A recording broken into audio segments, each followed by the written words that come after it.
Trump claims the FBI wanted to kill him. Ireland, Norway, and Spain announced recognize Palestine in the West, joining the rest of the planet. Bro, Mr. Beast did a video giving a Ferrari to a kid in Gaza genocide and instantly, yeah, okay. Bill Maher goes more right wing than ever before. What else was I gonna do today?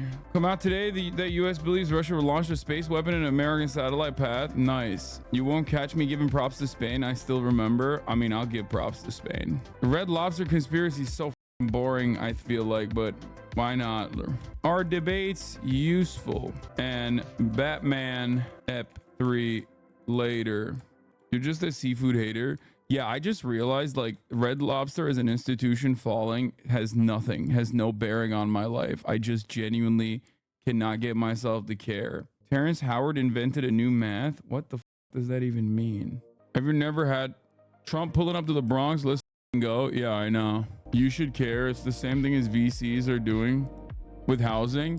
No, like I care about what hedge funds and VCs and all of the vulturous capital institutions do to every corporation. They go in, put their tentacles in, you know what I mean, and destroy it. Oh, I forgot. We got the general election announcement for Owe Bruvland. UK announces election ? I didn't even cover the coup attempt in Congo. You were mentioning the new iDubbbz video.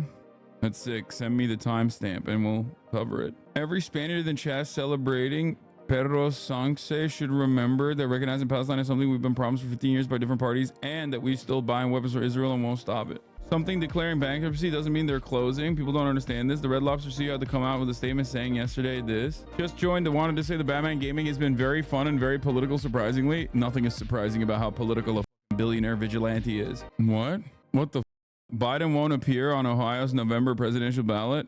Secretary of State. There's no way. That's so awesome. I hope that's real. I think YOLO. F it, dude. Let's just not even have elections anymore. F it. Hand-to-hand combat. Get those old motherfuckers. Get those old assholes in the ring. Okay? I don't even know what's happening at this point. Oh. As a fully qualified old brother of 18 years, excited here to take on the general election in Blighty. No, it sucks. Don't get excited for the general election takes because it's literally identical to America. Oi Bruvland is literally just baby America. You have Keir Starmer, the child starver, on the one side, who's most likely going to win. On the other side, you have the fucking awful Tories. They're both literally pushing for austerity in different ways. Like their differences are so marginal. It makes me so goddamn angry. Meanwhile, England basically is living the theory, the story, the age-old question. Is it better to have something and lose it than to never have it at all? Because in America, we never had it, right? Bernie never became the leader of the Democratic Party. He never won an election. Whereas in the UK, you had something. You had something beautiful. You had Jeremy Corbyn, albeit for a brief moment, like a fleeting dream, and you lost it. And now you have literally Keir Starmer, and it sucks. It sucks so bad. So I don't know. Today, I guess we'll find the answer to that question. Is it better to have something and lose it than to never have it at all? It's so shitty. I thought we were USA without the baggage crowdy. No, the UK's party politics and the Canadian party policies is also ironically identical. Terrence Howard went on Jerry. It's unhinged. I don't know who Terrence Howard is. I don't care. Like, what the hell? Why is this such a big deal? What the? He's a famous actor, bro. Okay. He was War Machine. Yeah, I recognize him. What's happening? Is he having a schizophrenic episode? Is that what it is? I love that, like, I love that all the time, every single time. It's like anytime somebody's having a schizophrenic episode, it's like, oh, time to go do a podcast. He has a micro penis and invented a new kind of math. He's awesome. What? Why do you guys know he has a micro penis? What the? Actually, honestly, and this is kind of weird that I even know this, but people with micro penises will always let you know they have a micro penis. It's like very weird. I feel like maybe it's just it's a coping mechanism or something. I don't know what it is. People with micro penises like will tell you about it. We'll even show you their ding dong. Nah, bro, it's a power move. Yeah, maybe. How many people do you know?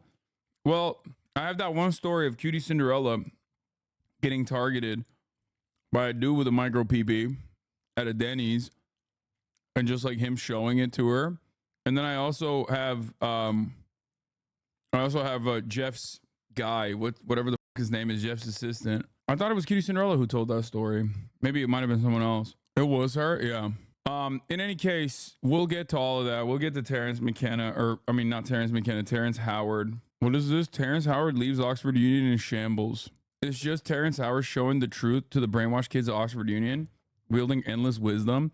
Math teacher challenges Terrence Howard to a mathematical duel. The truth don't lie. Here's a wild prediction. Terrence Howard will definitely not live up to his word. Okay. Speaking of Jeff, he went in on Snapchat for supporting Dobrik. 117K likes. Yo, Snapchat.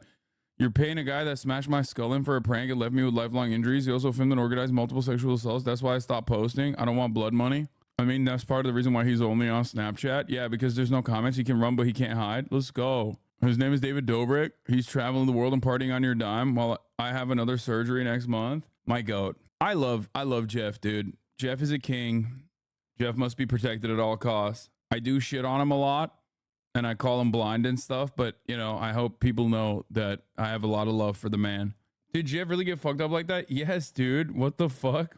Guys, I don't know if you know this, but he almost died. Like, he's not like milking it, if that's what you're thinking. You know what I mean? That's like, it's a pretty fucking severe injury that he got, that he withstood, almost died, and literally his face was destroyed. He had to get like reconstructive surgery. He's like kind of blind in one of his like he is kind of blind in one eye. There's a whole video on everything. There's a documentary on it. Yeah, he got slammed by a fucking construction machine. Didn't he also run from the police on a cross motorcycle? Yeah, that's way back in the day though. He's the man. Doctors literally told him if he was 1 centimeter away from where he was hit, he would have had his hit. He would have hit his head so hard he would have died. Anyway, Hassan, you don't have the best karma with one-eyed people. Yeah, except for my man Jeff. Kind of. Doesn't he have a fake eye? No, he's not like fully. He's not blind, and he's not fully blind in that other eye. It's not like a fake eye or anything. It's his real eye, but he has vision problems for sure. And also, on top of that, there's a lot of issues. Like, you can't, he's constantly doing surgeries and shit. Anyway, it's not good to get your head smacked. This is the point. Which is partially the reason why I don't fuck with fighting like that, despite everybody being like, dude, you need to go fighting. You need to go in the ring. You need to get in the ring and start fighting. Bruh, you need to get in the ring and start fighting, bruh. It's like, nah, man, I'm good. Like, this is my moneymaker. This is my moneymaker. This is my other moneymaker. I'm good. I don't want to fuck that up. I don't want to fuck the bag up. You feel me? Like, I'm already dumb as fuck talking about politics all day, every day. You know what I mean? I don't want to, like, also get CTE on top of that. I don't want to get dumber. I'm already not a particularly intelligent individual. I'm already stupid as fuck. If I get even stupider, it's over. You know what I mean? I'm cooked. I ain't got nothing left. Let's talk about this political climate, though. Yeah. We will. We will talk about this political climate. All right, let's get started on some good news. Once again, Ireland, Norway, and Spain recognize the Palestinian state. These are 3 states that I routinely give mentions to, and with the exception of Spain, I guess. Okay. I'll just say it like this. Shouts out to all the Hasanabi adjacent states out there. You're doing the most. Welcome to the rest of the world. Because as Ireland, Norway, and Spain recognize Palestinian statehood, we must remember that there is more than 140 nations that have already recognized Palestinian statehood. It's just that Ireland, Spain, and Norway are some of the first in Western Europe to recognize Palestinian statehood. Spaniard here, the Spanish shit is so bullshit, still sending arms to Israel, piggybacking off the encampments. Yeah, Spain is in a unique, it's always the same map, huh? It is always the same map. It is always the same map. It's literally everything is the same map. It's always the same map. Now, the difference, however, is that that map is getting a little bit smaller for Western Europe. Ironic because, like, this is literally, this map right here happens to be where 4/5 of the entire planet live. We are talking about damn near every single person. 4 people out of every 5. Like, one person, only 1/5 of the planet lives in the gray areas. The rest is just the rest of the fucking planet. It is like an omega super majority. So it's wild to consider that, like, these guys are kind of running the game. They're running the show still. And they will, at least for the time being. But this is kind of what we talk about when we say the Western world, the sphere of Western influence. This is it. But it is odd. Unequal exchange only happens in one direction for most of this, for most of the nations on this. And yet, you know, the great countries kind of dominate the world. But it's good. It's good that things are changing. And they are very mad, of course. Israel is so fucking mad. Fuck Ireland, fuck Spain, fuck Norway. Fuck Spain, fuck Ireland, fuck Norway. It's like, are we for real right now? Like, what's happening? Anyway, let's get to the way that BBC is covering it, and then we'll move on to the reactions of it. Spain, Ireland. And I'll also, of course, talk about what it means. Oh yeah, the Stop Anti-Semitism account that considered me to be anti-Semite of the week has also been hallucinating rapes once again, doing rape fantasies once again, because they're fucking mentally ill. Spain, Ireland and Norway have announced that they'll formally recognise an independent Palestinian state. The Irish Prime Minister Simon Harris said that the children of Palestine and Israel deserved peace and that it was the right thing to do. Meanwhile, Spain's Pedro Sanchez said that there was an obligation to act, while Norway's Prime Minister said that a two-state solution was in Israel's best interests. At least 140 members of the United Nations already formally recognise Palestinian statehood. Others, including the US and the UK, do not. Reacting to the news, the Palestinian Authority and its rival group Hamas have welcomed the recognition and urged other nations to follow suit. But Israel's Foreign Minister Israel Katz said the move endangers his country's security. He's recalling the ambassadors to the 3 countries. While Irish Prime Minister Simon Harris explained his reasoning for the move, let's have a listen. Recognition is an act of powerful political and symbolic value. It is an expression of our view that Palestine holds and should be able to vindicate the full rights of a state, including self-determination, self-governance, territorial integrity and security, as well as recognising Palestine's own obligations under international law. It is a message to those in Palestine who advocate and work for a future of peace and democracy that we fully respect your aspirations to be living freely, in control of your own affairs and under your own leadership. The Irish Taoiseach there. Well, let's have a listen to what the Spanish Prime Minister had to say. Here's Pedro Sanchez. The Progressive Coalition government of Spain, echoing the majority feeling of Spaniards at large, next Tuesday on the 28th of May will, at cabinet meeting, recognise the state of Palestine. We are going to recognize the state of Palestine for many reasons, which I can summarize in 3 words: peace, justice, and logic. Peace, because this is the only solution to the conflict. And by that, I imply the essential... I still don't understand why recognizing Palestine is such a bad thing by Western countries. Because they're bad people. That's it. I don't know how else to describe it other than they want to do bad things to the Palestinians. And even a symbolic recognition of Palestinian statehood is seemingly breaking through that narrative that, like, no, the Western world is actually unified under the common goal of doing bad things to the Palestinians. That's it. Remember the map I showed you. Okay. The world is already pretty much completely on board with Palestinian statehood, universally recognized, damn near, with the exception of a couple countries.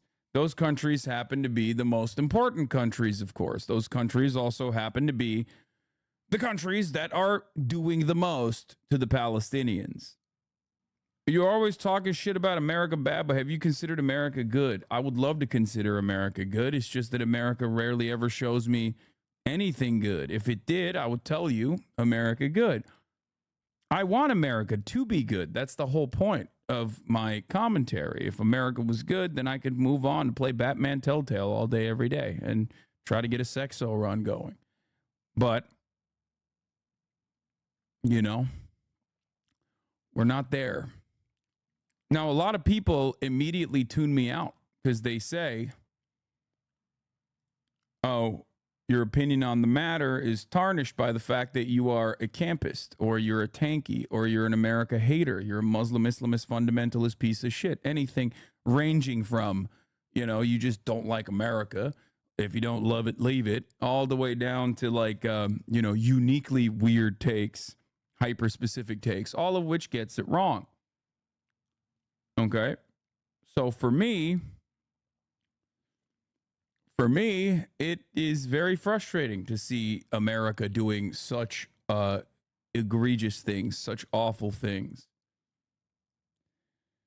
But I'm glad that there are at least other Western countries, whether it is a consequence of elections coming up, whether it's for their own political machinations, have decided to take a stance against America's Western influence, America's influence on the West, America's hegemony, America's superpower status. Simon Harris is definitely doing this because the leftist Irish parties are predicted to win the upcoming local and European elections, and day one they would have done this. He's trying to get ahead of them. Again, good but political move. Yeah. The majority report. Thank you for the raid. Hope you had a good stream. To Uncle Sam, my real uncle. We are covering Ireland, Norway, and Spain, recognizing the Palestinian statehood. Anyway. Question of the two states, Israel and Palestine, accompanied by mutual security guarantees, as many other countries do. Spain's Pedro Sanchez speaking earlier in Madrid. Well, earlier I spoke to our correspondent there, Guy Hedgecoe. Yeah, it's not a surprise at all. Pedro Sanchez, a socialist prime minister, has been campaigning to try and gather support from his European partners for the support for a Palestinian state for some time now, for several months. He hasn't managed to persuade the really sort of big countries in the European Union, the major economies, to get on board with it, but he has persevered over recent months, and he's been working in particular alongside Ireland on this. And Pedro Sanchez has consistently been saying that this is a step that has to be taken. It reflects public opinion in Spain, as well as being just the right thing to do. He talked about this being a move based on peace and justice in his speech to Congress today. And he seems to believe that it's a move which will work as well, given that he has some support from other countries, certainly from Ireland and Norway, in doing this. That's Guy Hedgecoe there. Well, for more reaction on the day's developments, let's go straight to Jerusalem and join Dan Johnson, who's there for us. Dan, first of all, just take us through the reaction we've been getting from the Israeli government. The Israeli government is outraged and angered by this move. We've had the foreign minister, Israel Katz, recalling the ambassador. So, what? Israel is so over, they're attacking toddler content creators. Yeah, it's fucking nuts. And I'm glad that, there's more coverage on things like this. I didn't really cover the Miss Rachel saga, the Miss Rachel drama, but, it's crazy. It's so crazy that, CNN is covering it. One thing I do want to say, by the way, is that currently 7 members of the 27-nation European Union officially recognize a Palestinian state. Now, of course, it might not come as a surprise to you, but those are 5 of them are former East Bloc countries, obviously, who announced their recognition in 1988, as did Cyprus before joining the bloc. Sweden announced its recognition, however, in 2014. As far as I understand, though, the current conversation in Sweden that is being conducted by like Adolfo Hitler and Omega Hitler, but Omega Hitler, social democrat, versus Adolfo Hitler, neoliberal far right wing guy, is maybe we shouldn't recognize Palestine any longer. So we'll talk about we'll talk about Sweden in a little bit. It's like, hey, hello, welcome to Sweden. This is the ruling party. We are social democrats who believe that you should kill Muslims. And here is the right-wing party. They are also invested in killing Muslims and and think that we need to stop the refugee crisis in our country. That's right. Also, austerity measures are very good. Once a proud nation where the democratic socialist regime reigns supreme, Sweden literally still rests on the laurels of its former glory, okay? Still rests firmly on the laurels of its former glory as all of its current contemporary politics basically rips that entire process of social democracy, real existing social democracy, apart. Okay? Yeah, I remember the Swedish minister saying Israel has a right to kill and then stopping himself. Anyway, lol, they ain't got nothing on our current Dutch social democracy, literal Trump lookalike, Geert Wilders. Oh my God, don't even get me started on fucking Geert Wilders, which is just gay Donald Trump. Like, he is just gay Donald Trump. He is literally, if you like did a European AI filter on Donald Trump, it would spit out Geert Wilders.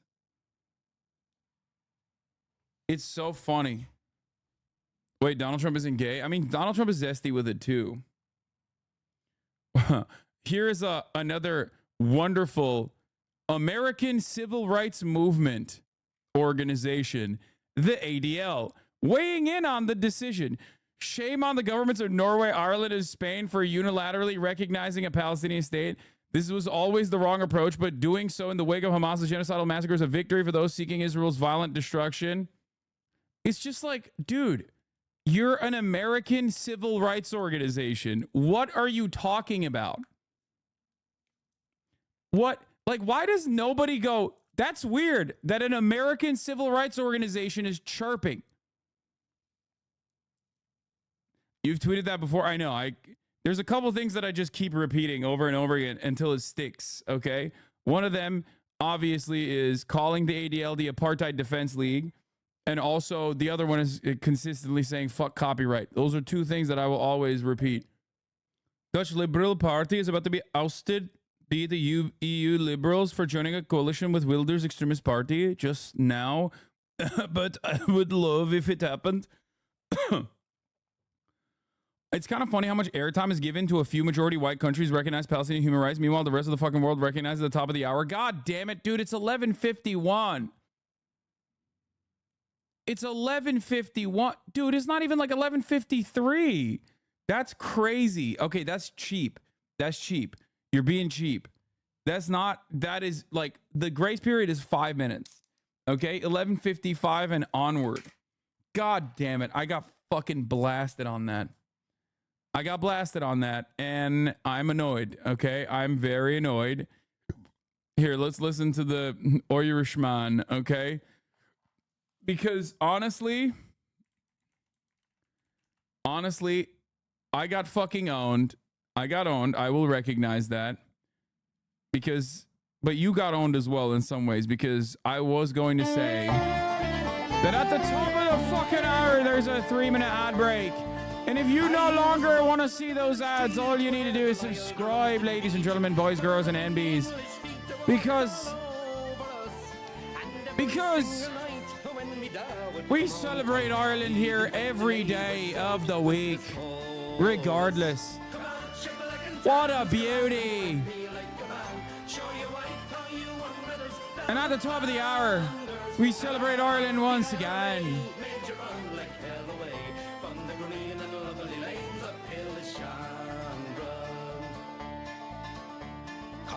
Come, let us hear you tell, are you slendered great Parnell? How you slew them Arabs 2 by 2. Anyway, here's the 3-minute ad break now. You can also get gifted a sub by Soccer Agar. Thank you for the 10 gifted subs, allowing 10 people to no longer see the ads at the top of the hour. Here it is. The children of Palestine, they deserve peace. It is long past time for a ceasefire, for the unconditional release of hostages, for unhindered access for humanitarian aid. There should be no further military incursion to Rafah. There should be no more Hamas or Hezbollah rockets fired at Israel. Civilians on all sides must be protected under international humanitarian law. We will see a united Ireland in my lifetime. We will see a united Ireland in my lifetime.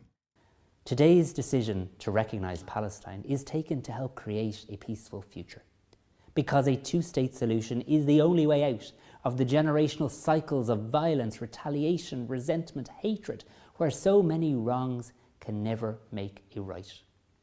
Just as Ireland's recognition as a state eventually led to the establishment of our now peaceful republic, we believe that Palestinian statehood will contribute to peace and to reconciliation in the Middle East. A peace that honours the legitimate aspirations of all people in the region to live with respect, justice, security and dignity, free from violence or the threat of violence. Today, moving in lockstep with other European colleagues, we seek to be bearers of hope. We want to reaffirm our belief that peace is possible, that justice is achievable, and that the recognition of both states, Palestine and Israel, is the cornerstone on which that peace must be built. For those of you who don't know, obviously, the Irish Republicans who did liberate Ireland from British colonial occupation, okay, who fought long and hard during the Troubles, they have always felt very close to the Palestinian struggle for obvious reasons, for understandable reasons. The Irish have always been super based on the issue of Palestine in general. You know, because England was the country that fucked them over in the same way that it fucked the Palestinians over. Of course, let's listen to what the Israeli Foreign Ministry had to say. The possibility of recognizing a Palestinian state risks turning you into a pawn in the hands of Iran and Hamas. Such a move... Bro, this is literally just a threat. Okay? This is just a threat. They're saying like, you are starting to look very much like Hamas, and we will deal with the Hamas tunnels under Ireland as well. Move will only strengthen Hamas and weaken an already dysfunctional Palestinian Authority. The fact that Hamas leaders are thanking you should serve as a wake-up call. Your actions will only fuel extremism and instability. Progress can only be achieved through direct negotiations within a wider regional context. Don't be pawns in the hands of Hamas. Say no to recognition. That's great, man. Thank you. The only ones who would cause more instability following a recognition of Palestinian state are you. Mind your own business. Anyway, Foreign Minister said Israel will not let this go. Katz recalls envoys from Norway, Ireland over Palestinian state recognition. Israel will not let this go quietly. Oh no. Oh no, they're isolating themselves further diplomatically from the Western world. Oh well. Oh no. What will everybody do? Bro, no. I don't understand it. What will anybody do without Israel? What will anybody do without Israeli cooperation? No more ways for you. Say bye-bye to Waze and the shittiest techno music you have ever heard. No more Soda Stream. It's like without incredibly invasive surveillance technology and like weapons, some weapons, what the fuck is Israel good for? What the fuck has Israel done? Soda Stream, dude? Bubbly water? Is that it? That's it? Waze? Israel only knows one speed, bro. Just killing children. That's it. That's like the best thing that Israel is good at. The number one thing that Israel is good at is just like killing children and then training our fucking cops in the United States of America. Look no further than how gross Sabra hummus is, which I was automatically doing a BDS before I even knew the existence of fucking BDS because of how dog shit it was. It literally doesn't taste like chickpeas. I don't know how they did that. I do not understand how Sabra hummus was able to literally take hummus, which is like pretty similar in taste, no matter what. Like, obviously, it depends on like what kind of spices you put in it, you know, how you spice it up, how you season it. But it blows my mind. It just doesn't taste like hummus at all. Anyway. Literally all ADHD medication. Teva is one of the largest pharmaceutical manufacturers in the world. Also, all amoxicillin is made in Israel, if I recall correctly. Also, like a fuck ton of computer chips. Well, I mean, ultimately, it doesn't really matter. Let's be real. If they were to fucking try to actually legitimately stop trading with the world, it would be unironically worse for Israel overall. That's my point. Israel has no way to pressure people. Okay? It doesn't. It is a settler colonial state that was literally designed by the Western world and has only been able to be as violent as it wants to as a consequence of the Western world. Without the Western world, without the Western world and its unconditional support, Israel is nothing. It doesn't exist. It is fake, okay? Isn't real. You might as well call it. That's it. And this is something that I've tried to stress to people over and over again since October 7. And many people have even chirped at me and said that I'm wrong. Like, oh, America comprises only 5% of Israel's like overall weapons or whatever. Dude, literally, America can shut Israel down tomorrow, okay? Without ever even firing a single fucking bullet, mind you. It could. If the United States chose to do so, tomorrow Israel was real, okay? It could.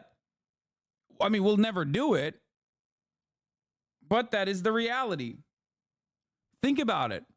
Israel needs our unconditional support. Israel needs our political cover. Israel needs our steady trade, more so than many other countries.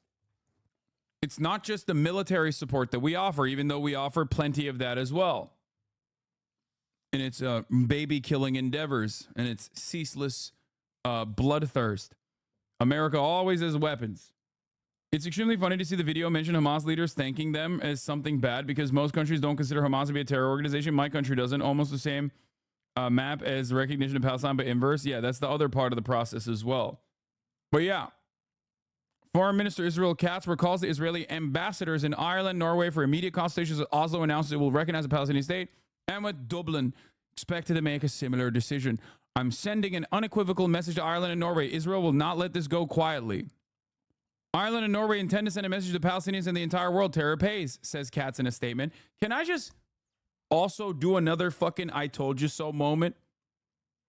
Remember when I said that if Israel continues to be this like violent psychopathic entity that is like hyper focused on bloodshed, and I said this basically on fucking October 8th, that, you know, it is going to dismantle America's influence over the world.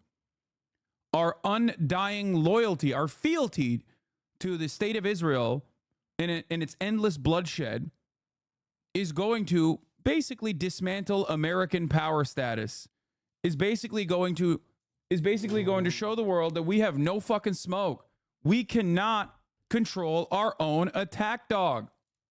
The fact that the ICC is applying to send arrest warrants to the Israeli head of state and the defense minister is proof of that. The fact that now you have Western nations, okay, not Eastern Bloc nations in 1988, not fucking the one-off with Sweden, but actual fucking Western nations like Spain, Norway, Ireland coming out and being like, no, we recognize Palestinian statehood too. This is why I always state it opens up new pressure points. It's massively important. Okay? America is an incredibly powerful country. Okay? We have our tentacles all around the globe. We have 800 or at least 400 official military bases all around the world. We have NATO, which is a protection racket. We have the SWIFT financial process that controls 80% of every transaction that occurs globally. It's all run on the dollar. It is very, very, very difficult to dismantle. Okay? Obviously, virtually impossible to dismantle, as a matter of fact. When America says, no, we are going to let Israel go crazy mode, it's really, really hard to push back against that. But due to how resilient both the Palestinians have been and also the pro-Palestinian protesters have been, the pressure is getting to a boiling point. Okay? It's impossible to avoid. It's impossible to not recognize. And it is genuinely causing fear in the hearts of many in the American leadership who absolutely will have a very difficult choice to make. How many more AIPAC dollars do I want versus completely losing America's grip on the entire globe and its affairs? I already ran the top of the ad break, by the way. I did. I got debated. And you can tell that people are terrified of it, especially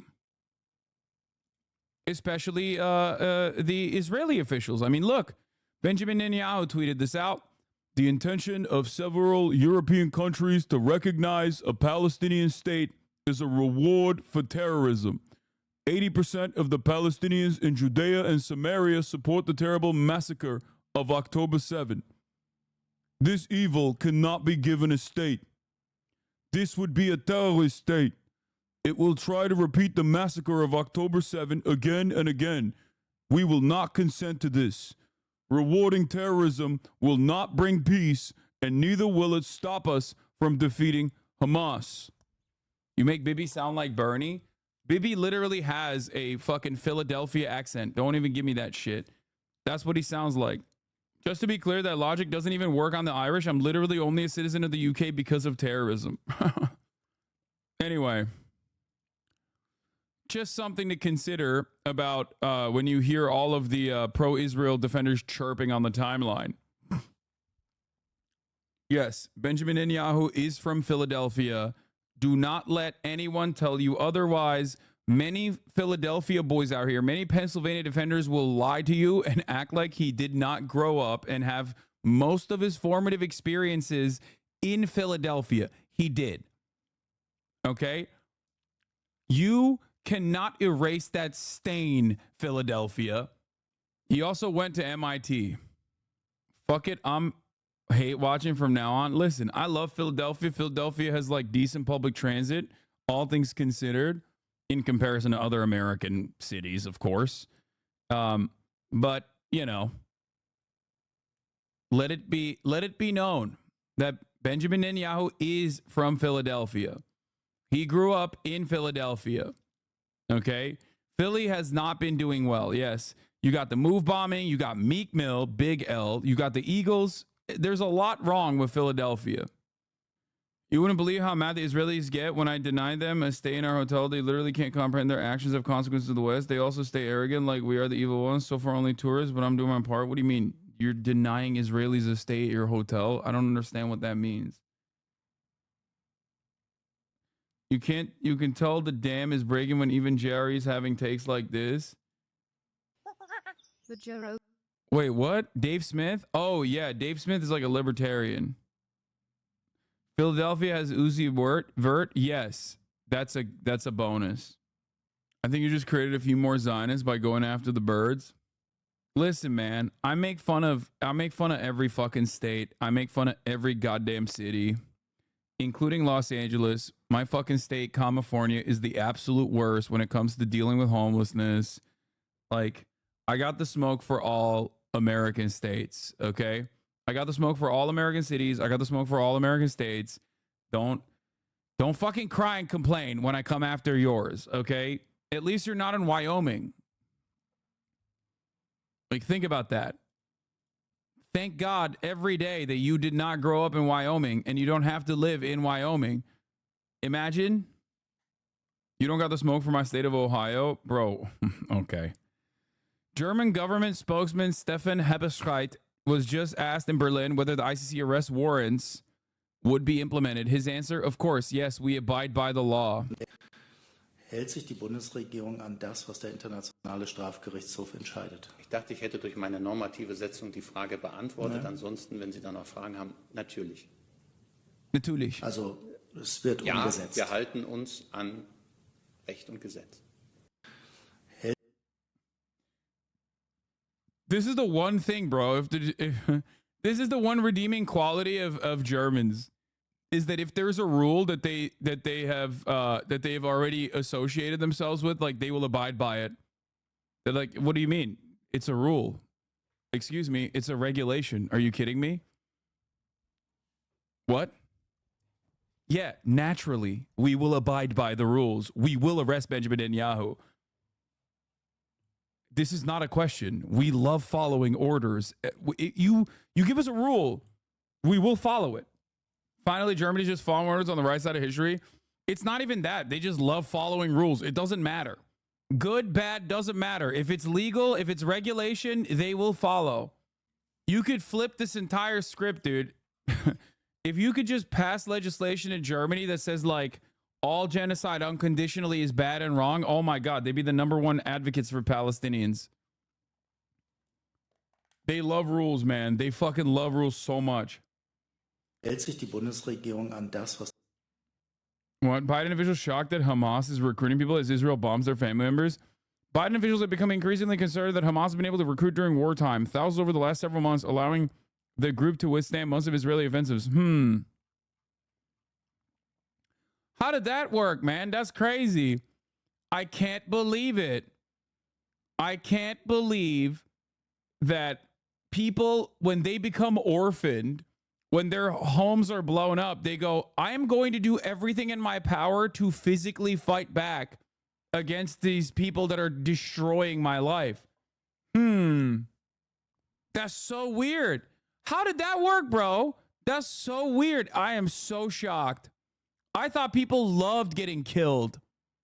No, but in all seriousness, Germany is considered a pretty central pillar of the international legal system. They just can't afford going against the ICC. It's too much of a break. I agree. Rep Randy Fine says, in Florida, if you support Muslim terror, you will be treated like a Muslim terrorist. Next session, I will introduce legislation that adds any country that recognizes Palestine in Florida's list of scrutinized countries, with severe limitations on entities from those countries doing business with and in Florida. Spain, Ireland, Norway will join Iran, North Korea, Cuba, and Syria, among others on that list. Govern yourselves accordingly. That's so funny. Hey, have fun with that, okay? Yeah, that's like 75% of the whole world, dude, including 3 of your top 5 trading partners. Florida depends on world markets. They're so stupid. They're so dumb. These people are so fucking stupid. Yeah, good luck, dude. By the way, there is nothing funnier, to me at least, the way I see it. There's nothing funnier than being like, we're no longer doing business with Ireland. Excuse me, are you familiar with the existence of Ireland? For all of the based, politics that Ireland demonstrates when it comes to global affairs, it also happens to be the primary tax shelter for every American mega corporation. What the fuck are you talking about? It's literally a tax haven. The fuck? Yeah, okay, good luck, dude. I love that. Yeah, bring all those assets back home, baby. Let's go. Stop trying to fucking bait me at the top of the hour ad break. Oh, I already did it. I already did it. You wrote it like a million times. I already ran the top of the hour ad break. Congratulations on your 6-month anniversary. Take a fucking second off. Breathe. Florida's like, no more Apple. No more Google. DuckDuckGo only for us, baby. Anyway, speaking of how fucking unimaginably unhinged Zionists have gotten, let's take a look at my favorite account on the platform, my favorite website on the platform, Stop Anti-Semitism, which, of course, famously called me an anti-Semite of the week a couple of weeks ago. As you guys know, I was honored by StopAntisemitism.org as anti-Semite of the week. Well, turns out that wasn't schizo enough for them. They're literally still personally, they're still personally hallucinating. Meet Ireland's Foreign Minister Michael Martin family. On October 7th, Hamas terrorists raped and kidnapped his daughter, Abhi Martin, into Gaza. Today, Foreign Minister Michael Martin announced he's rewarding his daughter's rapists with a state of their own. Lunacy, right? Then why are you doing this to Israel? Now that would be, yeah, it's that Abhi Martin, I assume, is probably like Jenny or something, or Eva. Okay, that's just Irish shit. I don't really understand it. I can't find any reports of his daughter being kidnapped in the Gaza and raped. Think that would have made it to the news, no? This is a hypothetical comparison for illustrative purposes only. Are you saying his daughter was raped and kidnapped, or imagine his daughter was raped and kidnapped? I'm confused. This is a hypothetical comparison for illustrative purposes only. It never happened. This is a hypothetical comparison for illustrative purposes only. Thank you, Stop Anti-Semitism, for doing unhinged rape fantasies once again. Mihal and Eva is how you pronounce those names. How fucking normal. How normal. Except it is normal for the most rabid Zionist, psychopathic rape fantasies are literally like, that's the game. That's half of the fucking argument. Is in this hypothetical, I am fantasizing that you raped, like the people that you're defending came in with one purpose, which was anti-Semitic rape attacks. Okay, they were serializing rape attacks. Meanwhile, speaking of hypothetical rape fantasies, which you hear all the fucking time from those who want to defend Israel, takeaways from AP's examination of how 2 debunked accounts of sexual violence on October 7 originated. It turns out Western media does have the capacity to legitimately conduct investigations into shitty fucking news generation. The United Nations and other organizations have presented credible evidence that Hamas militants committed sexual assault during their October 7 rampage in southern Israel. They did not. The only credible first-hand account of sexual violence actually came from a Hamas militant from a hostage, okay? Once they were apprehended. The rest of it so far, and I'm not discounting it, okay? I'm not saying that it did not happen. Once again, I have to stress this. Okay? There's a likelihood that it did. But so far, there's only one first-hand account. Though the number of assaults is unclear, photo and video from the attack's aftermath have shown bodies with legs splayed, clothes torn, and blood near their genitals. Other accounts from that day, however, proved to be untrue. They include 2 debunked testimonies from volunteers of the Israeli search and rescue organization Zaka, whose stories help fuel a global clash over whether sexual violence occurred during the attack on what scale. Okay? Some allege that the accounts of sexual assault were purposely concocted. Zaka officials and others dispute that. Regardless of AP's examination of Zaka's handling of the now debunked stories, shows how information can be clouded and distorted in the chaos of the conflict. Volunteers' interpretations were flawed. One account that turned out to be unfounded came from Chaim Otmazgin, a Zaka volunteer who collected bodies after the attack. There are 2 major claims being made by a lot of people specifically from the New York Times' faulty reporting that has been eviscerated by academics, journalists, and many other concerned parties due to how shitty their fucking supposed investigation was. Screams Without Violence is the article that I'm, of course, referencing. That article did not, or Screams Without Words, sorry, not Screams Without Violence. A squirrel, gray zone, and intercept? No, that's bullshit. It's not just gray zone and intercept. Or Zay Squirrel that called in the question, Screams Without Words. That's ridiculous. Intercept did conduct a phenomenal investigation into how the New York Times actually concocted this article and found that it did not meet their own internal standards. But if you remember, beyond that investigation, another thing that we found out was that there were also staffers of the New York Times that also did not consider this to be valid and accurate reporting. It doesn't even meet their own personal standards for what is supposed to be the paper of record. The author herself of the article literally had unhinged fucking sentiment expressed about Palestinians in general, which is the reason why the New York Times slowly and quietly removed their association with the person while still standing on the merits of the article, which did not meet their own personal standards. Now, having said that, once again, this does not mean that sexual assaults did not occur on October 7 or after, okay? Sexual violence always occurs in war, in times of conflict. It's very common, and the likelihood of it happening on either October 7 or after October 7 is still high, okay? I'm not going to sit here and act like it's not a thing that occurred or that I know that it never occurred. I will, however, stand by. I will, however, reiterate my point that this is something that requires investigation, okay? Real investigation, not just like listening to the Israeli government claim without a single shred of evidence that it happened over and over again until we just take it for granted. Zakah didn't just make up shit about sexual violence that they perceive to have occurred. They also made up a bunch of other shit like the decapitated and burned 40 babies. Well, that wasn't just Zakah. That was an IDF guy who made that up. But Zakah also said babies were thrown in ovens. That was also false. Okay?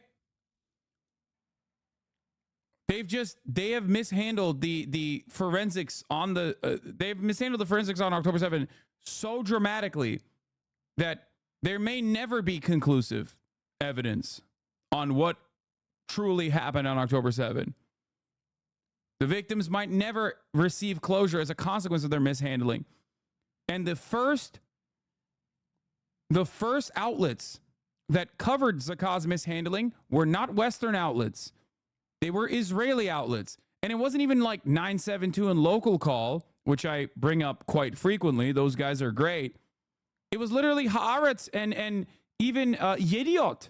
These are not like hyper lefty fucking outlets at all. They were the ones who were conducting investigations into Zakah's mishandling.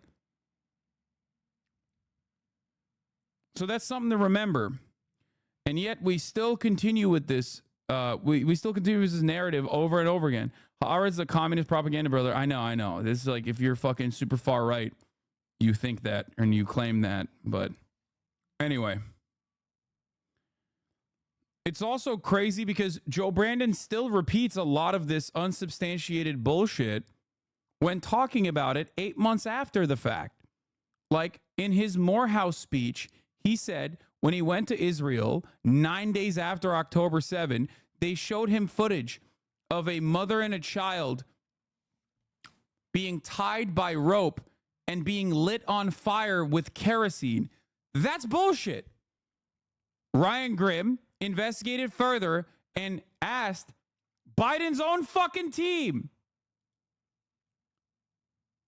To which the reaction was, they did not. He didn't actually see that. He didn't actually see the footage at all. That was not a real thing. It just didn't fucking happen. But it doesn't stop Biden from lying about it. And there is no punishment, once again, something that I always reiterate, there is no punishment for lying in the direction of the American State Department interests. There's only punishment for getting something wrong if you're against America's State Department interests. You can always lie in the direction of America, which happens to also be in the direction of Israel as well. If you're pro-Israel, you can lie all the time. Seems like you're picking and choosing what to believe. It did happen. Seems like you're picking and choosing what to believe. I'm confused by what you're saying here. I'm not discounting that there is a the fact that someone was tied together by a rope and lit on fire with kerosene did not happen. Joe Biden also never saw that footage because it didn't happen. And he never saw footage like that. And his officials have openly stated that it did not happen. Just like Joe Biden never saw decapitated babies being thrown into ovens or whatever the fuck he was also saying. It's bullshit. It was debunked. But that's it. Like you're repeating. You're basically proving exactly what I was saying. You never get punished. Biden he saw it in his tram. He said, wait, what? Biden said he saw it in his tram? Said he didn't? You choose to believe one, not the other? Wait, what? You mean his team? Biden said he saw it and his team said he didn't. You choose to believe one and not the other? Yeah. Do you want to know why I choose to believe his team and not Biden? Because this is not the first time that Biden has hallucinated seeing things that did not fucking happen, dumbass. Yeah, of course. Of course I believe his team more than I believe Biden. Yes, I'm picking and choosing. I'm choosing people who are more credible than the 800-year-old man who has lied multiple times now. What the fuck? Why would his team go against what he is saying? And this is not the first time this occurred. White House walks back Biden's claim he saw children beheaded by Hamas. Do you also believe that Biden has surrounded himself? Do you also believe that Biden has surrounded himself with Hamas?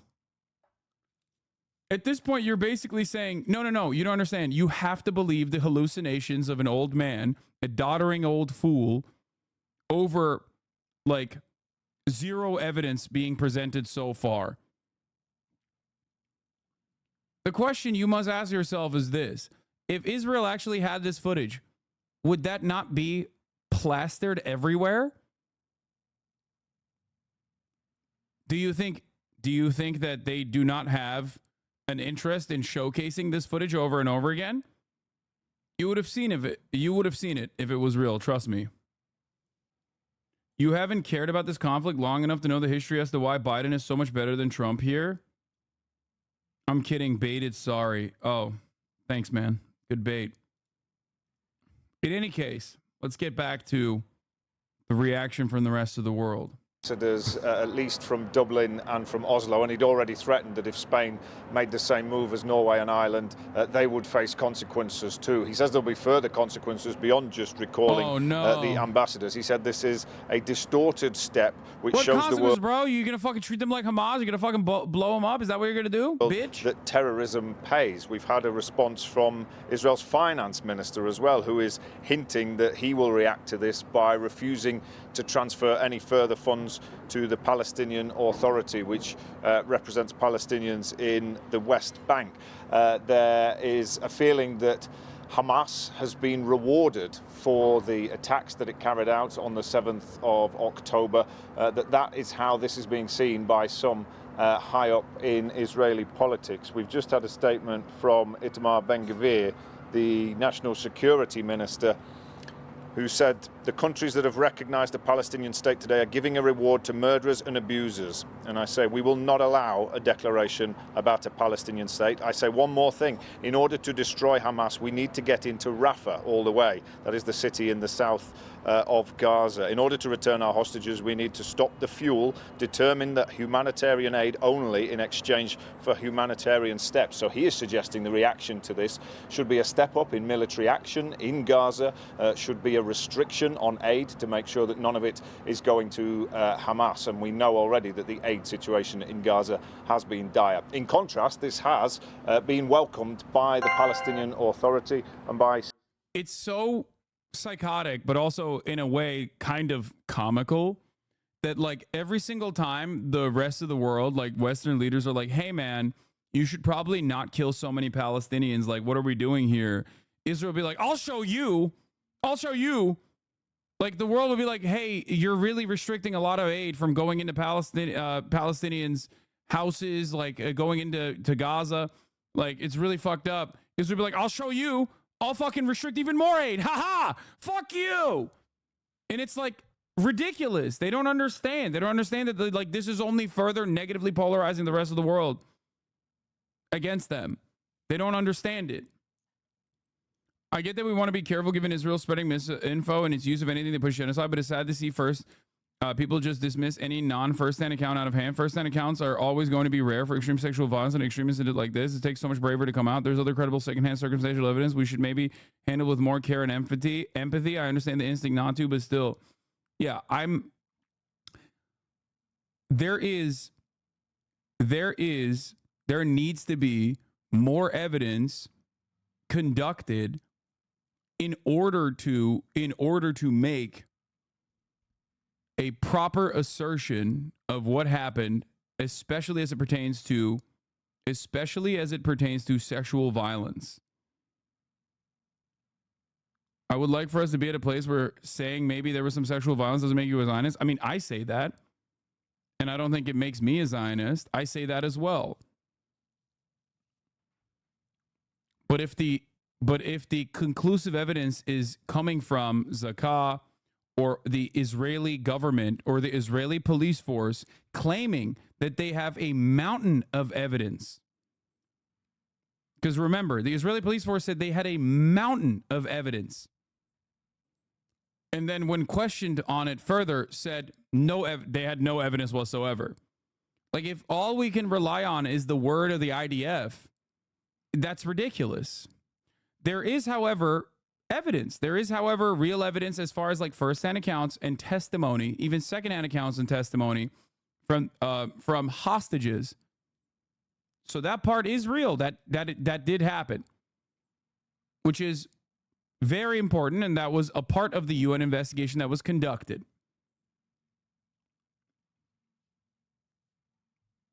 I've never discounted that. Just like I've never discounted the likelihood that sexual violence did occur on October 7 and after. How do you dismiss accounts of kerosene and burning, but not dismiss sexual violence? What do you mean? Because one, there is no evidence whatsoever for one. It is completely and utterly made up. But there is a likelihood for the other, and also evidence as far as first-hand testimony from a hostage. The fuck? That's the difference.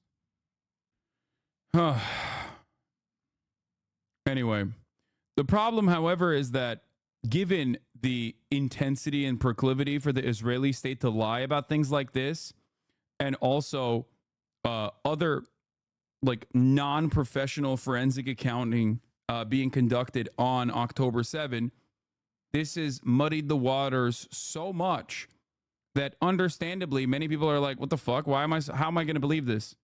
How am I supposed to believe anything that Israel says? There's a perfectly valid fucking criticism to have against the state that has lied every single step of the fucking way. Many hostages have records of saying two different things. Also, how are you sure Israel didn't force them to lie? That's ridiculous. By the way, none of which justifies Israel's actions.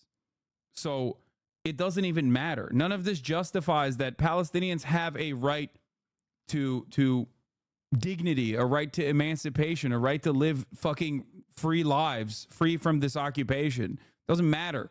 Doesn't matter if fucking rapes happen on October 7. Like, that doesn't change the dynamic for me even this much.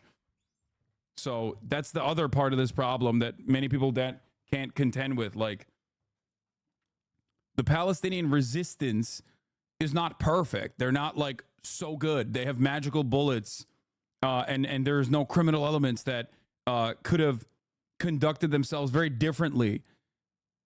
Like that doesn't change the dynamic for me at all. It's so fucking stupid to act like, no, they're perfect. They were perfect on October 7th, and they were conducted themselves perfectly. But these kinds of stories delegitimize Palestinian resistance? No, it does not. What the fuck are you talking about? No, you think it delegitimizes Palestinian resistance. Okay? You think so. I don't. The fuck? You're correct, and watch D-Freaks would clip you out of context and now calling you pro-rape. Yeah, dude. Sure. It is ridiculous. I've never been I've never had the mindset that like victims of a genocidal apartheid regime have to be perfect. Although they have conducted themselves in perfectly peaceful ways, and we all know what happened in the Great March of Return. So the idea that like Palestinians haven't tried that is also silly. Okay? Let's finish Senior this off. figures in the Palestinian leadership. The Palestinian Authority said they welcomed the decision taken today by Spain, Norway and Ireland. And they've explained that with this important step, these countries have demonstrated their firm commitment to the two-state solution and achieving long-awaited justice for the Palestinian people. They think this moves the Palestinians closer to full recognition, full statehood accepted by all the countries of the world. But the response from Israel is that this damages Israel's security, undermines Israel's right to self-defense, and does not help the peace process in the long term.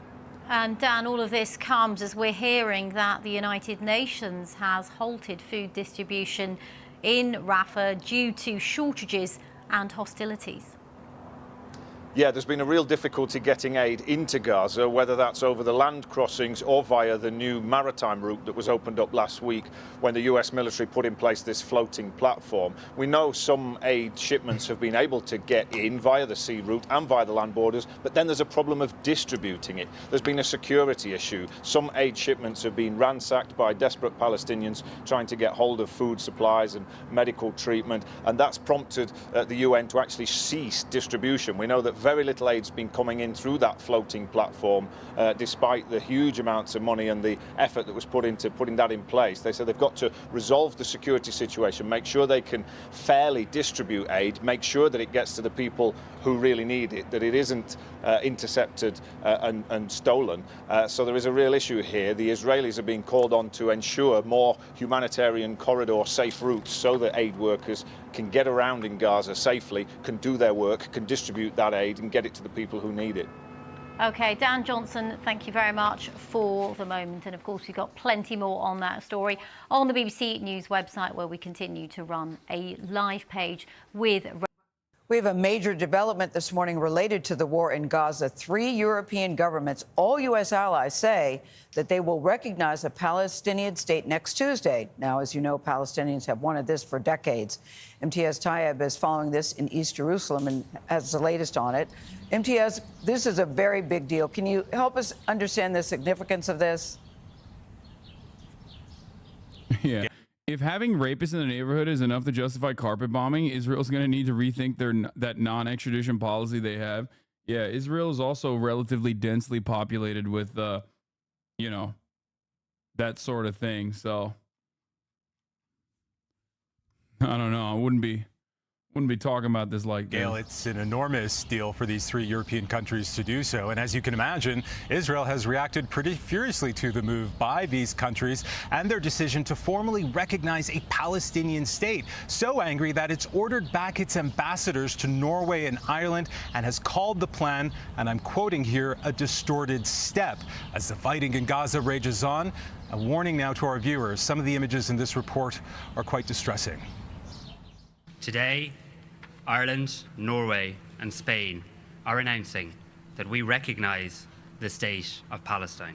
Ireland's Taoiseach Simon Harris made the announcement alongside the Spanish and Norwegian prime ministers. The move is both rare and significant. Wait, is this not good in terms of a one-state solution? Dude, recognizing Palestinian statehood is not a bad thing, okay? it doesn't mean that the conversation stops there. It just means that there's another vector of pressure. That's all this is. Okay? If it wasn't significant, America wouldn't be trying to desperately veto it at the UN Security Council and then voting against it when the UN General Assembly votes for Palestinian statehood. That's it. That's it. That's all this is. Like, I am a one-stater myself because I see that there is only one state there. Okay? It's an apartheid state. But having said that, any kind of sentiment expressed, any kind of real legal, real decisions being made in the direction of the recognition of Palestinian statehood is good. Significant. Only a handful of European countries already recognize a Palestinian state. And the three leaders said they hope others will follow as part of global pressure to push Israel to accept a political process that could end the fighting in Gaza.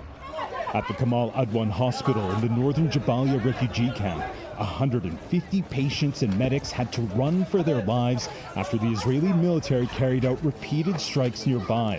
One intensive care patient was pushed through the ruined street still in his hospital bed.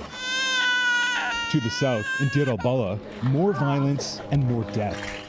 A CBS News team was at the Al-Aqsa hospital after an Israeli strike killed at least 12, including small children and this infant, removed from his dead mother's womb, not even given the chance to breathe his first breath. The sharp increase in violence comes as Israel continues to widen its offensive in Rafah. A U.S. official has said Israeli leaders have, quote, addressed many of President Biden's concerns about a full-scale ground invasion of the southern city. But the White House has yet to signal support for a full-scale assault on Gaza's only relatively intact city. Now, despite the move this morning by Ireland, Norway, and Spain, most other European nations still believe recognition of a Palestinian state should only come as part of a long-term negotiated two-state solution to the conflict, a position also held by the U.S. Nate. MTS Taib in East Jerusalem, thank you. What is your response to the ICC seeking an arrest warrant for you? Well, I think my response is no different from President Biden, who said this is outrageous, and many people across the political spectrum in the United States and leaders of democratic countries around the world have called it exactly that. It's a rogue prosecutor who's out to demonize the one and only Jewish state, and he's doing that by first applying a false symmetry.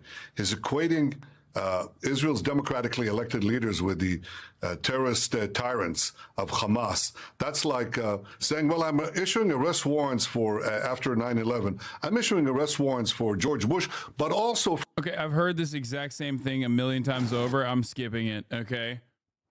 This dumb fuck went on every TV channel, refuses to talk to Israeli media directly, goes only to Western outlets and fucking chirps the same talking points over and over again. Copy paste, suck my dick. I hope you rot in prison. It would be so sick.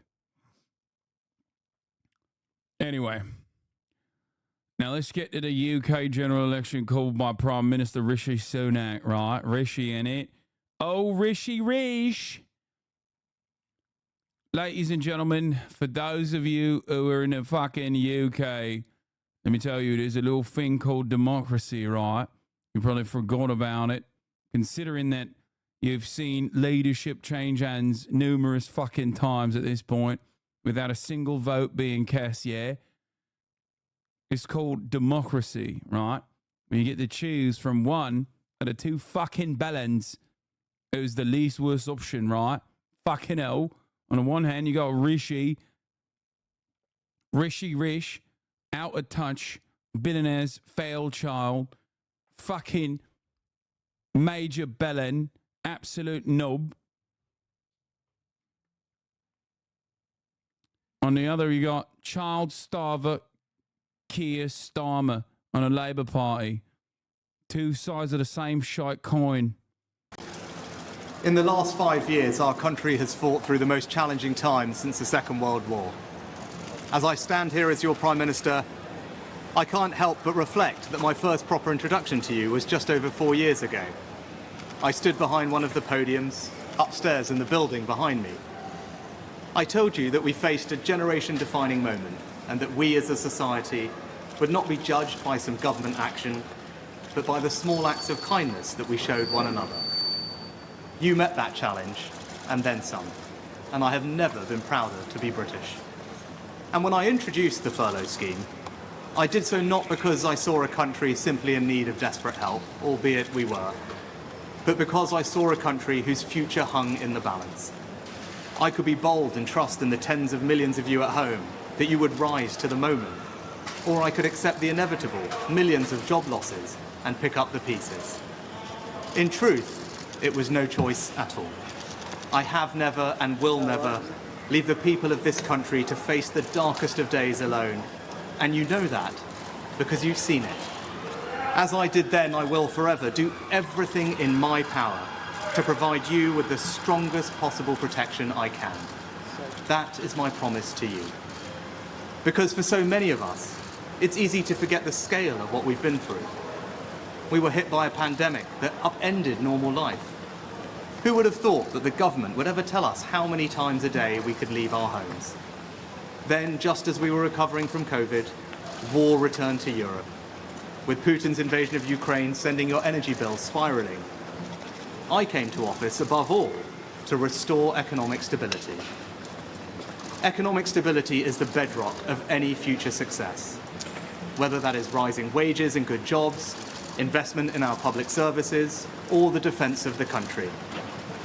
And because of our collective sacrifice and your hard work, we have reached 2 major milestones in delivering that stability, showing that when we work together, anything is possible. Our economy is now growing faster than anyone predicted, outpacing Germany, France, and the United States. And this morning it was confirmed that inflation is back to normal. This means that the pressure on prices will ease and mortgage rates will come down. This is proof that the plan and priorities I set out are working. I recognise that it has not always been easy. Some of you will only just be starting to feel the benefits, and for some, it might still be hard when you look at your bank balance. But this hard-earned economic stability was only ever meant to be the beginning. The question now... This was the Tony Blair campaign theme song, by the way. Nice. ...is how and who do you trust to turn that foundation into a secure future for you, your family? Priorities like what? Cutting the NHS budget? Check. Demonising trans people? Check. Immigrants and refugees? Check and check. Right. We're doing a deportation to Rwanda. Right. We're doing that as the last thing in my administration. While the British people suffer, while the hospitals in a state of disrepair, will we dump more funding into the NHS? Fuck no. Will we instead continue to be awful? Absolutely. And our country. Now is the moment for Britain to choose its future. To decide whether we want to build on the progress we have made or risk going back to school. Don't you love the fucking river being filled to the brim with shite? That's what you deserve, England. Your beautiful river filled to the brim with E. coli. Because we've privatised the fucking water. That's right. Fucking hell. I love living in England where the river is covered in shite. Fucking hell. I love swimming in shite and eating jelly fucking eels coming out of the shite river. It's the best, innit? The river fucking Thames, yeah? Thames River. Filled to the brim with fucking shite water. I love it. With no plan and no certainty. Earlier today, I spoke with His Majesty the King to request the dissolution of Parliament. The King has granted this request, and we will have a general election on the 4th of July. Okay, dude, I have to fucking hand it to you, okay? You made an entire new fucking account and I read it, and I have to recognize it. I read it. I didn't want to skip debate, specifically because you made an entire fucking new Twitter account called Spectator Index, specifically to say Twitch streamer Hassan Piker makes a stunning claim on his Twitch live stream earlier today. When announcing for just $5, you can avoid the top of the hour ad break. I'm hanging it up. I'm hanging it up. It's over. It's Jover. It's Jover. I stand here before you defeated in the marketplace of ideas. That's the second L I have taken today. It's also between the grace period. Calm like a Tom. Thank you for the 10 gifted subs, allowing 10 people to no longer see the ads at the top of the hour. Why I left the left? Yeah. I'm glad that at least like chatters are developing better baits. I asked you to step your game up, and you have, and I'm recognizing it. Real recognize real. Okay? Spectator Index. Here's the 3-minute ad break now. When you look at Israel and you look at England, you have two ends of the same shitty spectrum, right? On the one hand, you have Israel that has like a shit ton of elections, and all of them produce awful results. Oftentimes, the same fucking coalition of like further right individuals coming into power. And in England, you have no elections. Regardless, leadership changes, and it's still a fucking right-wing dipshit. It's great. It's wonderful. It almost feels like the through line here is that Western-facing liberal capitalist nations just keep doing the same thing over and over again, regardless of how leadership changes. Says the American law, come on, brother. I know this in my heart. That's why I always say, congratulations to the UK for, having the most American Democrat-Republican Party style circumstance right now with Keir Starmer. It's a very sad story for the Labour Party here, as they've basically adopted the most American attitude, where you have Tories and you have the Labour Party that is also the same exact bullshit now. Keir Starmer is also going after austerity, regardless of what he claims. And in certain instances, he's literally also claiming austerity as well.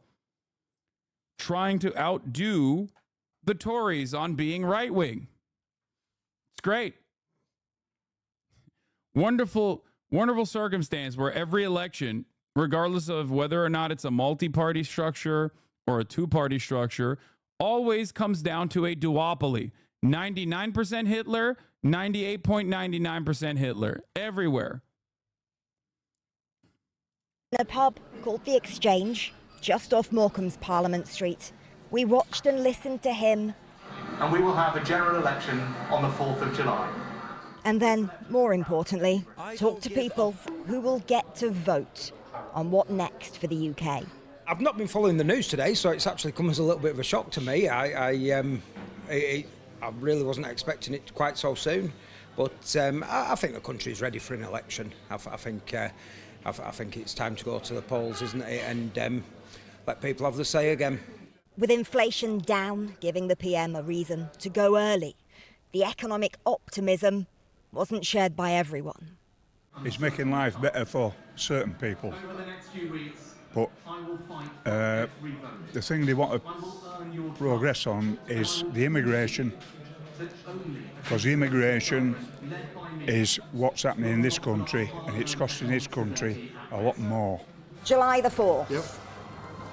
What do you think? Independence Day? I don't know. Why has he chosen July the 4th? I don't know how these things operate. But the sooner the better, as far as I'm concerned. Yeah, dude, that's right. So cucked. So cucked. What are we, a bunch of fucking Americans, yeah? What do you mean, July 4th? What we fucking doing? Independence Day? Well, that seems a little bit weird. Why? Because deporting one person to Rwanda will cost the UK $215,000. No way. No fucking way. Really? No way. That is such a specific number. I mean, I'm sure it's a very costly process, but wait, hold up. Oh my God. Oh my God. UK estimates the cost of deporting each asylum seeker to Rwanda will be £169,000.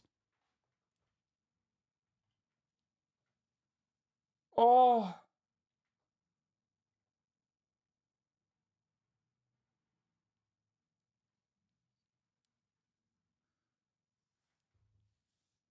Oh. That's brilliant, mate. It's fucking brilliant, mate. It's brilliant. I love it. I love it. I love it. No money for the fucking NHS though, yeah? Hospitals in a state of disrepair. Prices of fucking energy skyrocketing.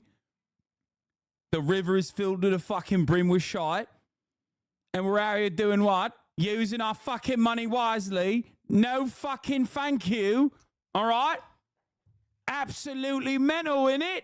Absolutely fucking mental.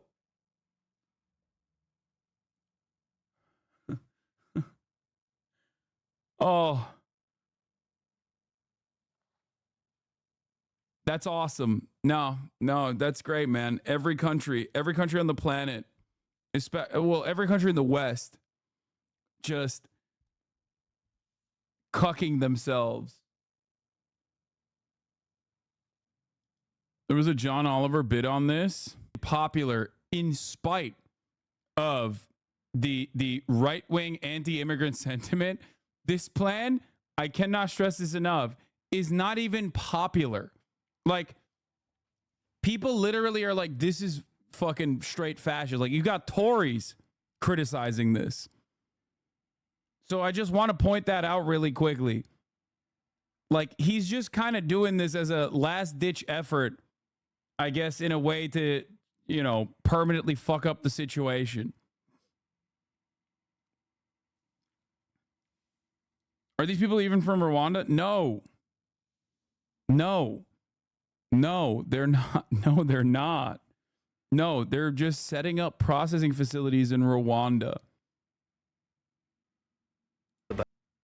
Bro, I don't know if you've noticed the exact same fucking thing that America does when we send like black envoys to the UN, but Western liberal capitalist nations love putting a brown face on white supremacist fascism. Suella Braverman is a literal fucking die-in-the-wool fascist, by the way, psychopath. Rishi is also annoying and shitty and awful in his own way, but this one is a unique demon, okay?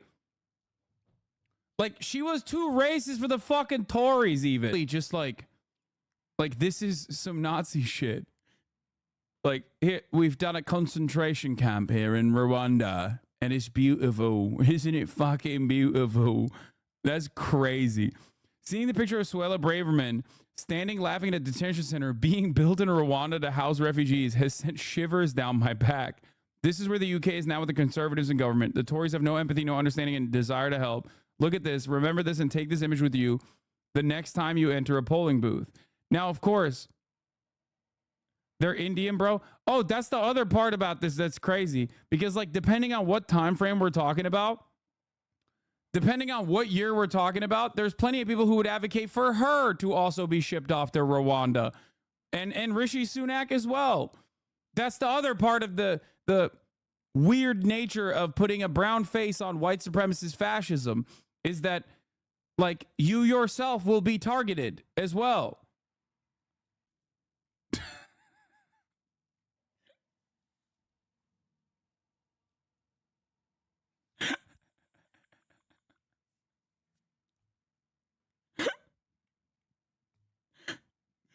Oh, God. Politics is so busted, dude. It's so stupid.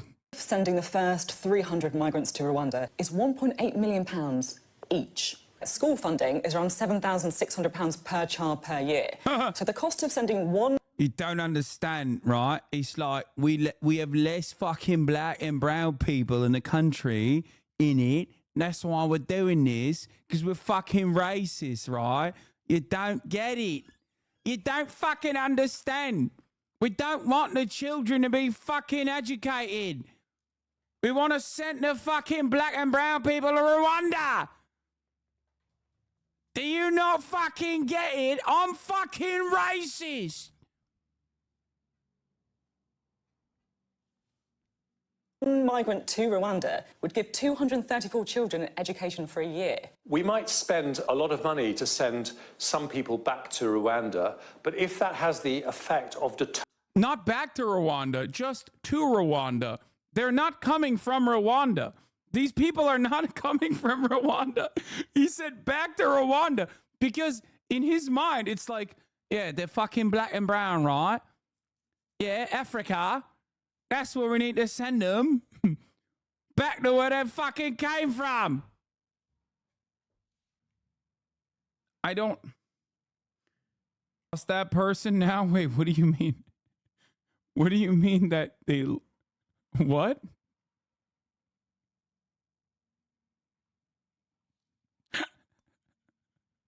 What do you mean they lost that person?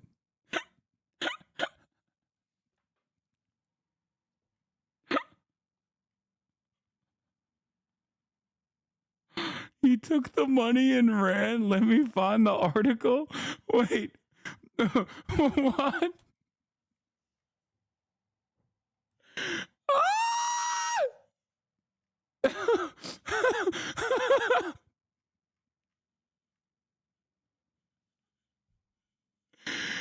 Oh God, this is the dumbest country on the... I mean, America is the dumbest country on the planet, but like England is close second, dude.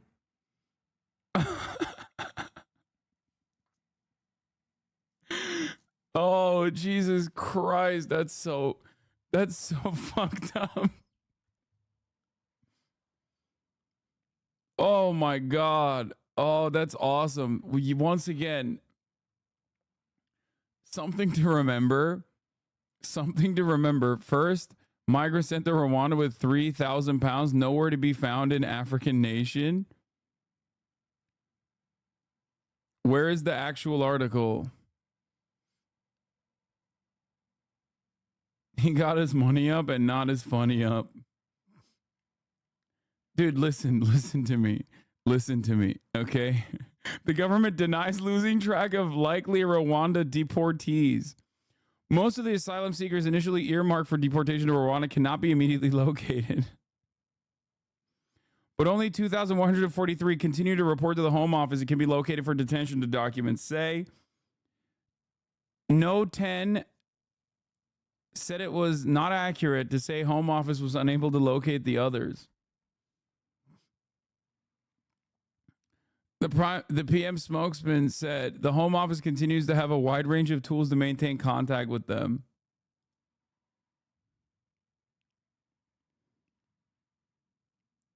It's separate from the conservative government's plan to deport to Central Africa country those arriving via small boats on the English Channel. But according to reports in The Sun, Hope Hostel, which has been cleared for migrants sent by UK, remains empty with the gates locked, with sources suggesting the man sent from the UK is lying low elsewhere in Rwanda.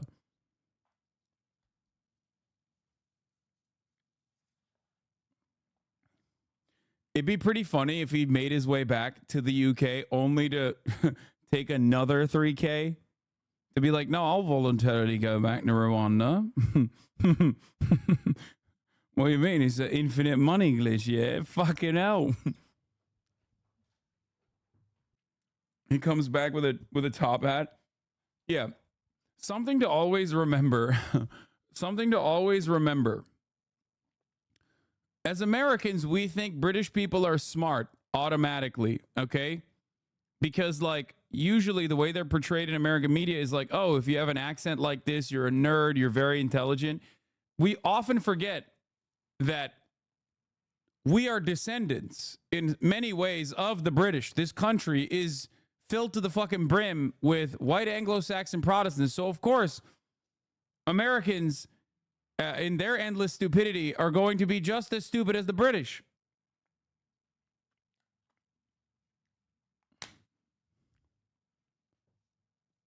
Tory party, whose naked cruelty has been exposed yet again for all to see. Oh my God. In the end, Sunak didn't... Where's the fourth one? Sunak claims deportation plan saves the UK billions. The UK already paid Rwanda 240 million and will pay 540 million total to deport just the first 300 migrants. That's 1.8 million each. The money needed to deport one migrant under the scheme would give 234 children an education for a year. That's great.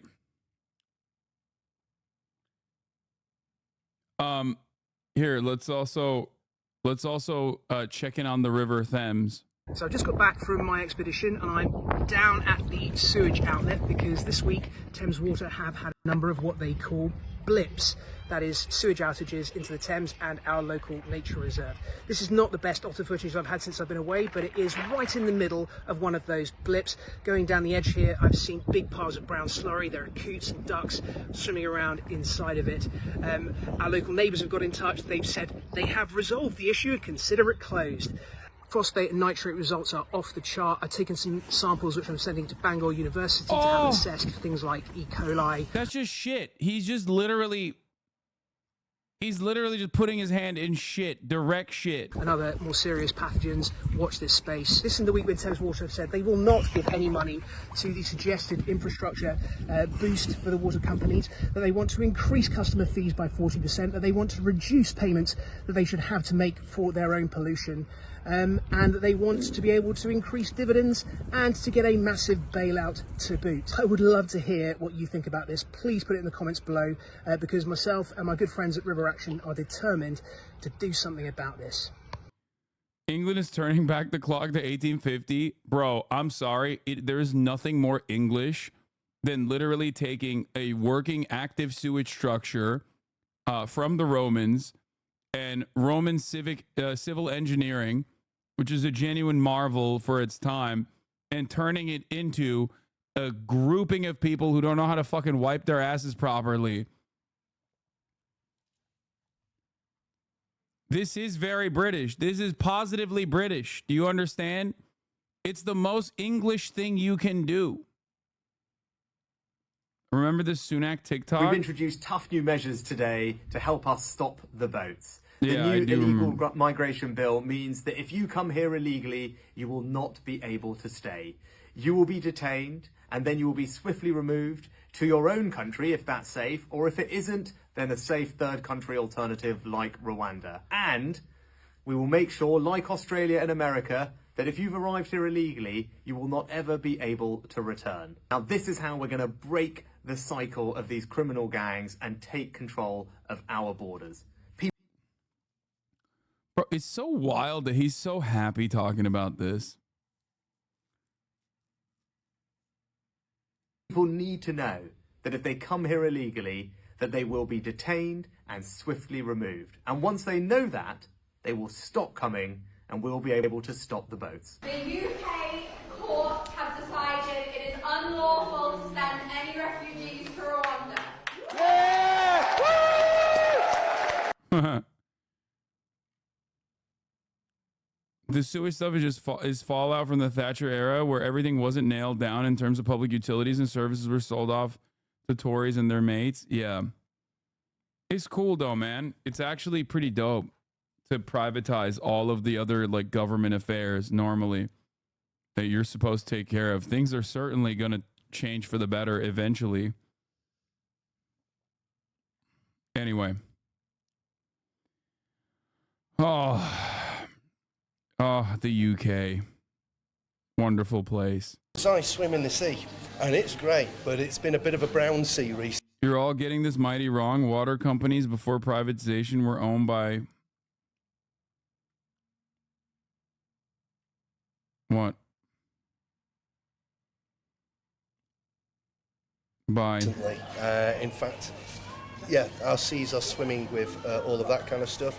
This government have been in for, what, 13 He got taken out before he could finish it. years, 14 years, and not one thing has been improved for the better, in my own personal opinion. A summer election announced on a day when the weather seemed a better fit for the mood of many we spoke to. We're in a town famous for bringing sunshine, because the swing needed for a Labour win in Morecambe and Lonsdale mirrors almost exactly the national numbers. Yesterday you told me about the blue, blue sky. And at the Rainbow Centre, which describes itself as a youth club for the over 50s, we got a dose of reality. An antidote, perhaps, to the Westminster frenzied election speculation at their regular Wednesday dance class. Do you want a general election? Well, we certainly could do with one, yes. We need one. I agree with you there. I mean, the present situation it's been just descending into a shambles gradually for some years, hasn't it? So, you know, something needs sorting out. Go on, you said that you need a general election. I think we do need, yes. Go on, why? Yes, because everything is in a mess. Do you think having an election will fix something? I've no idea, because I really wouldn't know who to vote for. Really? To be honest, yeah. I don't know who I could trust. It's always, oh, we'll give you a tax cut, or we'll do this, we'll do that. But then always ever look in the short term at what they think will just get them votes. Those making promises take note. Trust might be the biggest issue of all in election 2024. This is where the Prime Minister is going to speak in the next few minutes, and I'm being forcibly removed. We just simply wanted to have access tonight at Sky News, but unfortunately, we're told that because there are pool arrangements in place... Dude. Remember England. Remember British chatters. I fucking told you. I told you. Look to America to see what your future political prospects will be. And look at your situation now. You have a feckless Labour counter to the increasingly more right-wing Tory administration. It's literally the same exact duopoly. It's the same shit with, I guess, a lack of seasoning. Not a different seasoning, but a lack of seasoning. Senior Labour figures seeking to water down. Seeking to water down plans to decriminalise abortion. MPs due to a free vote on proposal, but some in party have privately expressed concerns it goes too far.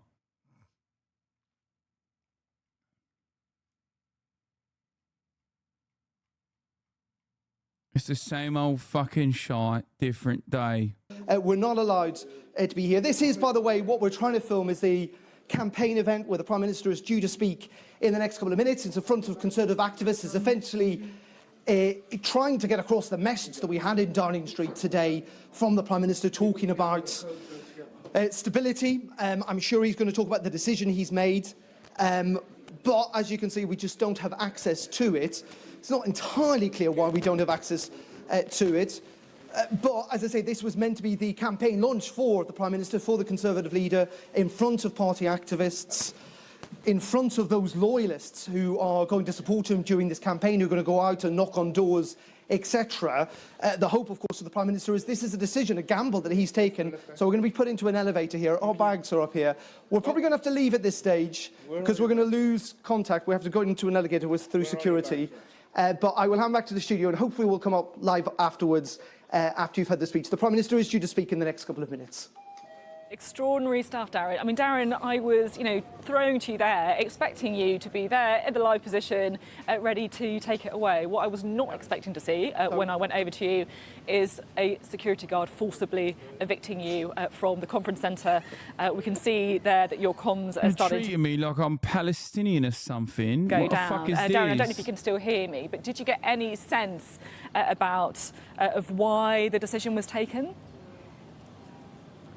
We were told that this is an event where there's got pool cameras. We're going to have to go, so we've been forced into an elevator here, Sophie. I'll try and speak to you later. Former president also playing cleanup yesterday. Yeah, British politics, baby. It's really good. It's really fucking good.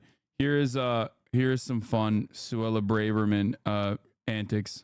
Now, quite often you'll see that they don't seem particularly intent on showing their faces. I don't know if you might be able to engage with people. Hello, just wondering if you'd like to have any kind of discussion at all with Suella today?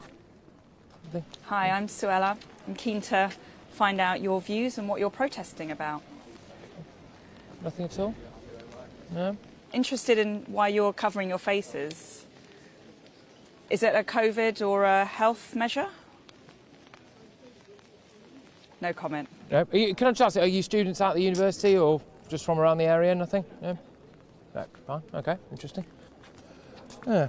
And what were you expecting? You know, did you think that maybe people might engage a little bit with you? They feel very strongly about it. These are supposed to be some of the brightest and the best students in the land, and taught in the art of articulating their views and expressing arguments in a coherent way.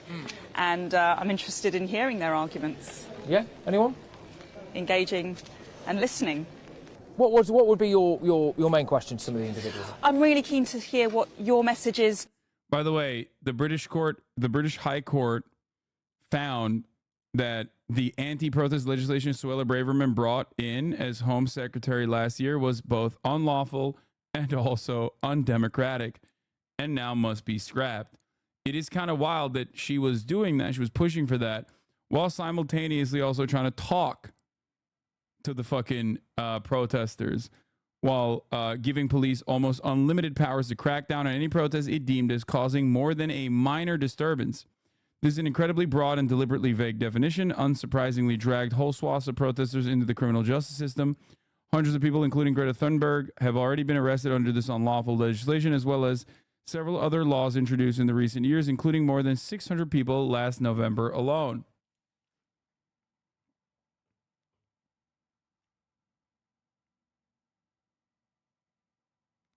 Oh, no, there's more. I know. She actually did end up getting her wishes and debating a student protester and getting owned as well. Hold on. Let's watch this first. Israel.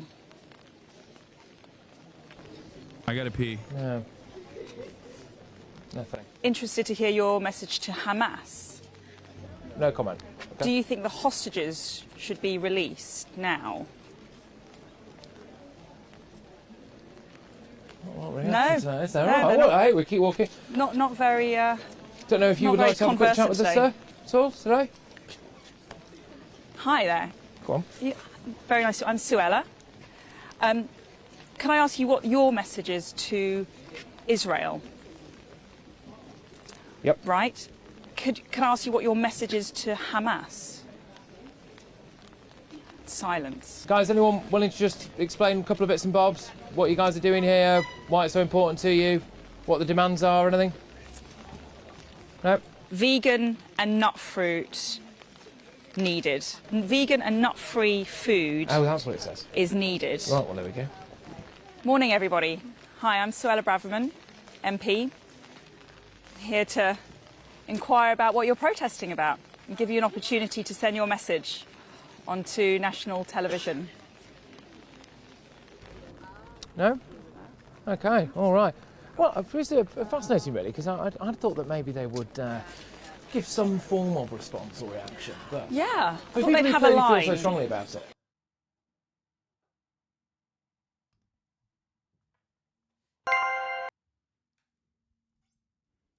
Here's what happened when a student protester did speak. One of my first questions that I was very keen to ask, I mean, were you at the encampment? The Cambridge one, but other ones. Other ones, OK. And can I ask you what your view is of the events of October the 7th? What do you think happened on October the 7th in Israel? Well, obviously the camps haven't started because of October the 7th specifically. Right. They're starting, I mean, this week in loads of encampments up and down the country. They've been, like, celebrating and having to, like, memorise the fact that this week commemorates the Nakba, which took place 76 years ago swastika, which means catastrophe, which is a massive symbol of what Israel has been doing for the last 76 years. This isn't about October the 7th. And to start with that is just entirely disingenuous, I think, on your part.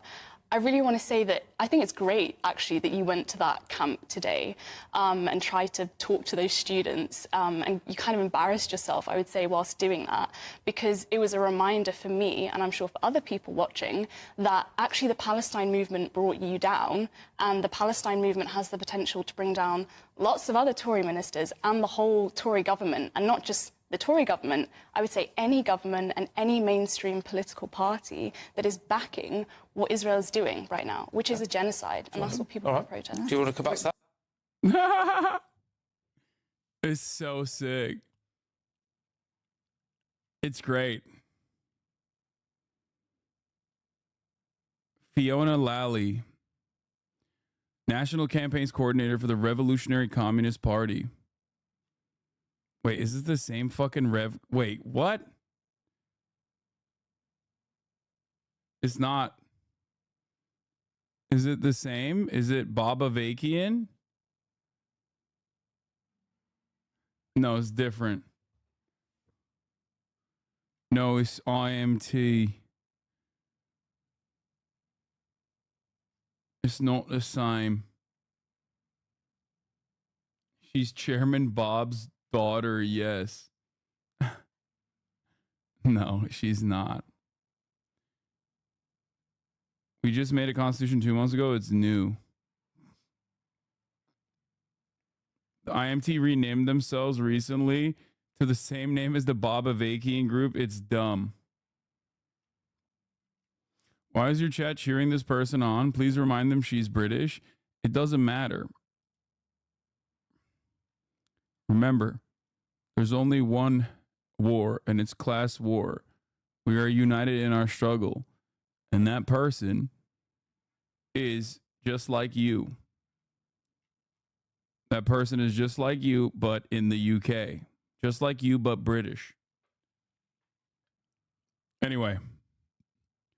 Oh, we already covered this yesterday. It's unimaginable, but somehow, of course, classic. The U.S. House of Representatives have proposed a new bill that would extend the same taxpayer benefits to Americans serving in the IDF as those serving in the U.S. military. In general, for purposes of this chapter, to extend practicable, the service of a citizen of the United States in the Israeli Defense Force shall be treated in the same manner as a service of in the uniformed services.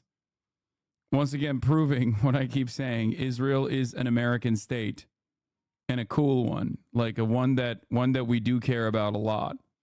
Now, speaking of which, let's watch the new GDF video about how Israel cucked the United States. In July of and let's 2000, learn more. A team of historians and political scientists sat down to interview Bob Gates for the George Herbert Walker Bush Oral History Project. Gates was CIA director during Bush's tenure. These were eventful years, and so the men spoke of the Soviet Union, Yugoslavia, Somalia, German reunification, a fascinating insider perspective into the first Bush White House. An enemy to Israel. Amid the interview, historian H. William Brands asks the old spy chief a question many were doubtless curious to know. Was there anybody that George Bush actively disliked? Shamir. Gates, of course, is referring to Yitzhak Shamir, the Israeli prime minister at the time. But I will say this, every president I worked for, at some point in his presidency, would get so pissed off at the Israelis that he couldn't speak. It didn't matter whether it was Jimmy Carter or Jerry Ford or Ronald Reagan or George Bush. Something would happen, and they would just absolutely go screw themselves right into the ceiling. They were so angry, and they'd sort of rant and rave around the Oval Office. I think it was their frustration about knowing that there was so little they could do about it because of domestic politics and everything else that was so frustrating to them. But he did not, I think, care very much for Shamir. I'm trying to think about others, but I can't think of any others. No doubt 2 decades before Bush was even sworn in as president, Lyndon Baines Johnson was feeling just as angry and ineffectual. It was the morning of June 8, 1967. Navy Ensign John Diedrich Scott turned 24 years old. His birthday was business as usual. His crew was stationed in the Mediterranean after having traveled all the way from West Africa. It was an early morning. Just before 4 a.m., he'd get to work. Deck watch. At about the exact same time, a Nord Atlas took to the sky to begin an... Wait. I hope nothing crazy happens to the USS Liberty.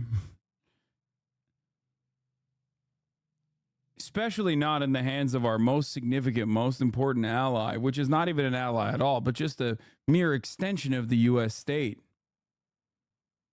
An air reconnaissance patrol. The plane, belonging to the Israeli Air Force, was patrolling along the Mediterranean coast to detect ships beyond radar range. There was only one. It was Navy Ensign Scott's ship. On the bridge, Scott spotted the plane. He grabbed his binoculars to get a better view. A flying boxcar with a double fuselage and twin engines. Just 15 minutes before, Scott had watched the ship's American flag being pulled by the wind. Up in the cockpit of the Nord Atlas, an Israeli naval officer scanned below, serving as an aerial observer. At 5:45, the plane began reporting that the ship was a destroyer. Less than 20 minutes later, though, according to an official Israeli history, the plane reported that it was, in fact, a U.S. Navy supply ship. The observer had even spotted the ship's hull markings, GTR-5, and the plane's crew radioed the information to ground control. Upon landing, the observer was debriefed by a Lieutenant Commander Pinchasi of Air Command, after which, according to an official Israeli inquiry, the identification of the ship was determined to be the U.S. Navy ship Liberty.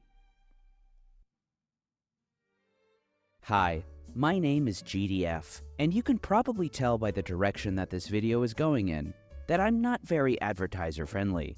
For that reason, I rely completely on my patrons, subscribers, and donations.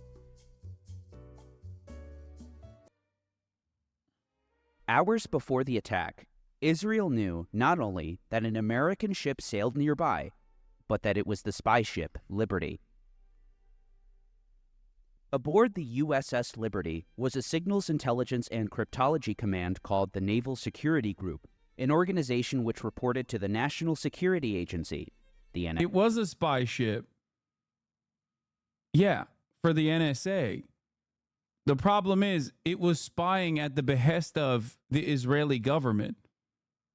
It's not like it's.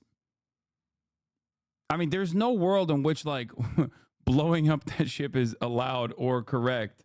It's just extra funny that they did it, even though they are allies. NSA. Oh fuck! I just gave you spoilers. God damn it.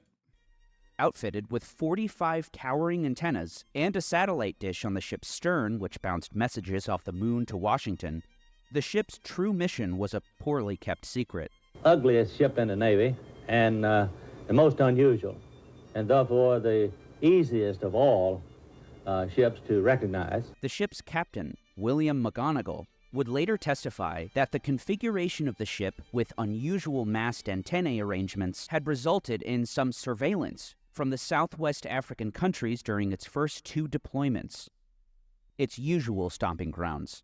African art and masks decorated the ship's walls. Summer 1967 was supposed to entail steaming off to Angola, Liberia, and Gabon. From the port of Abidjan, however, the ship received new marching orders. Late spring saw things heat up rapidly in the Middle East.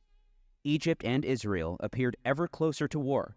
The ship was now to sail towards Spain, and finally, off of the Sinai Peninsula. It was here that the Liberty was to listen in on communications flying between the warring parties of the ensuing 6-day war. Each day, beginning with Israel's preemptive attack on Egypt, the Liberty was sending a steady stream of updates back to Washington about Israel's capturing the Sinai and the West Bank, including the Old City of Jerusalem, in just the first 3 days. The ship was very much not a battleship, and as we shall see, almost completely defenseless. The Liberty carried no cannons and was armed with 4 Browning 50 caliber machine guns. The ship's 4-page gunnery doctrine declared the mounted gun's primary function was to repel boarders, not shoot down fighters. The ship's infirmary was, in turn, not outfitted for war zones. Out of a crew of almost 300, the main ward could accommodate just 4 patients. On a previous cruise, a sailor had to be evacuated to a hospital in Senegal for appendicitis. The examination room, with its lone surgical table, carried sutures and local anesthetic. However, the sailors did not have much reason to believe they'd be targeted for attack by anyone. Its flag flying on its mast, its freshly painted hull markings, its configuration, size, and speed, coupled with the clear weather and lack of surrounding ships, made an attack all the less likely. After all, no nation had ever attacked a spy ship, so the worries were not overt, particularly because the Liberty sailed in international waters. Navy Ensign Scott still had eyes on the plane, and even shot 4 photos with a 35mm camera. The plane circled around several times, then took off in a true direction toward Tel Aviv. A single jet aircraft circled the ship at 8:50. 2 more jets circled 3 times at 10:30. 11 a.m. another plane circled. More planes came at 11:30, 11:45, 12:20, and 12:45. The weather log on the Liberty showed clear skies, calm seas, and excellent visibility north of the Sinai on June 8, 1967. The calm preceded a vicious storm. Just before U.S. Navy vet here, this incident is why the U.S. doesn't sail spy ships anymore, so extremely very ultra rare Israeli W. I mean, it doesn't really matter because aren't all the Navy ships functionally spy ships now anyway? It just means that like any ship that the Navy flies is no longer a civilian vessel, but instead directly just a vehicle for war.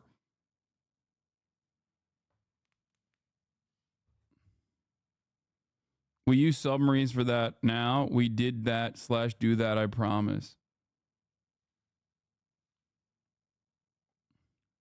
2 p.m., Captain McGonigal peered through binoculars from the starboard wing. He spotted a fighter jet.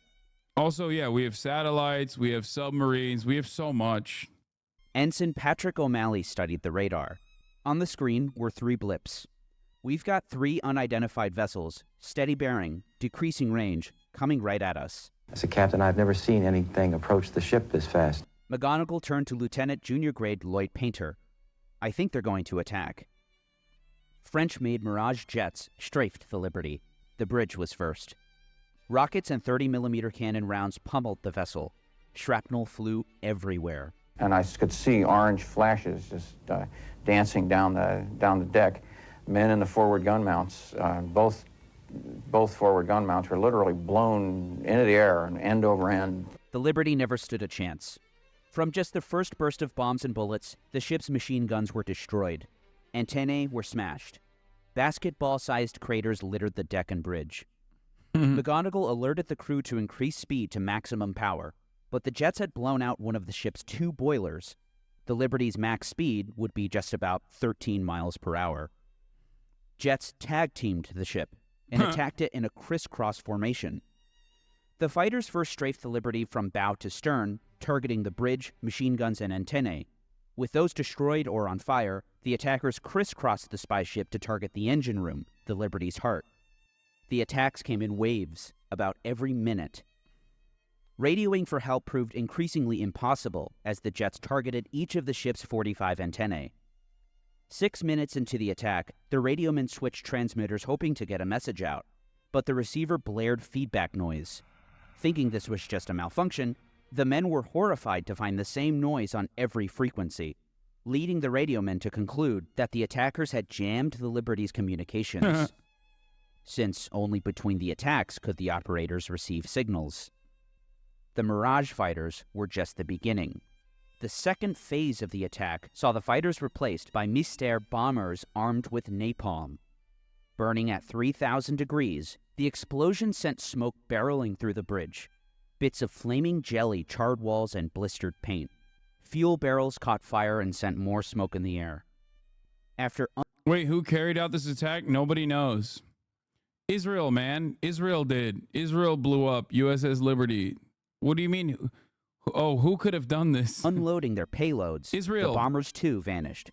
There was now another calm in the skies, though not aboard the Liberty. Imagine if any other country did this. Brother, I don't have to imagine. I can tell you that part of the reason why we escalated conflict in Vietnam was because of a fake incident on a Marine vessel, a U.S. marked Marine vessel. Like, we have literally in the past used an attack on a ship, an American ship, to literally say we're going to go to war with a country.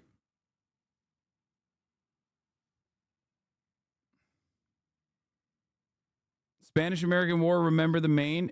No, I was talking about Vietnam too.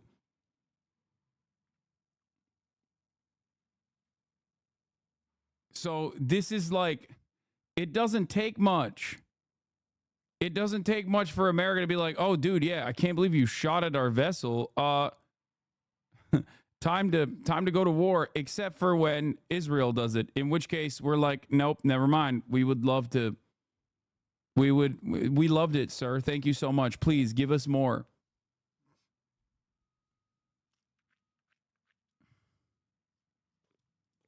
Whose deck was strewn with dead and dying. But still, the worst was yet to come, as those 3 blips on the radar screen still hadn't arrived yet. The torpedo boats that happened to have been the 3 blips that I had seen on the radar scope had reached us and were now firing armor-piercing bullets through the ship. McGonigal again pulled up his binoculars and saw, some 15 miles off the starboard side, 3 torpedo boats coming straight toward him. The skipper ordered new men to replace the dead ones at the 50 cals, and a new American flag raised to replace the one knocked down by the jets. They grabbed the largest one they had, 7 by 13 feet, and pulled it up the mast at 2:26 p.m. Up until now, the ship's crew had no idea who was even attacking them. Egyptians? Soviets? I saw what appeared to me to be an Israeli flag on one of the boats. No doubt McGonigal was stunned to find, as the torpedo boats approached some 2,000 yards away, a blue and white flag with a Star of David in the center. The boats then opened fire. Along with 50 cals of their own, the ships also possessed 20 and 40 millimeter cannons. These weapons, of course, were designed to create a distraction as their gunners manually aimed torpedoes at the Liberty. Nearly 300 sailors now prepared for the unthinkable. Not since the waning days of World Why did they attack? They thought it was Hamas. War II, No, I'm and kidding. before many of the Liberty's crew members were even born, had another nation torpedoed an American ship. At 2:34 p.m., McGonigal watched a torpedo gliding underneath the water, which flew past the Liberty's stern by 25 yards, but the Israeli boats had fired 5. At 2:35 p.m., the Liberty was lifted out of the water and sloshed back down. The power was out, all the generators and even the steering had failed. A single torpedo had slammed directly into the ship's starboard side, blasting a hole 39 feet wide and 24 feet tall. Water cascaded into the ship. Oil, classified documents, key cards. They thought the ship might have children on it, and they got really excited to kill them. And bodies poured out into the sea. 25 sailors were killed by the explosion. If not during the 8 reconnaissance flights over the Liberty, then certainly amid the attack from the fighter jets and bombers, the Liberty was identified for what it was, according to Lieutenant Colonel Shmuel Kislev, then Israel's chief air controller at General Headquarters in Tel Aviv. The Air Force stops all operations and says, all our aircraft, all our attack aircraft, please stop. I must say that at that point in time, in my mind, it was an American ship. By the way, this is precisely the reason why I always laugh when people are like, what do you think would happen if, like, Israel attacked American soldiers? I'm like, what do you mean? What do I think would happen in a hypothetical? It has happened. We know what happens when Israel does this, okay? We just act like it didn't happen. That's why there's probably Navy veterans in here, and this is the first time they've ever heard of this incident, or at least in another instance where I've covered the USS Liberty. That's it. Like, we say, sorry, sir. I apologize for being there. You thought it was American? I was quite certain it was an American ship. More than 20 minutes before the fatal torpedo strike that killed 25 sailors, Israel's chief air controller conclusively identified the Liberty as an American ship. Navy Ensign John Scott, preempting another torpedo blast, instructed his men to grab life preservers and prepare to abandon ship. The men dropped several life rafts overboard, but Lieutenant Painter watched in... Yeah, usually this chatter is right, by the way. Like, for the most part, the people that bring up the USS Liberty are people... Hassan, try not to do ad hominem attacks impossible difficulty. Dude, come on. Come on, dude. The only ad hominem attack is the top of the hour ad attack, okay? It's 3 minutes long, and you're gonna fucking see it. If you think that this bait is good enough, like the last two baits, that's lazy, okay? That's lazy. It's too lazy for you. Yeah, fuck off. Yeah, exactly. Exactly. Weak bait. Weak fucking bait. You can't catch me slipping now. I'm aware. I'm woke to the ways in which this chat spends every fucking minute coming up to the top of the goddamn hour, okay? Yeah, I'm awake now. I'm wide awake. I've grown. Yeah, your baits have gotten me stronger. I'm stronger and better than before. Weak baits will get you nowhere. Okay?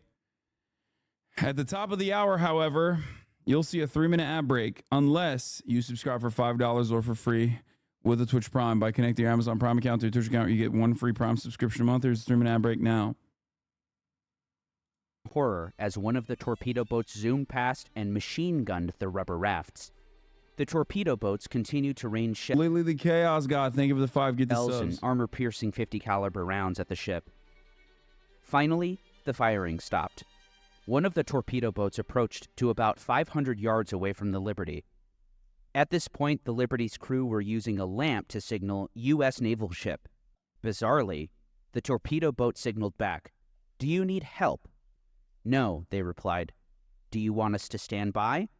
"No, thank you," they replied, followed by the last communication from the Israeli vessel. "Good luck."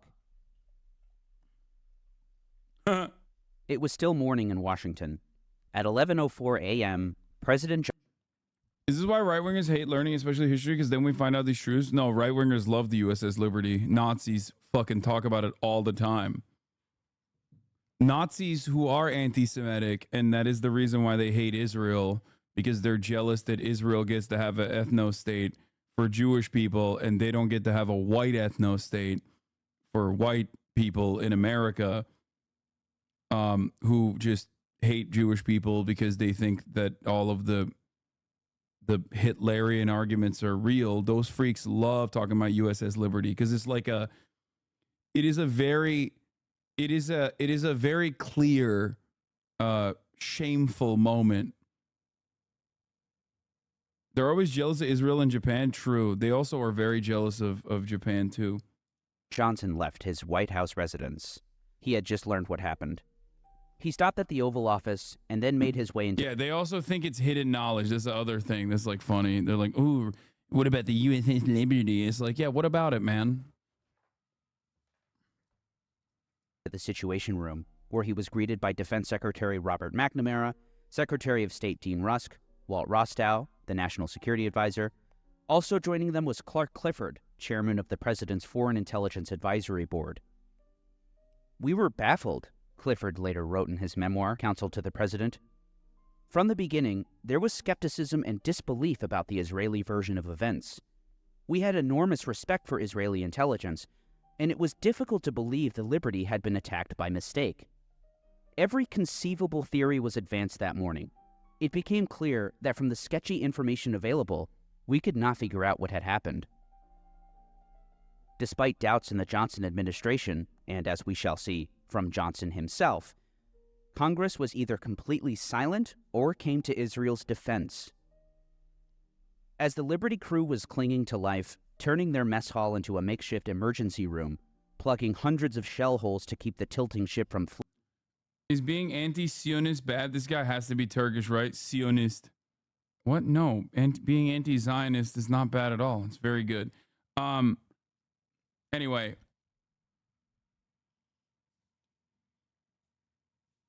The thing I was going to say is that at the time, we should have glassed Israel over this? Fuck no. Are you kidding me? Are you kidding me, dude? Israel was an incredibly important ally in a region where we had a lot of interest and very real fears that all of the other anti-Israel countries were going to align with the USSR.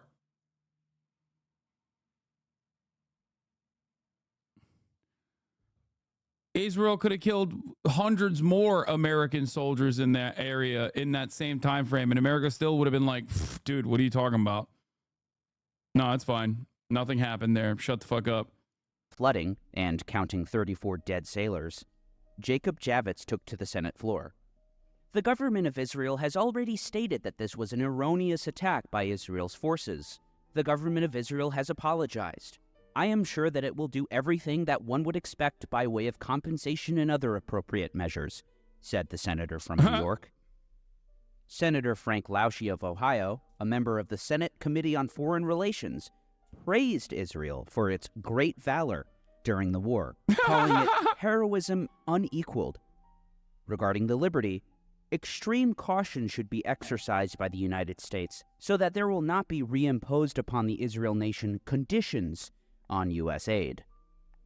Abraham Ribicoff, senator from Connecticut, spoke solemnly of the tragic loss of life on board the USS Liberty, the subject of armed attack, but not before gushing, with dedication, courage, and heart, the Israeli people have fought a remarkable fight. It was remarkable how they fucking blew up our naval vessel, dude. That shit was awesome.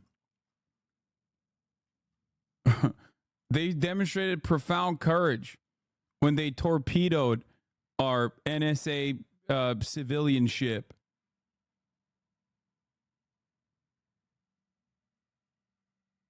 You don't understand. Senator from New York, none other than Bobby Kennedy, named the perpetrator, to his credit, the tragic mistake of today when Israel's forces attacked a U.S. ship must alert us all, if further alert were needed, to the danger of the world we live in, but not before lauding Israel. Throughout this country and all over the world, men are moved and impressed by the bravery of Israel's people for the last 4 days, as for the 20 years before. Democrat representative from Illinois, Roman Puchinski, also chimed in from the other side of Congress, again naming the culprit. It was with heavy heart that we learned a little while ago of the tragic mistake which occurred in the Mediterranean when an Israeli ship mistakenly attacked an American ship, followed by an all-too-familiar rhetorical device which endures to the present day. These are the tragic consequences of armed conflict. Shit happens, bro. Nobody's perfect. Calm down. Oh, God. You guys really have to... You guys really have to chill out, okay? With this whole, like, oh, Israel is not allowed to defend itself against its ally, the United States of America. What do you mean? Like, Israel is allowed to kill American soldiers. What the fuck? And that was it. Sure, more than 24 law. Did AIPAC exist at the time? What the fuck? Why are the congressmen so cucked? Okay. Couple different things. AIPAC did not exist at the time because it was called something else, and ironically enough, JFK wanted to actually change the consideration of, I forget what its prior name was called, but JFK at the time wanted to change its classification to a foreign lobby, which it should be. But having said that, one thing you have to remember, it's not just AIPAC, okay? It's not. AIPAC giving dollary dues to American congressmen is not the reason why these guys were dick riding Israel into oblivion, okay? What I just described to you earlier about how important our maintenance of the relationship with Israel was to American interests at the time is infinitely more important than AIPAC, okay? No, this is not the Holocaust collective guilt era either. No. The most important, most significant aspect of this relationship was Israel's positioning in the region against other countries that were potentially aligning with the USSR. That's it. That's why I always tell you, like, AIPAC money and lobbying money in general, okay? Lobbying money in general only is important for times of need, like pressure points, where there's a lot of fucking people being like, dude, what the fuck are you doing? You're getting an unlimited amount of money from Israel. What the fuck are you doing? Fuck you.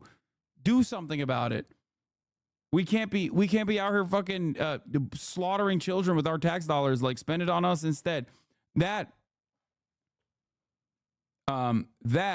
is when AIPAC money comes into play. That is when the NRA money comes into play in times of political turmoil, when there is too much public demand. That's when you remember who's buttering your bread. Lawmakers took to the floor to applaud Israel for its performance on the battlefield, but not a single other lawmaker mentioned the attack on the Liberty the day that it became public knowledge. Each one of these expressions of sorrow were buried in speeches promoting Israel as an ally and, of course, championing aid to the country. Things didn't change much in this regard even as the facts of what happened came to light. How could this be? The Zionist project to colonize Palestine has existed in its modern form since the first Aliyah in 1882, to the land which was at that point still under Ottoman rule. Indeed, the earliest Zionist lobbies in the United States include the Zionist Organization of America, founded in 1897. With the establishment of the State of Israel, recognized by Harry Truman's government just minutes after the clock struck midnight on May the 14th, 1948, more lobbies would organize in order to secure aid to the nascent Jewish state. One would be more consequential than any other. It called itself the American Zionist Council. Its frontman in Washington, Isaiah Kennan, was previously the public relations official for the American branch of the Jewish Agency for Israel, formerly the Jewish Agency for Palestine. For this work, Kennan registered as a foreign agent in 1947, pursuant to the 1938 Foreign Agents Registration Act. But in 1951, Kennan assumed his new role as a lobbyist. The American Zionist Council's mission was securing aid to Israel. At this point, still economic assistance, since Truman placed an arms embargo on the country calculated to avoid alienating Arab countries. Their first success came with the Mutual Security Act, the successor to the Marshall Plan that allotted tens of millions of dollars in aid to Israel, among other countries. This comprised the first major U.S. foreign aid package to the Jewish state. Kennan carefully crafted a model which endures to the present, and in celebration of the aid package, began sponsoring trips to Israel for members of Congress. Preempting the 1952 election, the American Zionist Council inserted political positions into the campaigns of both the Democrat and Republican candidates for the presidency. Pro-Israel positions would be represented across the board. The idea that tax-exempt donations were being used to lobby for aid to a foreign government irked the ensuing Eisenhower administration, writes Middle East policy scholar Stephen Spiegel. The tension between the Eisenhower administration and Israeli supporters was so acute that there were rumors, unfounded as it turned out, that the administration would investigate the American Zionist Council. Therefore, an independent lobbying group was formed within the auspices of the American Zionist Committee. And so, the American Zionist Committee for Public Affairs was born. Kennan would additionally put his background as a journalist to use, founding the Near East Report. Over the years, at the request of the Jewish Agency, the Jewish Agency for Israel made available to the American Zionist Council the sums listed below for subscriptions to the Near East Report. The weekly editorial would be sent to, ultimately, every single member of Congress. Money poured into the AZC coffers, courtesy of the Jewish Agency. When Executive Vice Chairman Gottlieb Hammer was asked, "Do you know, prior to 1960, approximately how much you supplied to the American Zionist Council?" Hammer responded, "My recollection would be somewhere in the neighborhood of around 600 to 700,000 prior to 1960. Each year, he was asked? Each year, yes, sir. The new decade would constitute a new era for the organization, especially for its lobbying arm, who, in 1959, would send a letter to the office of the Secretary of the U.S. Senate.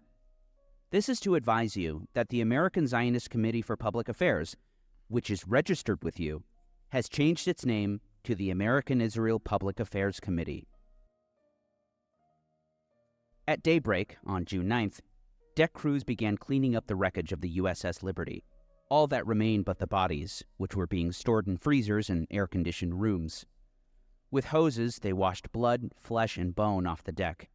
Sailors even discovered a shoe with a foot still inside. Just 2 days after the attack, the Naval Court of Inquiry investigating the event convened in London. Admiral John McCain, Jr., Navy Commander for Europe and the Middle East, appointed Rear Admiral Isaac Kidd, Jr. to lead the inquiry. And Kidd chose Captain Ward Boston as chief counsel. My name is Ward Boston, Jr. I'm a retired Navy captain, United States Navy. I was the counsel to the Court of Inquiry that was appointed by Admiral McCain as a result of the Israeli shooting. Yes, the John McCain. Not like the John McCain that you know. John McCain comes from a long line of Navy admirals, which is part of the reason why he was able to literally drop a shit ton, like six American planes during Vietnam and still be allowed to continue piloting planes. Brave revolutionary Ho Chi Minh supporter John McCain destroying the American Navy from within. Shooting up the USS Liberty on 8 June 1967. Their report was completed by the end of the month.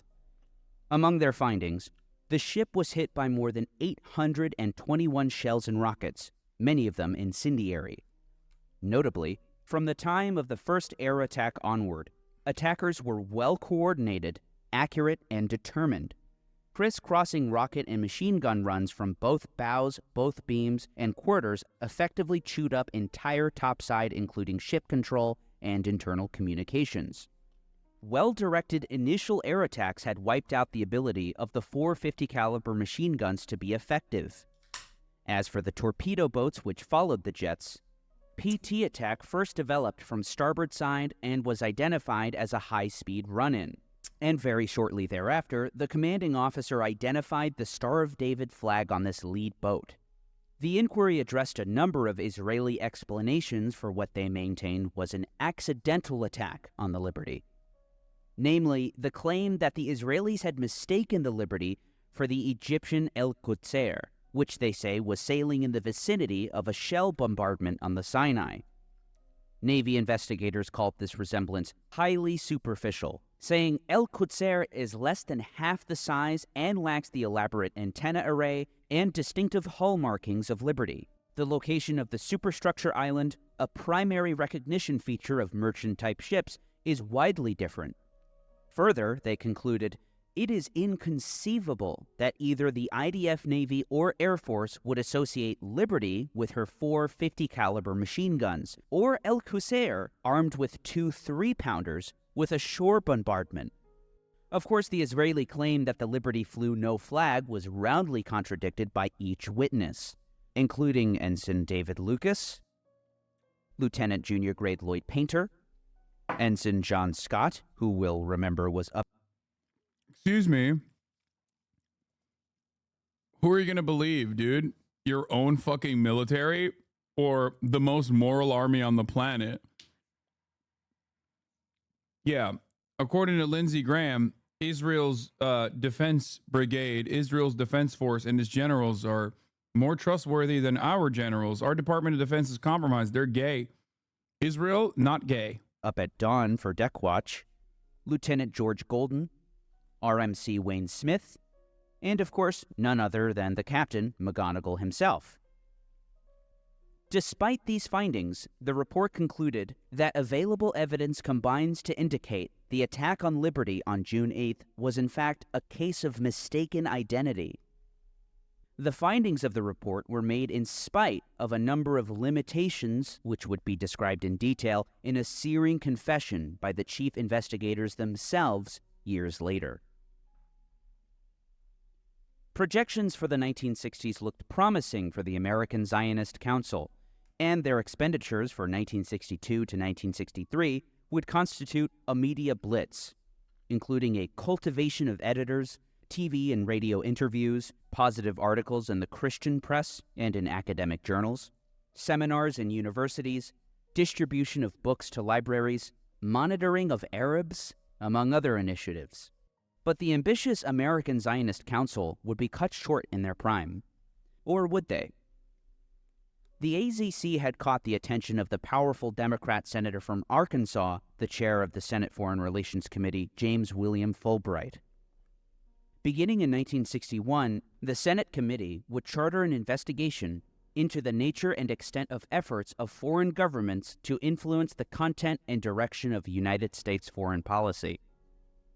Fulbright wasn't alone in his concerns. In late 1962, Assistant Attorney General J. Walter Yeagley informed his boss, Robert F. Kennedy, that we are soliciting next week the registration of the American Zionist Council under the Foreign Agents Registration Act, since it was reported that the council received over $32,000 in subventions and over $11,000 as a special grant from the American section of the Jewish Agency for Israel. Under the act, the receipt of such funds from the Jewish Agency constitutes the council an agent of a foreign principal. Shortly thereafter, Mr. Yeagley, on behalf of the Department of Justice, orders the American Zionist Council to register as an agent of a foreign government. Less than 2 months later, 6 weeks to be exact, the American Israel Public Affairs Committee severs itself from the AZC to become its own corporation. However, AIPAC would not register as a foreign agent, despite taking over the entire American Zionist Council's operations. The Fulbright investigation culminates in hearings later in the year, where it is revealed that the Jewish Agency from January 1, 1955 through December 31, 1962, made payments totaling $5,100,000 to the American Zionist Council to carry on activities within the United States. Through its failure to require itemization, the Department of Justice and, therefore, the public was unaware of the public relations activities in the interest of Israel carried on within the United States by the agency. It wasn't until the year 2004 when an aging Ward Boston, the senior legal counsel to the Navy Court of Inquiry into the Liberty attack, gave in to his guilty conscience. In a sworn affidavit that was inserted into the congressional record, Boston told all. For more than 30 years, I have remained silent on the topic of USS Liberty. However, recent attempts to rewrite history compel me to share the truth. Boston describes how he was assigned to the job while serving as a captain in the Judge Advocate General Corps. He goes on to list the flaws in the investigation. The late Admiral Isaac Kidd, president of the court, and I were given only 1 week to gather evidence for the Navy's official investigation into the attack, despite the fact that we both had estimated that a proper court of inquiry into an attack of this magnitude would take at least 6 months. Despite these limitations, the pair were able to acquire damning evidence, much of which we went over earlier. The evidence was clear. Both Admiral Kidd and I believed with certainty that this attack, which killed 34 American sailors and injured 172, was a deliberate effort to sink an American ship and murder its entire crew. I recall Admiral Kidd repeatedly referring to the Israeli forces responsible for the attack as murderous bastards. Hammering the point home, the Israeli attack was planned and deliberate and could not... Bro, that's very, very anti-Semitic of him to say that. It's very fucked up. possibly have been an accident. I am certain that the Israeli pilots that undertook the attack, as well as their superiors who had ordered the attack, were well aware that the ship was American. I saw the flag, which had visibly identified the ship as American, riddled with bullet holes, and heard testimony that made it clear that the Israelis intended there be no survivors. It was an intended attack, deliberate, well planned, except not well executed because they didn't sink the ship. Not only did the Israelis attack the ship with napalm, gunfire, and missiles, Israeli torpedo boats machine-gunned 3 lifeboats that had been launched in an attempt by the crew to save the most seriously wounded. A war crime. Their superior, Admiral McCain, was adamant that we were not to travel to Israel or contact the Israelis concerning this matter. Finally, Boston writes that the late Admiral Kidd had personally told him that President Lyndon Johnson and Secretary of Defense Robert McNamara ordered him to conclude that the attack was a case of mistaken identity despite overwhelming evidence to the contrary. It's one of those situations where when political action takes over, then you're told by the President of the United States and the Secretary of Defense to keep your mouth shut, don't say anything, and that's a direct order. That the inquiry should have lasted months and not days is evidenced by the investigation of the spy ship Pueblo, captured by North Korea and its crew held hostage for 11 months in 1968. While the Liberty's inquiry lasted 8 days and produced 158 pages of transcripts, the Pueblo investigation lasted nearly 4 months and produced a transcript almost 3,400 pages long. Of course, Boston was far from the only person who felt the way he did. Then NSA Director, Lieutenant General Marshall Carter, commanded the agency which the Liberty reported to. He was never convinced of the official story, telling his interviewer for an oral history, "It couldn't be anything else but deliberate. There's just no way you could have a series of circumstances that would justify it being an accident." So said his Deputy Director of Operations, Oliver Kirby. One shot would be an accident or even one torpedo, but there was damage from all directions. We knew it was deliberate. It was very well planned, premeditated. They knew exactly what they were doing. Assistant Deputy Director of Operations, Brigadier General John Morrison Jr., concurred. "We just couldn't believe that. We knew what the Liberty stood for. We knew what it looked like. It was not a small ship. It was a large ship. They, being a bright bunch of folks, we had to believe that they knew. They saw the silhouette of the ship. They knew when they looked at it what it was. Our flag was flying."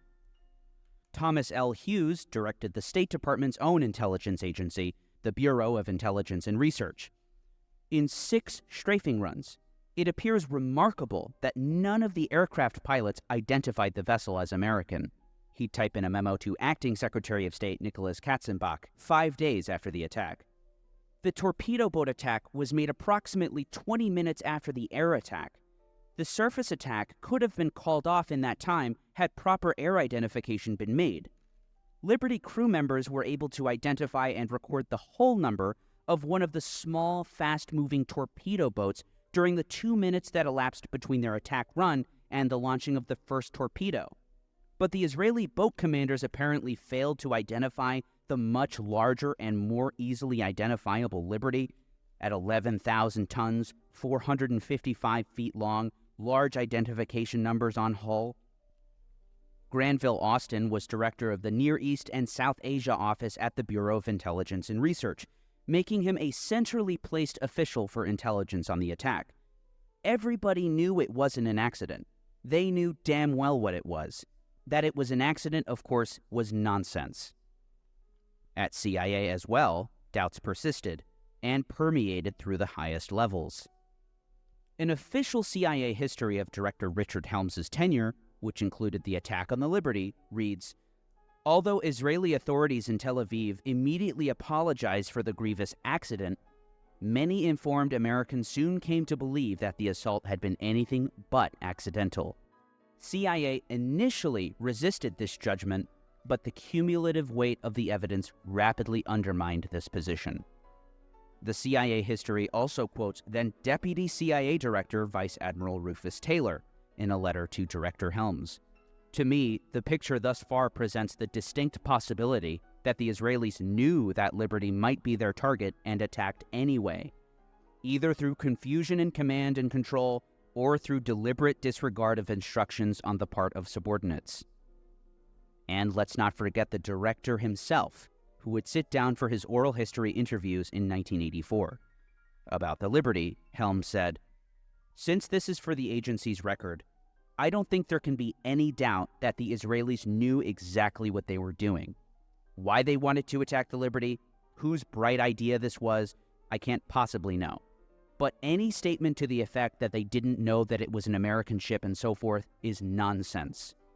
I have always assumed, without knowing the truth of the matter, that somebody in the Israeli hierarchy figured that the ship was monitoring what the Israelis were doing in Syria, and that before they attacked in the Golan Heights, they didn't want the United States to try to stop them from getting on with the job. So the thing to do was to take out this vessel and stop our ability to hear the transmission of their messages. That's just my surmise." A conversation followed by pages and pages of redactions. President Johnson himself reportedly fumed. Less than 2 weeks after the attack, Charles Roberts, reporting for Newsweek, cited a top-level theory that someone in the Israeli armed forces ordered the Liberty sunk because he suspected it had taken down messages showing that Israel started the fighting. President Johnson was the magazine's source. Holy shit. In a seemingly logic-defying twist of fate, the period following June 8, 1967, would be precisely the moment that the real sea change took place in terms of the absolute amount of U.S. aid to Israel. The efforts of the lobby to stifle dissenting views in Congress and to push for the lifting of the arms embargo began to bear fruit. Indeed, just months after the Liberty attack, and with all that had come to light about it, that lobby began pressuring the new Special Assistant for National Security, Walt Rostow, who proved more susceptible to these pressures, and the embargo was lifted. A lobby, as we've seen, that was an entirely foreign creation, set up and seed-funded to advance Israel's interests at the expense of the United States. Indeed, despite Johnson's fury, in which he went so far as to tell Newsweek's Charles Roberts that he believed the Liberty attack was deliberate, he himself caved to the pressure, as documented by Henry Kissinger in a 1969 strategy document. Congress subsequently furnished Israel with its first major arsenal of U.S. weapons, fighter planes, replacing France as Israel's main arms supplier in doing so. Those Mystères and Mirages which strafed and napalmed the Liberty would be swapped with F-4 Phantoms, and soon enough, F-15s and 16s would follow. Approved by a Congress that, it appears, didn't have the excuse of not knowing the obvious. By the end of the month of the Liberty attack, on June 29th, the House heard clearly for themselves the outrage of Representative Craig Hosmer, a Navy reservist who served in World War II. Hosmer was well-versed in ship identification.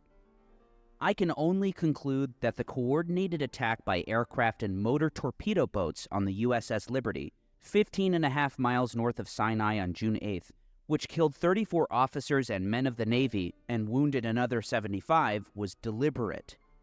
The fact that the USS Liberty was a Victory hull vessel, hundreds of which were produced and used by the U.S. Navy during World War II and since, rules out the possibility of mistaken identity. Every ship recognition book in the world has for years identified the characteristic Victory hull and superstructure of the USS Liberty as U.S. Navy property. Thomas Abernathy took the floor moments later. The Democrat representative from Mississippi spoke candidly.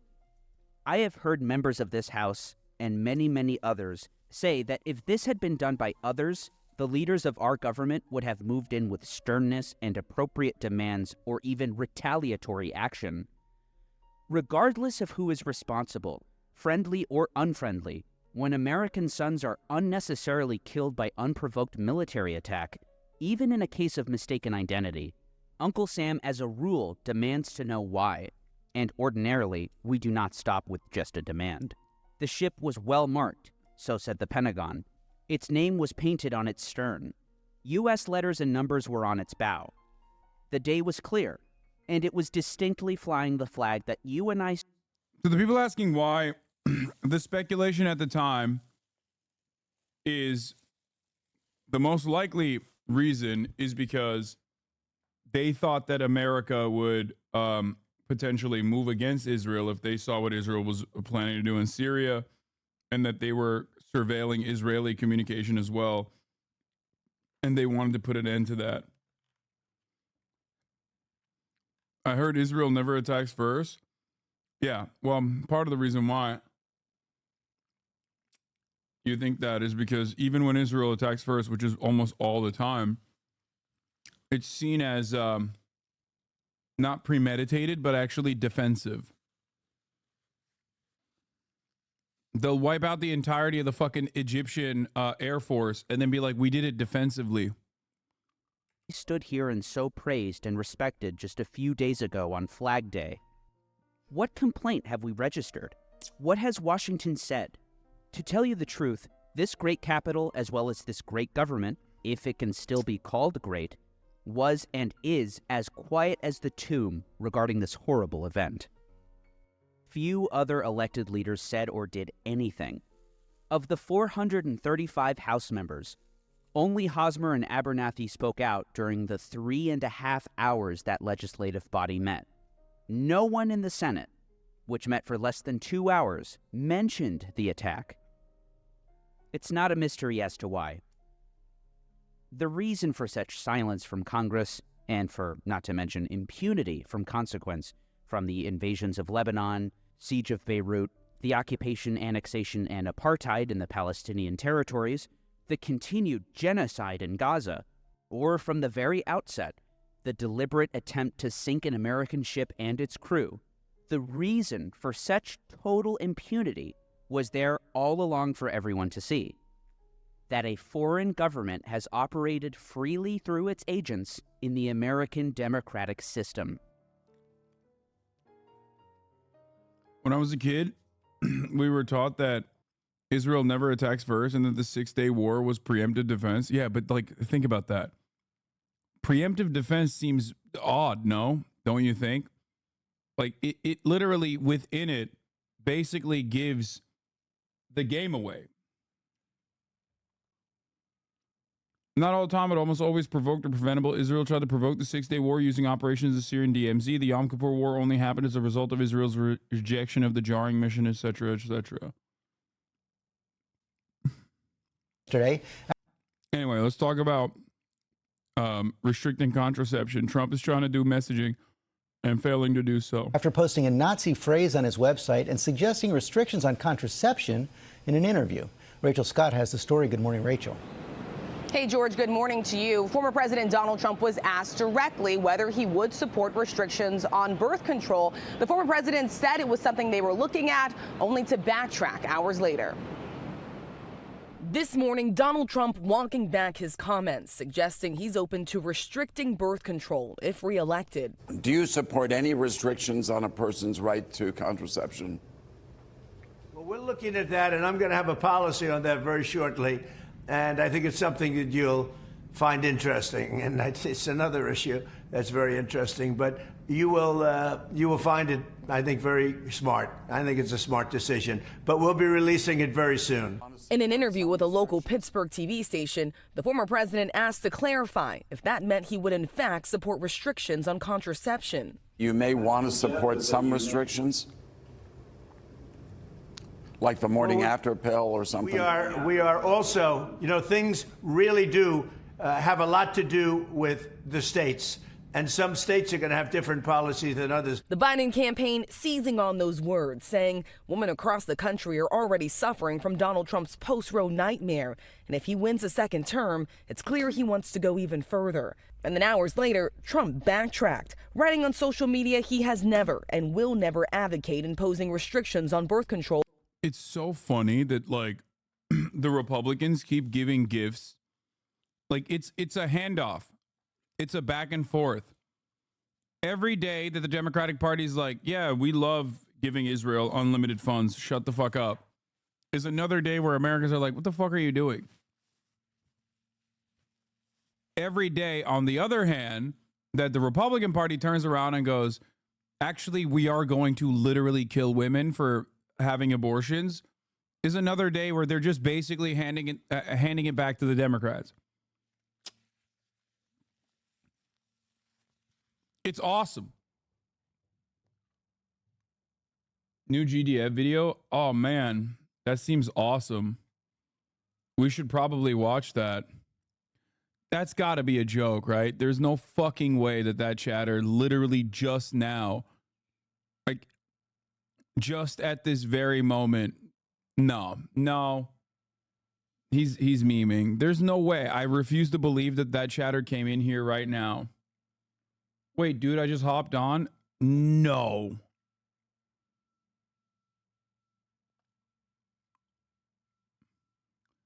Bro, I literally just clicked away. Like, just clicked away.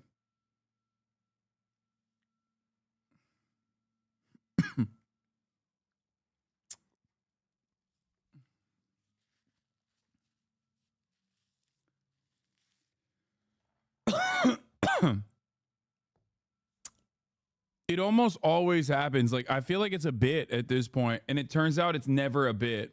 Or other contraceptives. But that's something he never made clear in the interview. The former president often boasts about appointing 3 of the 5 Supreme Court justices that overturned Roe v. Wade, clearing the way for 21 states to ban or restrict access to abortion. We broke Roe v. Wade. Just weeks ago, Trump told Time magazine he wouldn't intervene if states wanted to monitor or punish pregnant women seeking abortion, saying it's irrelevant whether I'm comfortable or not. It's totally irrelevant because the states are going to make those decisions. There are still major questions about whether the former president supports further restricting access to the abortion pill mifepristone, which is used in more than half of abortions in the United States. Trump said he would. I don't think you understand, bro. How do people have the gall to assume you haven't covered something when they join in? No, I'm not even angry. I'm just shocked that it happens literally like 30 seconds after I'm done watching a video, almost every single time. It's just funny.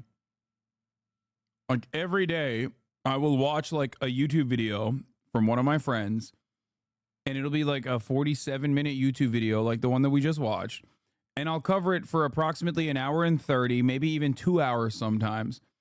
And 30 seconds after I'm done watching it, someone will be like, yo, so there's a new video from GDF. I think it'd be cool if you covered it. It's not like something that frustrates me. I'm not angry at that chatter at all. I just think it's hilarious that it had happened genuinely 30 seconds after I had clicked away from the video after I finished watching it.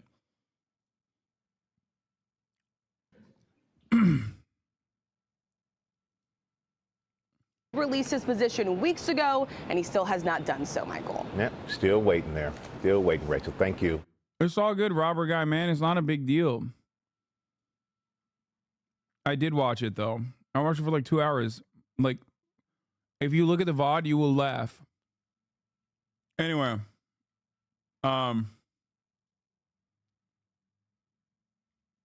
Defense rests case in Trump's hush money trial. But let's move away from that for one moment and listen to Nikki Haley. As a voter, I put my priorities on a president who's going to have the backs of our allies and hold our enemies to account, who would secure the border, no more excuses, a president who would support capitalism and freedom.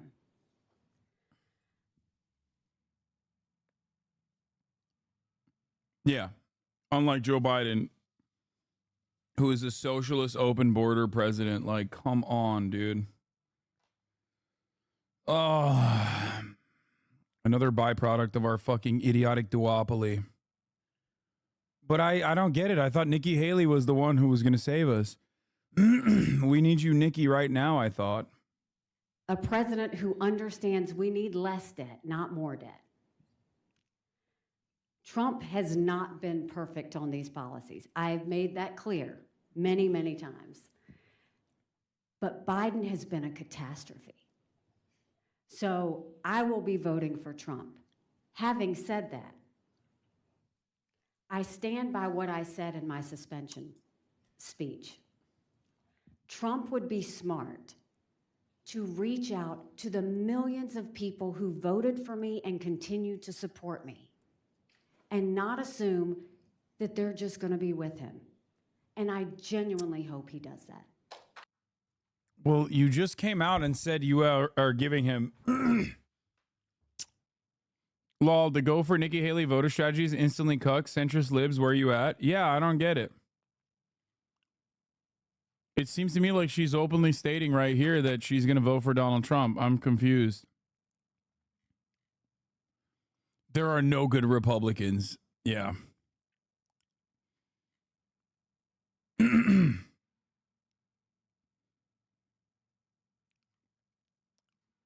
We need a strong Republican Party, like with Nikki Haley running the show. Oh, we're going to talk about Trump's hush money trial briefly, and then afterwards we're going to talk about how the FBI tried to assassinate Donald Trump. The defense has rested after the former president did not take the stand. Closing arguments set for next week. Aaron Katersky's at the courthouse. Good morning, Aaron. Good morning, George. 1 week from today, the jury should have the case of the people of the state of New York versus Donald J. Trump. He's charged with falsifying business records to keep secret from voters a 2016 hush payment to adult film actress Stormy Daniels. The jury is going to wait for the judge to instruct them, and the judge is going to spend the next 2 days finalizing those instructions. The defense wants the judge to say hush money itself is not illegal. Prosecutors asked the judge to say that Trump can be convicted even if he didn't falsify the records personally, but caused others to do so. Trump did not testify, as he said repeatedly he would. Instead, jurors heard testimony from 22 other witnesses. They saw nearly 300 exhibits, and they are going to hear closing arguments next Tuesday, George. And Aaron, in that slow-moving classified documents case, new evidence released suggesting possible obstruction by the former president? Yeah, the new trove of unsealed evidence includes photographs of Trump's valet, Walt Nauta, purportedly moving boxes that contained classified material at the former president's Florida estate, Mar-a-Lago. The lid on the top box is missing. It's just not there. And this is just some of the evidence that special counsel Jack Smith had amassed. There was a subpoena at the time for those materials to be returned. Nauta today is going to ask that charges against him be dismissed.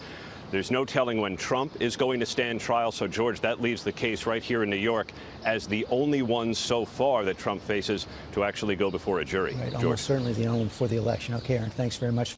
A newly unsealed court filing reveals the Biden administration authorized the use of deadly force during the FBI's 2022 raid on Mar-a-Lago. Now, in the classified documents probe, that's where this all happened.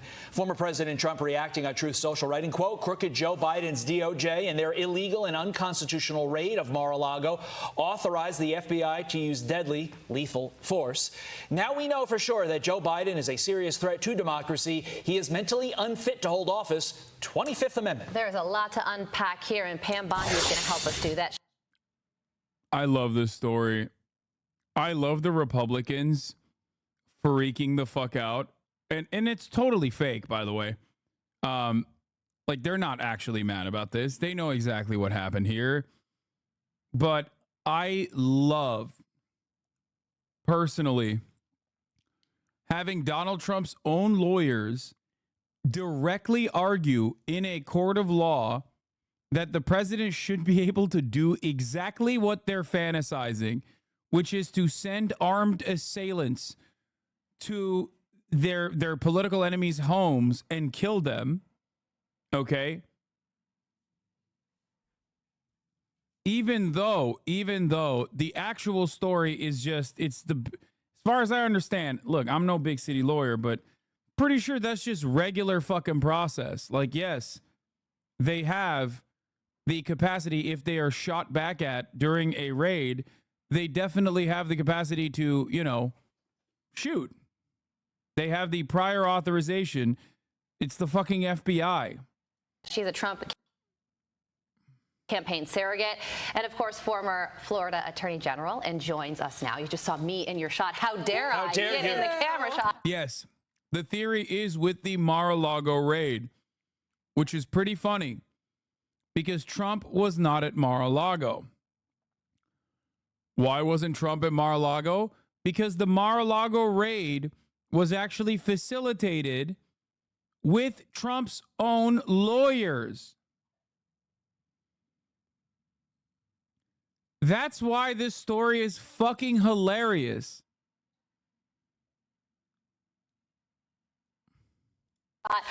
Okay, so the FBI is responding to this. They're saying this is standard protocol wording, the way we worded this search warrant. The problem is that this isn't a standard raid. So what do you think about this, and what should have happened here?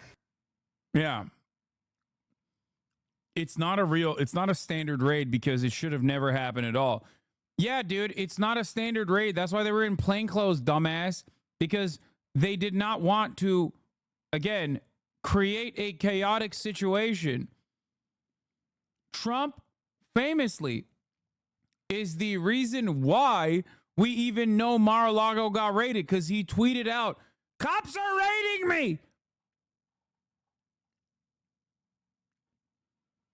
Saying how unjustifiable it is, when in fact, his team of lawyers were in communication with the federal authorities and had actually, as far as I understand, I might be wrong on this part, secured exact details of how the document extraction process would occur at Mar-a-Lago in a way to not disrupt regular order of business at Mar-a-Lago. Donald Trump was not at Mar-a-Lago at the time.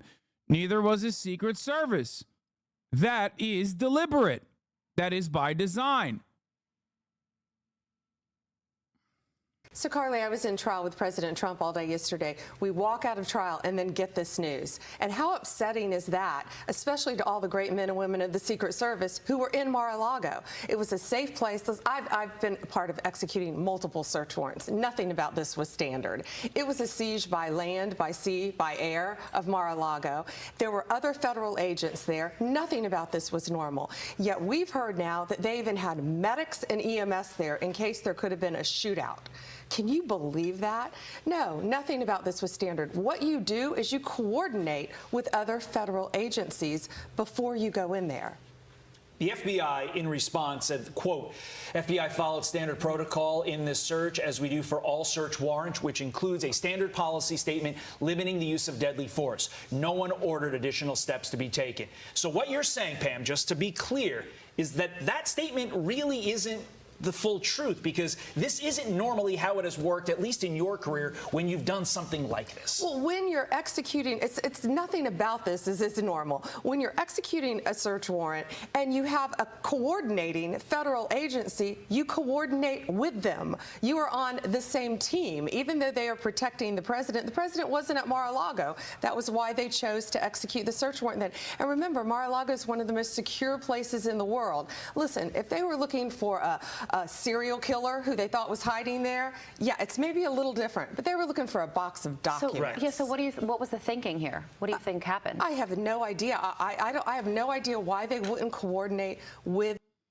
Okay, we have to do. Does this count as hog watching? Yes, I have to listen to fucking Fox and Friends, or not Fox and Friends, The Five. If I don't hear from my beautiful queen, if I do not hear from my beautiful queen, Judge Jeanine Pirro, about how this is so totally unacceptable in all my years as a prosecutor, I never thought I'd see the day. I never thought I'd see the day where the FBI would try to assassinate a former president. How dare you? Let's see. Fox 5, Trump, FBI raid. No, this is from 1 year ago. Oh, there it is. This is a major bombshell. Is this it? Nope, that's not Fox 5. The oversight committee. No, I need my fucking girl, dude. I need Janine. Nope, I don't want Jesse. I want Janine. Where is the judge? I need it. I need to hear what she has to say. She's on Jesse's show. Oh, he brought up. Oh, they didn't talk about this yesterday? Wait, they did talk about this yesterday. Oh, but they talked about it yesterday on the Jesse Waters show.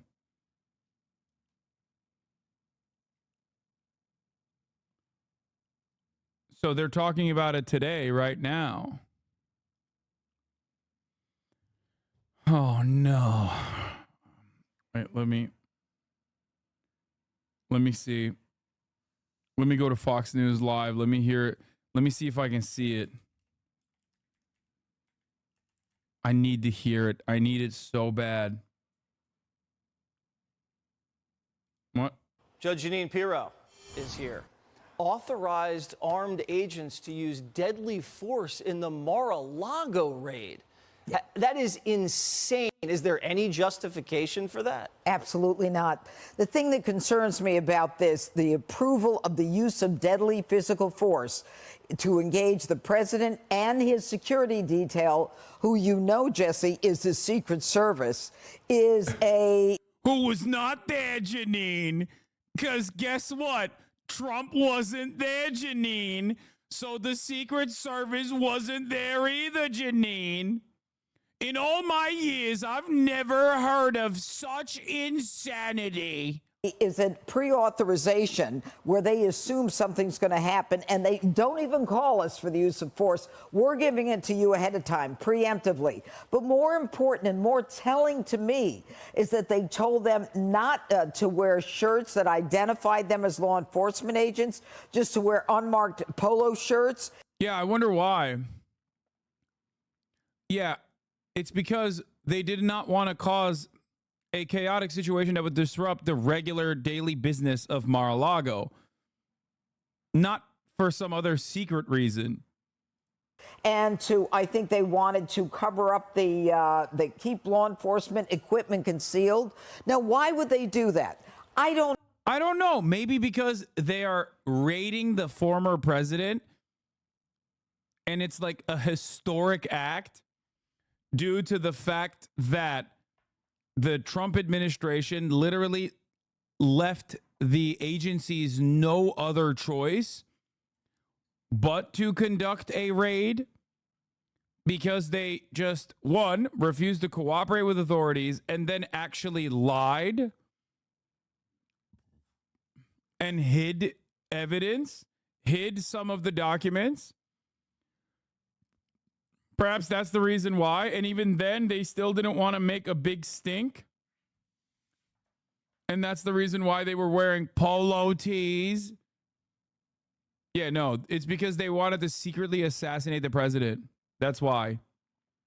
Oh, no, but, you know, my mind as a prosecutor goes to maybe they wanted the engagement of physical force. Maybe they wanted to come in without FBI, without, DOJ, without all of that, identifying so that they could engage in deadly physical force. And let me ask you something, Jesse. When we were getting out of Afghanistan, did the Biden administration... Afghanistan? Okay, see, the beautiful judge never ceases to amaze. Okay? I did not think that there was going to be an Afghanistan angle here. Okay? But she's done it again. She did it again, dude. She contains multitudes, okay? Oh, what about Afghanistan, huh?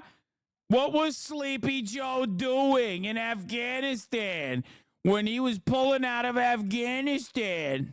Approve the use of deadly physical force when we had someone in a suicide vest in our sight with actionable intelligence? No. Wait, what? Is she insane? Wait, what the fuck? We literally blew up a humanitarian rights worker and his whole family, like, leaving Afghanistan. After we left Afghanistan, we fucking sent one final gift package to a human rights worker that was going home after a long day of giving aid to people. And 13 Americans died, but here they're ready to use force. You know, it's they smart. didn't do it against Joe Biden when they seized his records. So when someone is... Yeah. First of all, Joe Biden cooperated with the authorities. This is a raid where potentially some crazy shit could possibly happen. It's understandable that in the search warrant, they also say you could use, if attacked, you could use deadly force to defend yourself. And secondly, even then, the raid in and of itself was supposed to be inconspicuous in an effort not to, bring additional attention to the agency. And the irony here is that I'm pretty sure that was still facilitated with the lawyers. Trump was not there, for example.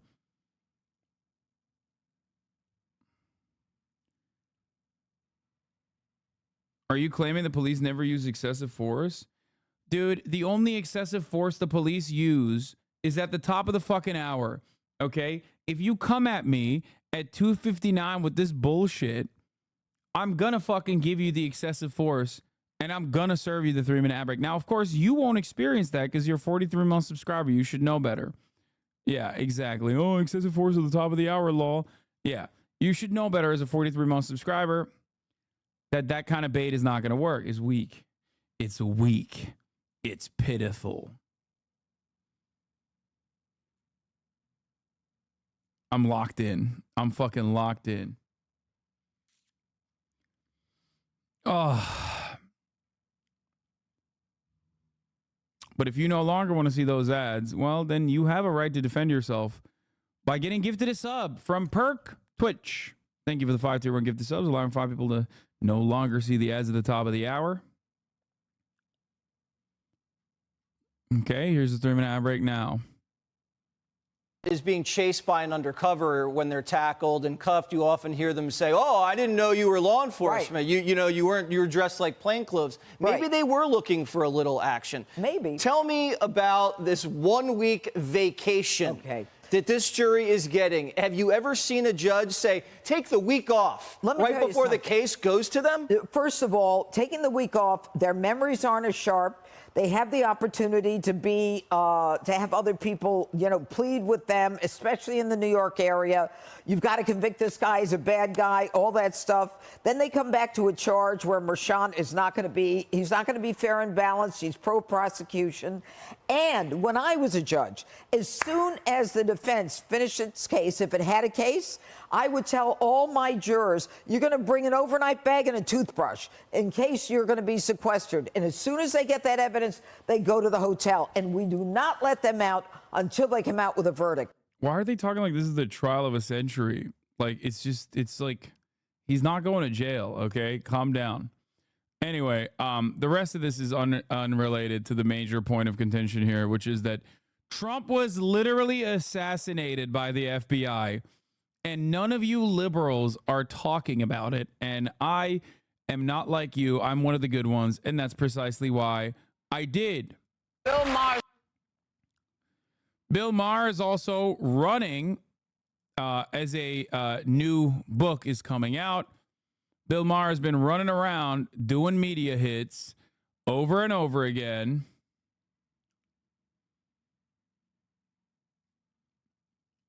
Talking about how much more radicalized and right-wing he is nowadays, even though he's still, of course, going to vote for Joe Biden. Dude, he's like, it's so funny. He's like, that's the term I used. We get it, man. We get the joke. You don't have to describe it, okay? Like, we understand. Why do you hate him so much? Woman doing incredible things. Why do I hate him so much? Bill Maher is such a fucking arrogant, out of touch, reactionary piece of shit liberal. He's everything that I despise. trapped inside of one fucking alcoholic human being's body. Like he is the perfect beacon of liberal elitism. He is basically the bi-coastal elitist that like everybody fucking chirps about. He is so unimaginably out of touch. He is so fucking annoying. He's so smug. He's so arrogant.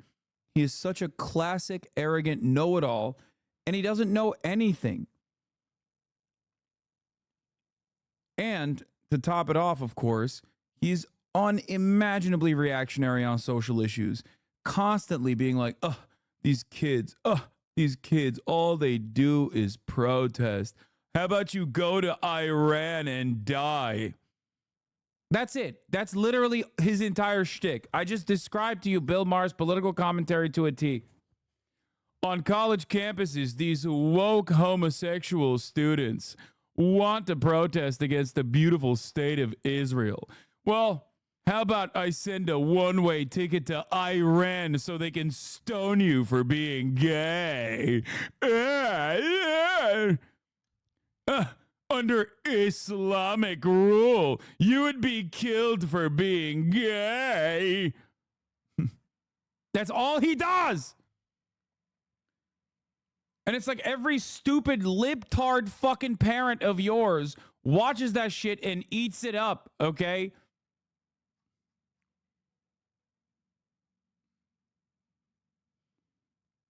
I'll have you know, protesting?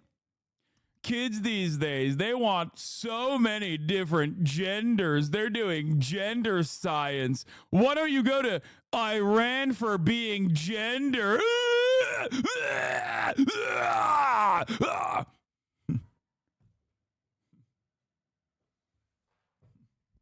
There was another poll I remember a couple years prior where they asked the American population what they consider to be woke. And it was shocking. Like, it was like 75% of the country knows exactly what it means. It means like being pro-social justice, and that they did not have a negative association with the term at all. I think it was like around the time of the midterms, actually. And it's so ridiculous. No, man, cost of living is high. That's it. Okay? That's it. Nobody gives, you would know that if you weren't such a fucking rich asshole and actually like communicated with a normal human being every once in a while. Like, holy shit. A lot of people think like I'm this fucking arrogant elitist asshole, but like it's literally the likes of Bill Maher who channeled this propaganda and never have to like listen to someone who is from a working class background at all, because they've isolated themselves. They've isolated themselves from anyone and everyone that would ever deliver to them something that they just don't know, something they don't care to know. Hassan is only 50 years away from becoming like Bill. Yeah, well, not really. I do personally try to manage that sort of thing as best as I can. Anyway, Bill Maher would have called anything contrary to the Three-Fifths Compromise woke back in the day. Yeah. Anyway, as far as like wokeness and shit goes, yeah, most people in new poll from 2023 view woke as a positive term. 56% agree with the more positive definition.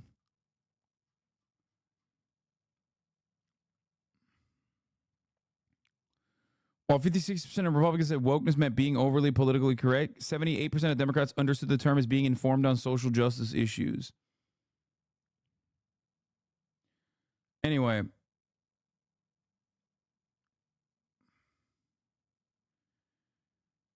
ultimately, Bill Maher would, Bill Maher be more knowledgeable if he actually cared to read and didn't just like read everything that his fucking producers put on the goddamn teleprompter.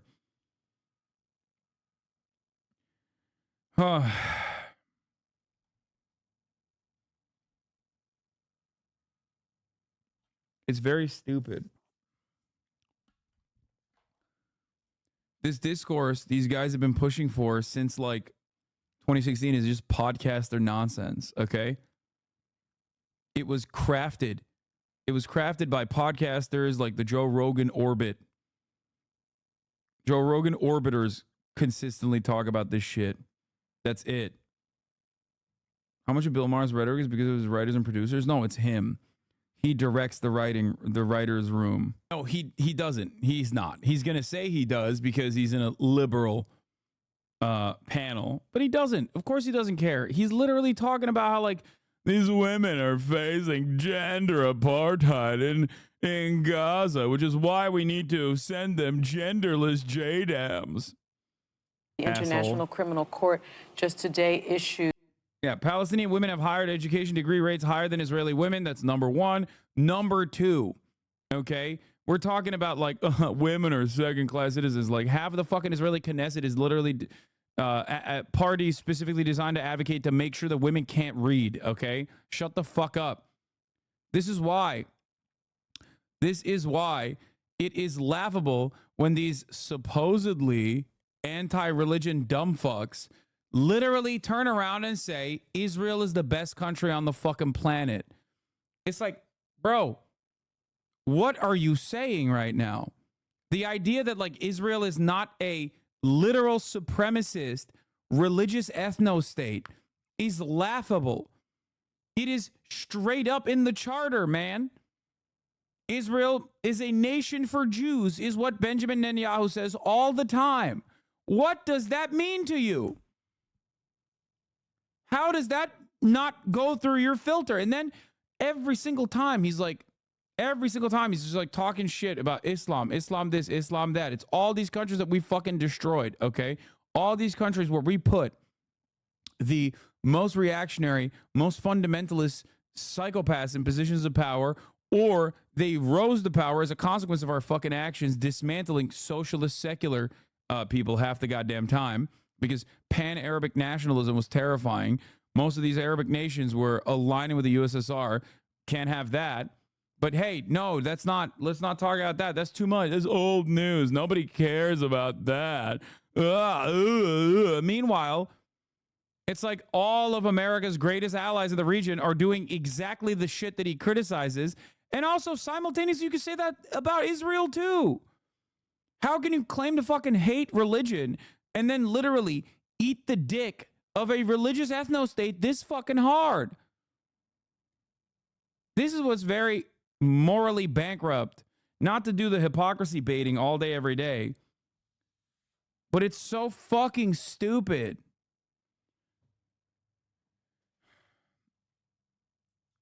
It's so laughable to be like, I hate religion. I hate countries that are led by religion. Meanwhile, look at fucking Israel. What are you talking about? Like, sure, Israel in and of itself, the people are very secular. Okay? People are. They're not very religious in the way that we understand it, even though there are plenty of fucking fundamentalists that do actually sneak in and change laws. Gender apartheid. The real apartheid is the gender apartheid. Yeah, the Israeli apartheid is fake. The gender apartheid, however, not in Israel, anywhere else. No, shut the fuck up. The Hamas charter in 1988 was written by fucking 10 people, and throughout the course of Hamas's development, which, by the way, in 1988, they were nothing, okay? Literally nothing. Throughout the course of Hamas's development, they have time and time again said that the old charter is completely unimportant. Written a new charter in 2017 that was way more quote unquote woke. They got DI'd. Hamas got a bunch of queer Marxists in their position of power and rewrote their charter to be more woke.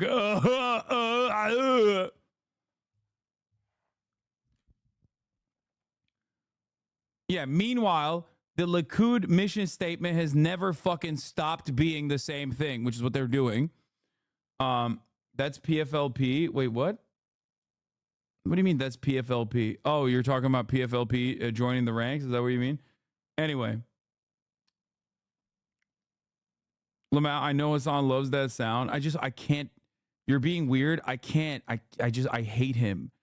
I hate him with every fiber of my fucking being, dude.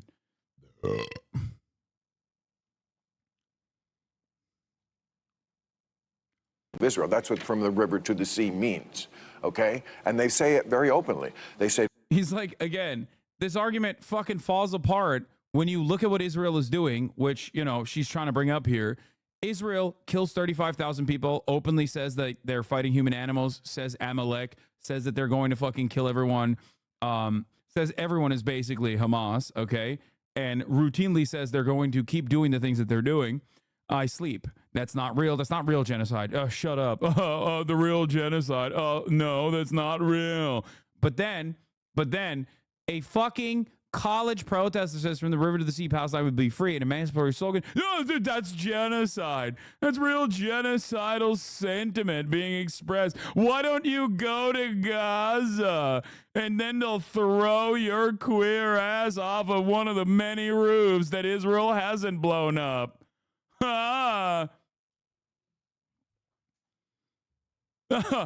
You like genocide so much? How about you get genocided?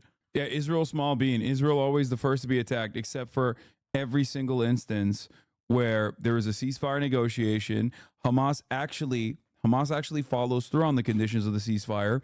Israel then chooses to fucking increase its annoying and oftentimes incredibly cruel grip, tighten the grip that it has over the West Bank Palestinians. Hamas says, stop doing that, or else we're going to start lobbing rockets into Israel. Israel continues to do that anyway. Hamas lobs a couple rockets into Israel, immediately intercepted by our weapons, and then Israel goes, ha, it's time to do the mowing of the lawn operation again. That is precisely the last 2 decades of Israel-Palestine conflict wrapped up and shortened and summarized for those who are not in the know. Okay? That's it.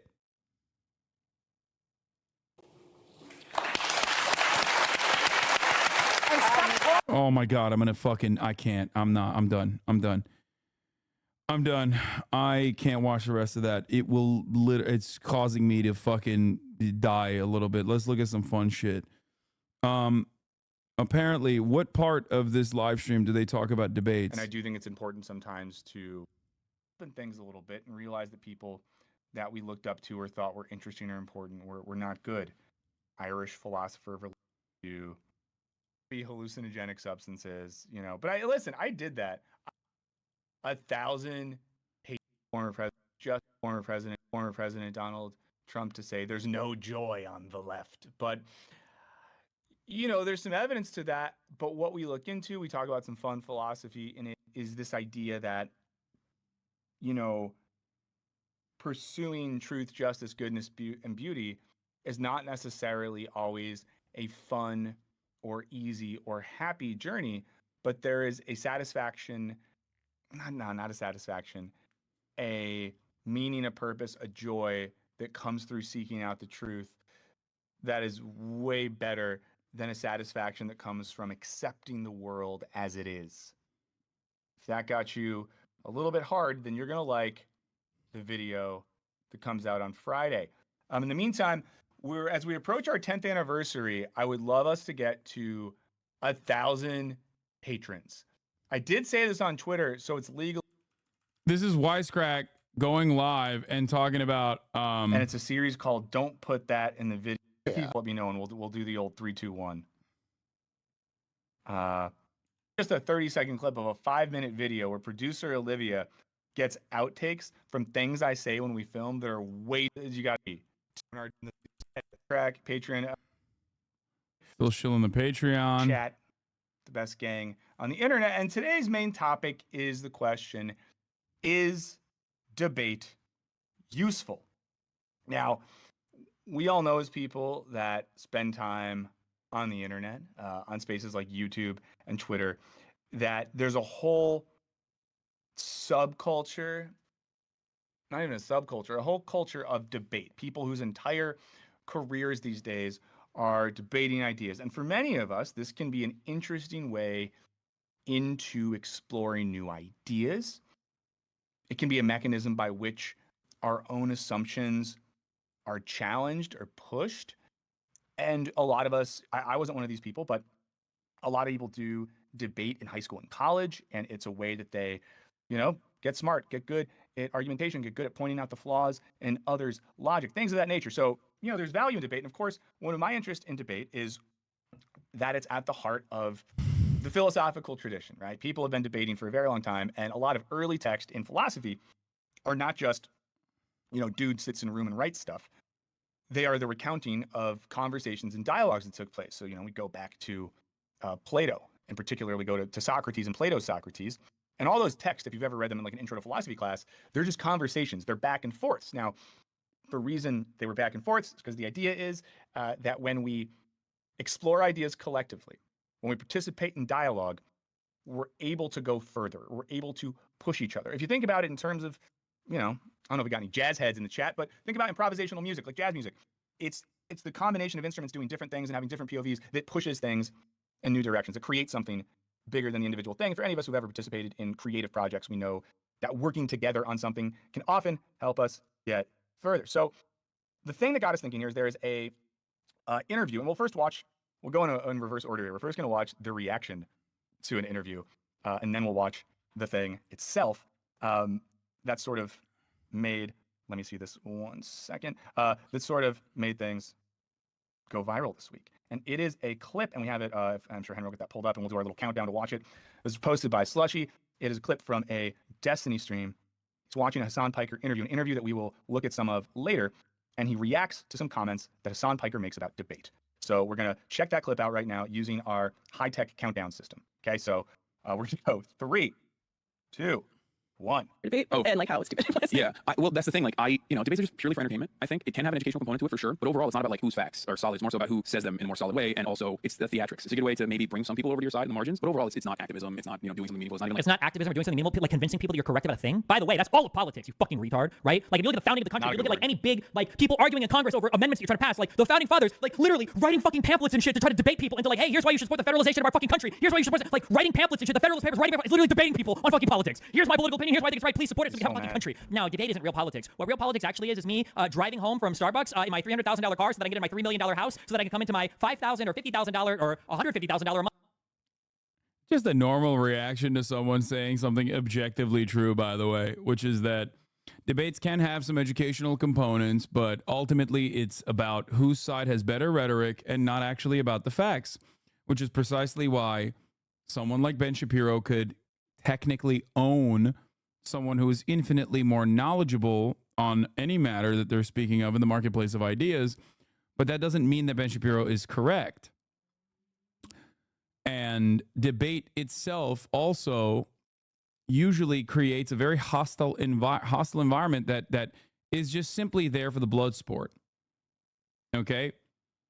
There's nothing funnier than watching him fucking lose his mind over a relatively understandable, relatively reasonable statement while simultaneously comparing himself to the founding fathers, when in fact the only comparison to the founding fathers was probably his proclivity to use the N-word, and the energy that comes from that. So don't know what he's going on about. Month job to tell you about why socialism is the best thing ever. Like that's okay. Well, that was something. Here's always with producer Henry.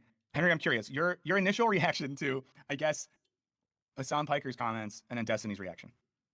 Why was he listening to it at double speed or like 1.5 speed? Like he was, yeah. Yeah. It's just, what does he need it to match his own like pace and tone as far as like rushing through and speeding? This whole thing's just extremely weird and cringe to me because he's very fixated on but the whole point is I'm fucking right, and then he starts getting mad about like all the price tags on Hassan's things, and I don't know. I don't believe Destiny really has any first principles, and he's pretty narcissistic. So this was like, Jesus, I expected this, but just to hear it and see it, like, ouch. True.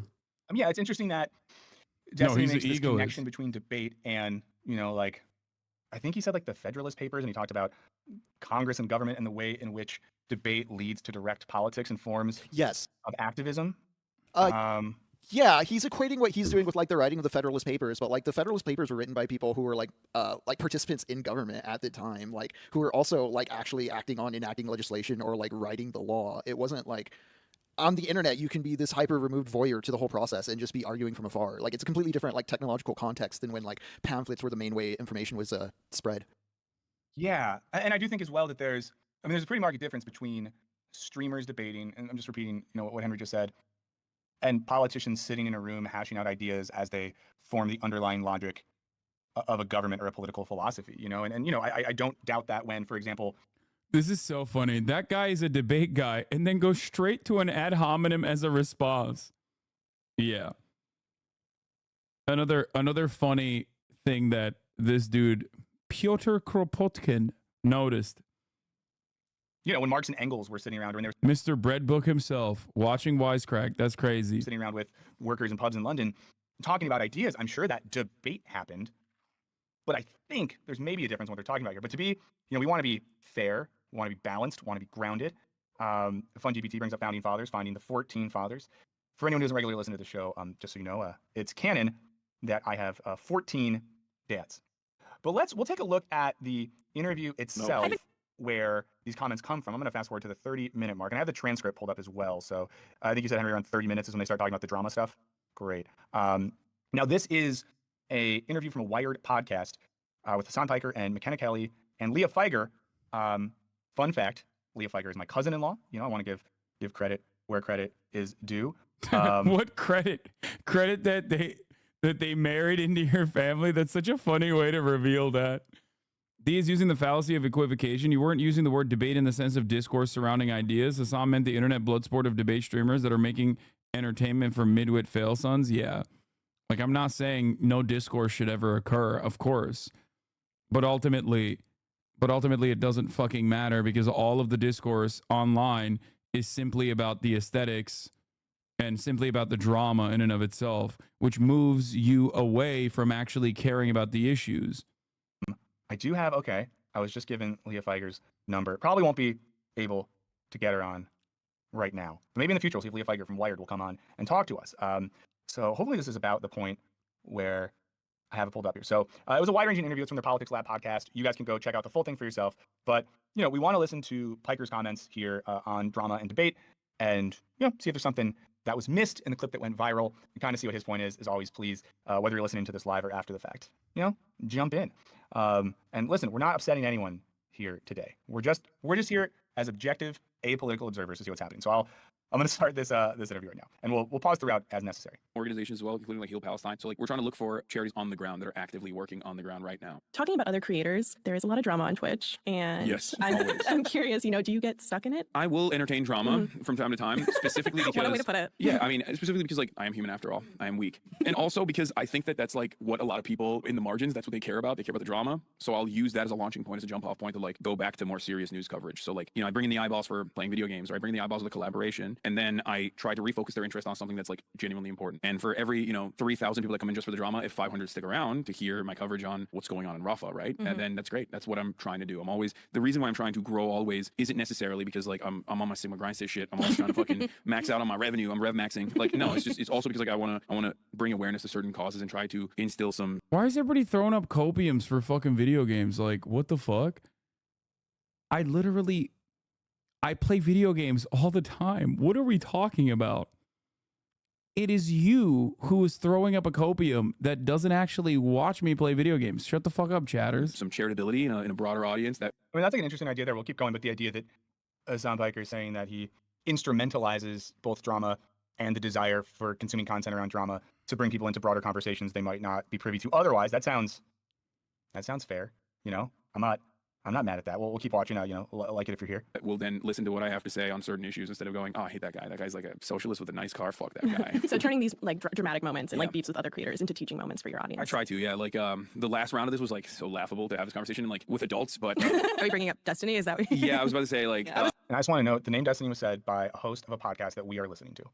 That's who brought I wasn't going to name names. Yeah, no, there's a content creator who like loves debating, doesn't really care about any of the things that he debates about, but like he will assume like ridiculous stances, ridiculous positions. He's relatively skilled in rhetoric, not necessarily very knowledgeable on the issues, but rhetoric goes a very long way in debates. But beyond that, this dude is very edgy. Loves saying gamer words, the N-word specifically.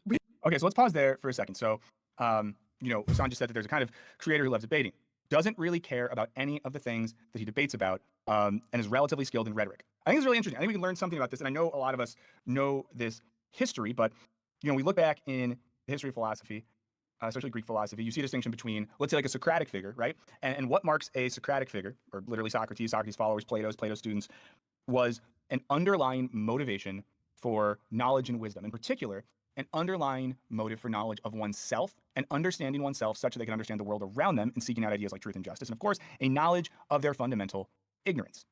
You see this in all those dialogues. Now, there was another type of person operating in that context, the sophists. You know, here like sophistry.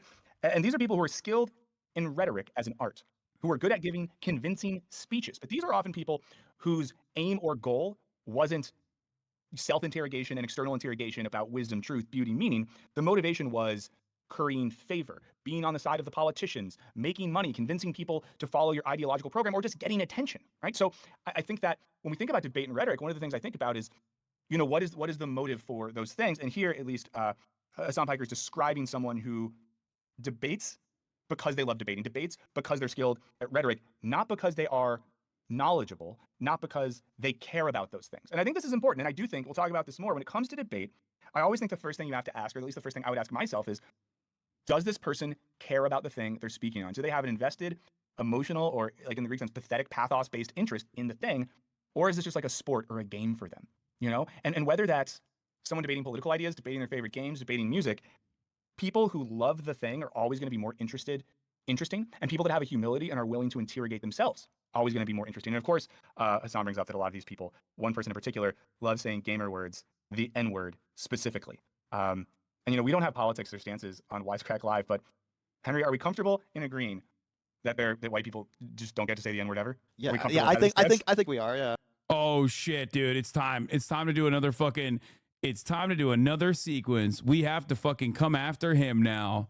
How dare he say that? I don't know how you manage seeing comments like this on articles about you. Stay strong, brother. Now, I am going to give this person. I'm going to tell this person, congratulations for trying and yet still failing to debate me at the top of the hour. Why will I congratulate you? Because I know that is actually not just any normal comment under the Wired.com article, but instead a top of the hour ad break debate. However, I will congratulate you and I will tell you, at least you tried. At least you tried. Good try. You're fucking cooked nonetheless. Don't come at me with that. I'm ready. I'm ready. But are you ready for the top of the hour ad break? Because at the top of the hour, there's a 3-minute ad break regardless, unless you're subscribed. So get ready for the top of the hour ad break by subscribing for $5 or for free with the Twitch Prime. Here's the 3-minute ad break now. Dude. I feel like D does debate things he cares about. He really cares about being able to say the N-word. Yeah, that's true. Great. So yeah, I think that, you know, you just don't say the N-word, guys. Just don't. Even if, yeah, never mind. So go ahead. I feel like you're about to say something. Oh no, I don't. I was gonna just bring up the same thing. Like even in stuff where people cite it as an excuse to say the N-word, like Blazing Saddles, like the bad guys are the ones saying the word in Blazing Saddles, and they're portrayed as complete fucking idiots. So like even within the context of like whenever people try to justify it, just don't try.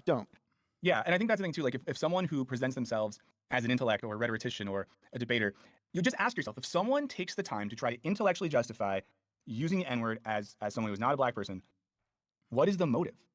Right? Like what would be the self-interrogative or externally interrogative principle? What would be the seeking of wisdom? What would be the teleology of that desire other than A, it's dank to be edgy, or B, like getting off on transgression or something like that, you know? And there is a way, of course, that one could like, you can do a thing where you rhetorically like break down logic and break down language such that technically it's okay when I say this word, but then that completely, in this case, obfuscates the idea that that word is connected to a history and a context, and that that word has a very effective, particular political oppressive meaning in a community of people that you are not a member of. Okay, let's go back to the Wired interview. We're not here to express opinions. We're just seeing what Hassan Piker Recently, I feel like that happened recently. It happened like 2 weeks ago where he said the N-word on a podcast. 2024. And we have people getting really upset about the word cracker. Yes, which is really funny because like that is... I'm going to pause real quick. I don't know if any of you guys probably know this. I didn't catch up on this till recently, that then the response to, in this debate, it went from like, it's okay for white people to say the N-word, but then cracker is hate speech. It's not. Definitely a very like reactionary aspect of the game. Wait a minute. This guy needs a manifesto of his own, I think. Cracks knuckles. Methinks a manifesto is in order. Seems like the puppet master Hassan has been pulling your strings as well, sir. I'll have you know, I am doing a compilation video of all the many different instances where your vibes were off. Gaming space in general, unfortunately. Yeah, I mean, the power dynamics there are questionable at best. Yeah, and it's been going on. It's been going on for like the past 5-6 days now, where everyone's like, yeah, you can't, anti-white slurs are unacceptable. What do you mean? Like, you don't care about anti-white racism. And I use that as an opportunity to try to explain to people like the etymology of the word and like the power dynamics and the history of chattel slavery. So it's not just like drama per se. It's not just me being like, that guy says the N-word. You're listening to a guy who says the N-word, and I don't hear you criticizing him saying the N-word. You left that shit off, but then you fucking spend a ridiculous amount of time talking about how dangerous it is to make anti-white racism permissible. I mean, all three of us are white in this room. It's laughable, right? It's a laughable thing to be like, someone called me a cracker. Oh no. I've been called so many worse things. I'm curious in the chat, or if anyone listening has opinions on being called cracker. If someone's from Florida, there was, the Florida cracker thing was a thing. Florida so crackers. Someone in the chat, Ancom, Psycoms, good afternoon, it's incredibly coincidental you're talking about this, is I'll be in a debate with the D character tomorrow about whether online debates matter. Send us the link to that. Ancom, Psycom. That's interesting. That is interesting. Bingo Bear says, I don't think anyone white feels bad if someone uses anti-white slurs. I do not feel bad. If you see me in the streets, please use an anti-white slur at me and be creative with it. Let's get back. Exactly, right? And it's like, it's so obvious what's going on, but I do think that a lot of people get duped, like good-natured people that have some biases get duped into like reactionary framing on that issue. It's like bullying. It's wrong. It's bad, sure. But it's like, when you make that comparison, when you flatten it out and say like, this is all bigotry and it's all unacceptable, and the people saying that are literally also saying the N-word simultaneously, I'm like, well, you don't think that kind of bigotry is unacceptable at all. Kind of seems like you're making this a talking point because you want to expose hypocrisy where no such hypocrisy exists. So that's, I try to use that as a teachable moment. We're going to listen a little more. He gets back around to some of the comments on debate. Other people who listen. Who are the other streamers that you do like that are focusing on politics coverage right now and doing it well? There's a lot of great people. You have Sean the Black, Frogan, Caroline Kwan, Central Committee. There are a lot of like Twitch streamers specifically that also do political coverage. Carter's another one. Gremlo. So there are definitely content creators that are doing this sort of thing. But beyond that, I would say, in the YouTube space, there's a lot of essayists that are great. They write a lot of YouTube essays. They do a lot of YouTube commentary. They're great. There's a lot of great people overall. None of them engage in debates, which is great. I hate people. Only for you. Yeah. No, I mean, I actually do spoke to you in debates 2021 about the Sam Cedar Steven Crowder debate and like how stupid it was. Yeah. I don't know if anyone remembers this. Were you around for the Sam Cedar Steven Crowder debate, Henry? I vaguely remember. Didn't like Ethan Klein surprise Steven Crowder with Sam Cedar, and then he ran off. Yeah. It was not great. It was not great. Well, that's the thing. Like debates are just purely for entertainment. I think it can have And then just note right here, this is the part of his comments that Destiny reacted to in particular. So the first thing he just said was, debates are just purely for entertainment. And I mean, I do think, and we'll listen to the rest of his comments, and then we'll talk about this a little bit more. But I think we have to ask the question as well, when a debate takes place, what is the context for the debate? What is the goal of that debate in maybe a more material sense? Because, for example, I've been at academic conferences before where there's a debate. And maybe it's a panel of people, and they're discussing a book, and they're debating that book. Or I've given papers before when I used to be an academic where there would be a respondent.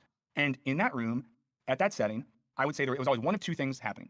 Either one, I would give a talk, or someone else would give a talk, and I'd respond. And that person would respond because they shared an interest in interrogating the meaning of a text. Chatters Matt have been looking down and not reading their comments when their comments are literally, can we pet Kaya now? Or an idea, and maybe they disagreed with me, or maybe they wanted to push me on some ideas. That's what happens most of the time. Occasionally, you would have that person in the academic context who wanted to use that as an opportunity to say, look at me, I'm the biggest boy, I deserve all the treats. But that's, not as common.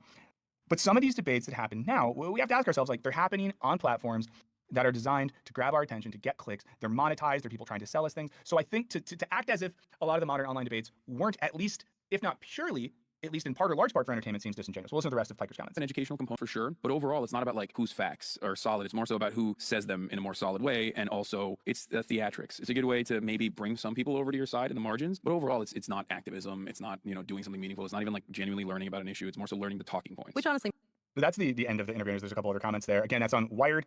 Shout out to cousin-in-law Leah Feiger at Wired. It did that. So, I'm going to mention one thing from the chat, and we'll get back to that. Ancon Psycon said, my position in tomorrow's debate is that online debates are typically entertaining sophistry. They're more for the entertainment of an audience than an attempt to convince, much less to find truth. And again, to look back at Piker's comments, he says, it's not about whose facts are solid. It's more about who says them in a more solid way, and the theatrics. It's a good way to maybe bring some people over to your side in the margins, but overall, it's not activism. It's not doing something meaningful. It's not even genuinely learning about an issue. It's more so learning the talking points. Henry, I want to tag you in for a second. Do you have thoughts on this? The reciting the talking points, it's about putting on the aesthetic of how to best make it look cool. How do I, within this constraint of conversation, make my thing look like the most aggressive and boastful? I'm thinking back to how he jumped immediately to the founding fathers as his reference for what he's doing, and it speaks to me of just like where his head is at as far as like where he wants like the performance of being as prestigious as the founding fathers, or is like integral to the importance of like national cultural doctrine as the founding fathers. It's wanting that skin more than it is like digging into it.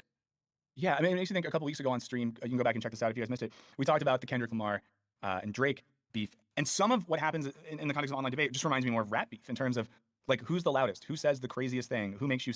You had a very honest and accurate answer. No, that's precisely the reason why he fucking lost his mind and had like, he was just like spitting on his fucking camera with anger.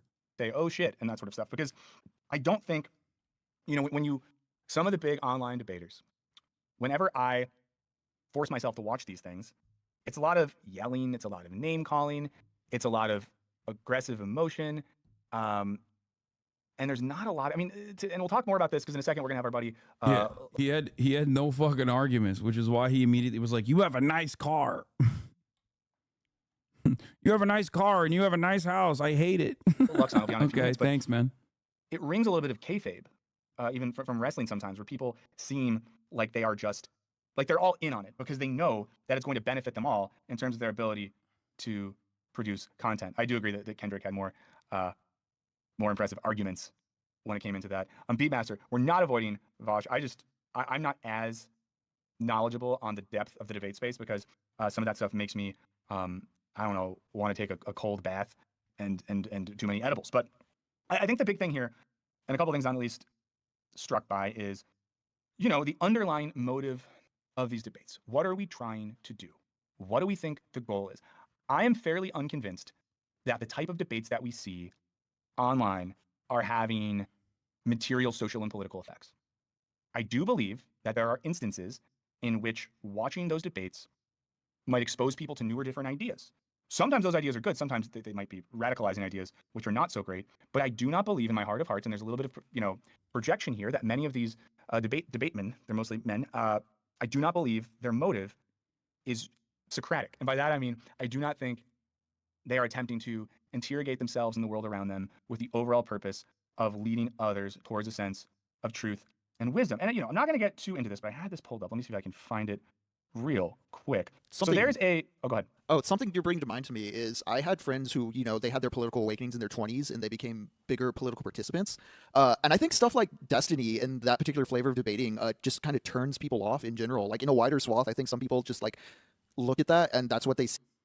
They either get turned off from it completely or they get really invested. And unfortunately for all of us, it is absolutely the worst kinds of people leaning into their absolute worst opinions. There's a lot of people that enjoy that kind of content. Like they love watching Conquest.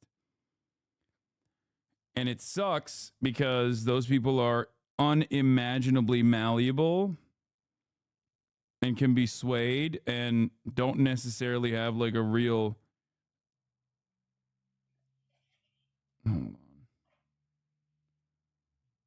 they don't really have a moral compass at all, and they just are in it for the toxicity.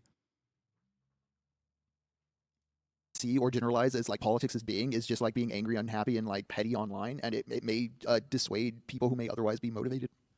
Yeah, well, I mean, for example, to touch on what Henry just said, with the Destiny example, I'm someone who until recently was pretty unfamiliar with Destiny. We talked about the, debate between Jordan Peterson and Destiny that took place a month or so ago. Ironically enough, when we watched that debate, I was way more sympathetic with Destiny than I was with Jordan Peterson, but said a couple things that Destiny's audience really didn't like. His audience is not a good advertisement for him as a serious person. But people in our audience, people that I like, even kind of push me. Some of our friends on Discord are like, "Hey, Michael, you should check this out. He's a little hyperbolic, but he makes some good points." But then as soon as I see him just like jokingly saying the N-word, it's like, I don't want to date. Why would I take you seriously? Because if you're doing that, I don't trust, your motive. Now, I'll maybe come back to this. I have a section pulled up from Plato's Republic. In particular, I have Alain Badiou's translation, and then that was translated from the French by Kent Reinhardt and Susan Spitzer. Alain Badiou, a French philosopher I like a lot, rewrote Plato's Republic in more modern language. And I was reading some of this. This is, by the way, if you spend a lot of time online, if you spend a lot of time on Twitter, if you spend a lot of time on Reddit, unfortunately, you won't recognize this attitude. But that is the overwhelming majority of people. when they see you behave like a edgy 14-year-old, okay, they just immediately will be like, you are a pathetically unserious person. That is the norm and attitude. And you should remember that. And I think fans of this kind of edge should also recognize that and maybe re-examine their own perspective, re-examine their own attitudes in general. What? Doors open. Is it not? Oh, shit. There it is. My mom is texting me saying, open the door, please. There's an Amazon package for you. And maybe we'll get to this in a little bit. And I was reading it to remind myself, because there are people on YouTube and in the streaming space who will reference Socrates and the Socratic method to give a structural justification for their style of debating. But I think that what they miss out on is there's a motive underneath that structure, and the motive is the seeking out of truth, justice, and the good. And in reading through Socrates debating with young people, there's a care and there's a strategy and there's a desire to get someplace that I don't see in a lot of the online debating spaces. Now, in one sense, is it fair to hold, Twitch and Kick and YouTube streamers to the standards of Socrates? In a sense, no. But in This is a funny take. I wonder if D will come to regret his conduct one day when he has kids. Brother, it might shock you to your very core. He already has a child who's like fully conscious too. Not even like a baby. You might not, you might be shocked to find out that that man who is almost 40 years old, who's behaving like a child online, already has a child and 2 divorces under his belt. He even said he was sympathetic at first to Density, and then his rabid fan base decided they didn't like something he said, and he got hate rated by them in one of his streams. Those freaks turn off any and all normies with how gross they are. Yeah. But no, it must have been me. I'm pulling the fucking puppet strings here. in another sense, people are asking to be taken that seriously, and they're claiming that their style of debate and what they are doing can have a real political and ethical effect. And, if we're going to break down, and this is maybe unfair of me to say because I do know a lot less about one of the people I'm about to reference, but all I know, someone that lives in the city of Los Angeles, where Hassan Piker lives, there are multiple instances in which I have seen or heard or whatever that he's on the ground showing solidarity and participating in political and labor actions that are largely on the side of a just and egalitarian spirit. And whether that is supporting, striking union workers in Los Angeles, bringing pizzas to protesting students at UCLA, I think that when I see things like that, and then I watch someone like Hassan participating in any sort of debate, I think to myself, like, this is someone who, regardless of rhetoric, seems to have made clear in an active way what their social and political principles are and how those motivate things. And as someone who is, at the end of the day, a good materialist, that is what matters, and I think that's what colors things. On the other hand, if someone is just like using the N-word and talking about gangbangs, that makes me take them a little bit less seriously. But of course, that's just one person's opinion. Guillermo in the chat said, would it matter if one person with bad motives and one person with good motives said the same thing? I still think it would, because it would just like make you, how do I say this? To me, it would make me wonder, what is the motive? Because like people say, for example, there's that guy, his name's like Jackson something. I don't even care to say his last name. He's like an alt-right guy, total little shit, who has transitioned his online persona to seem like it's like about Gaza and solidarity, but he's really just an anti-Semitic little twerp. And he says things formally that are the same things you might see, an activist say, but he is saying them to get engagement online to kind of like push, white nationalist narratives. So I think that it is important to, people are saying the person's name in the chat. I'm not even going to say it because I think he's trash. Now, and I guess the last thing I'll say, and we'll bring on our guest to talk a little bit more about this, is I also think there's a difference as well when we look at sort of online debates. A thing I see a lot when I watch these is people taking turns saying like, here's a fact. Well, here's a fact. But here's a fact.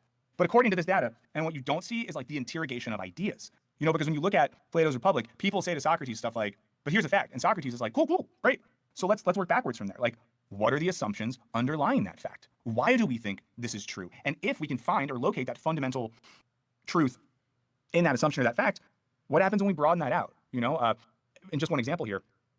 The Republic is motivated by the question of what is justice. And there's a point at which Socrates is like, okay, let's zoom out then. If we really want to see what justice is, let's start by inventing a city. Let's start from the ground up, and then we'll see where justice is.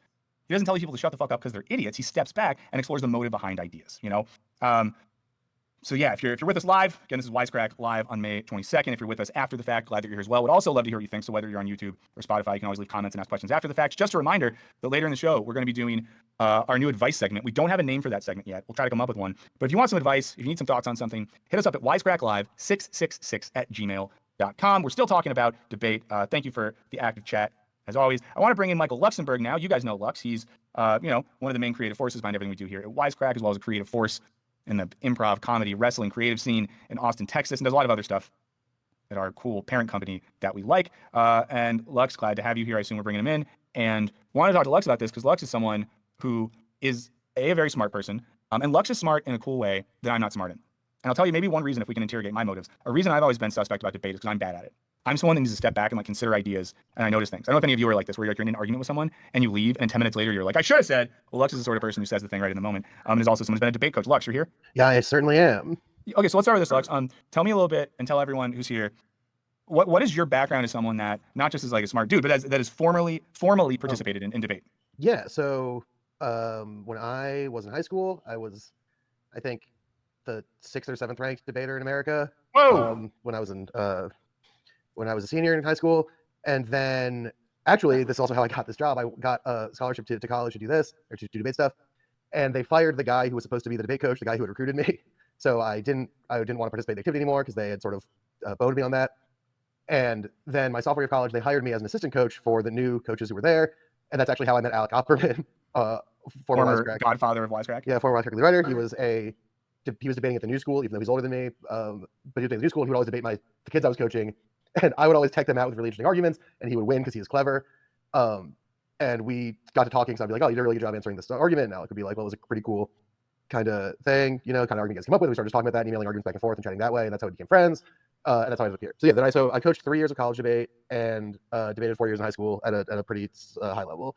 And then instead of pursuing debate after college, decided to go make videos instead. Hell yeah.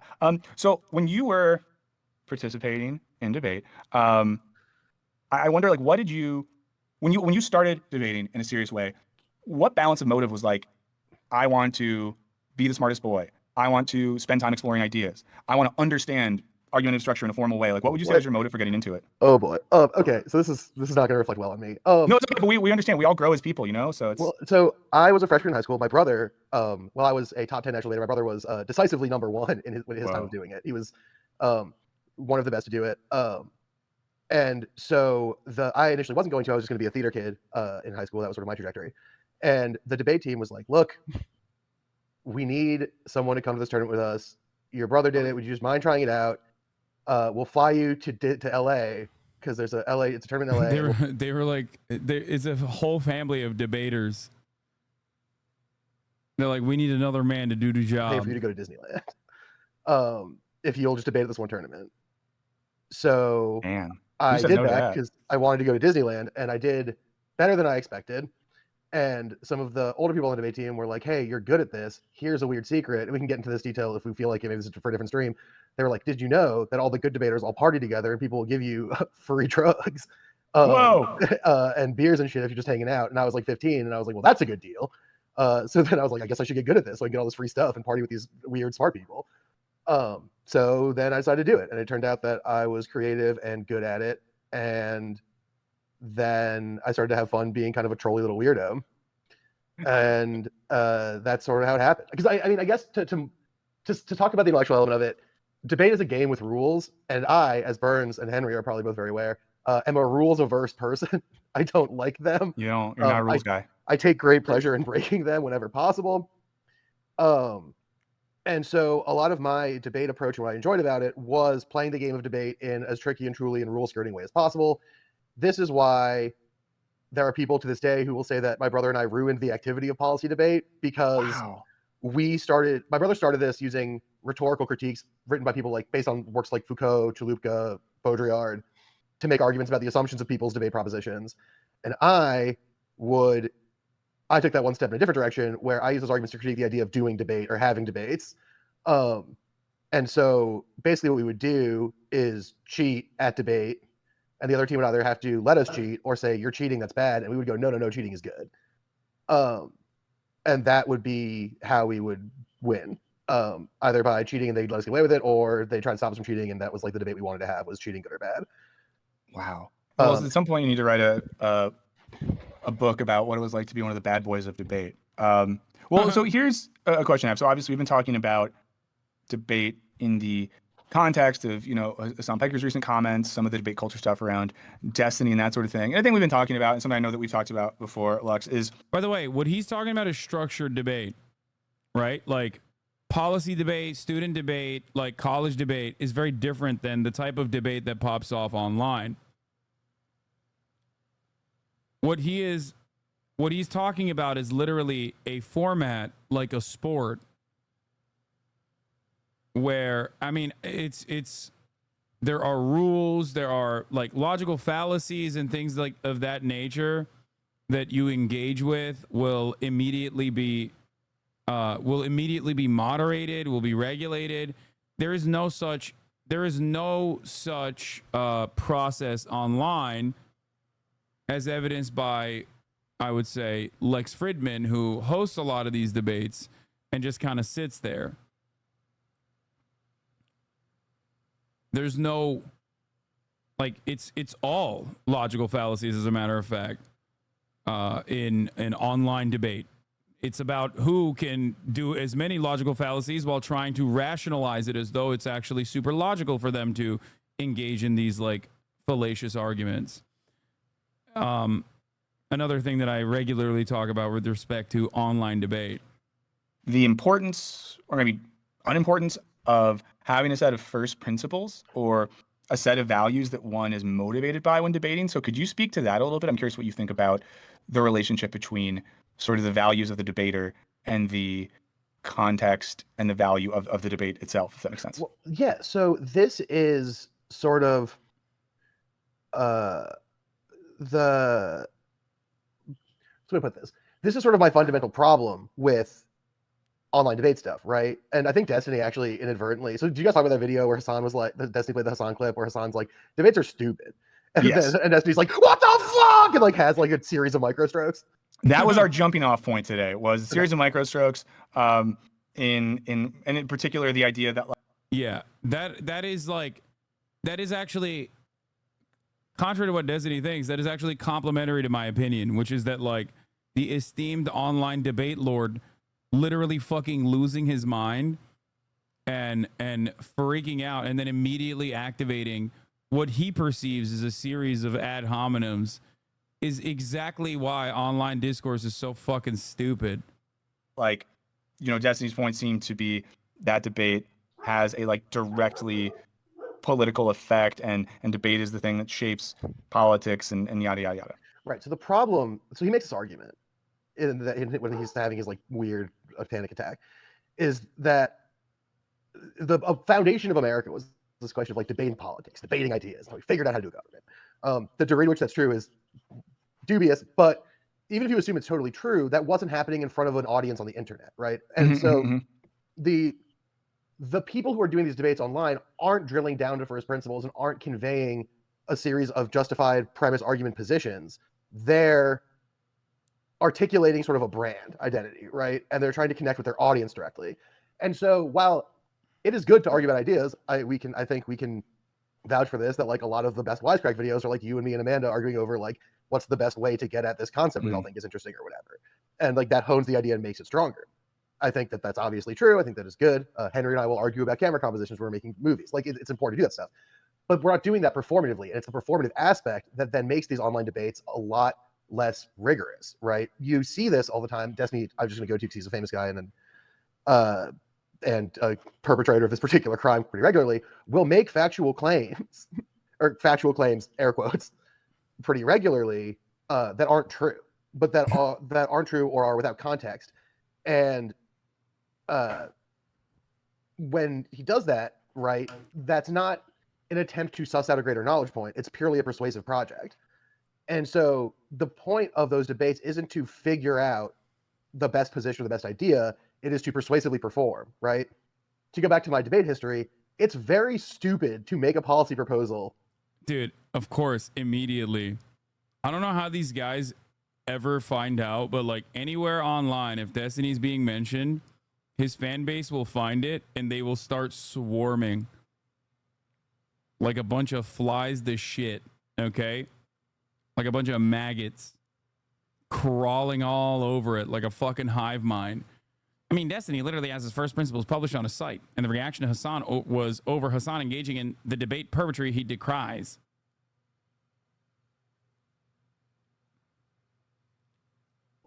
That the United States government... Yeah, his first principles are whatever suits me at any given moment. Here's my cheat code. I'm an egoist.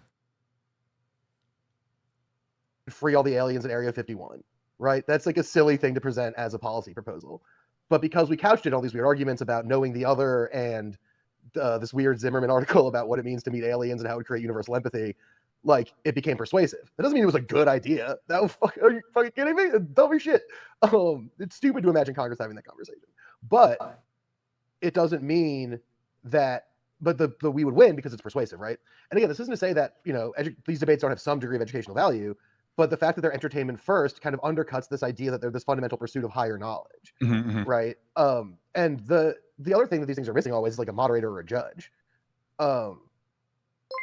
right? Like, one thing about policy debate, as stupid as I think it is that there was a judge who would like vet the arguments and who would read the evidence and see if it actually says what they say it says, and would evaluate and adjudicate arguments against each other, etc. Right? That was the job that they had. That doesn't happen on a Destiny versus Jordan Peterson debate. All that happens in that debate is their audiences watch and just react to what their guy says.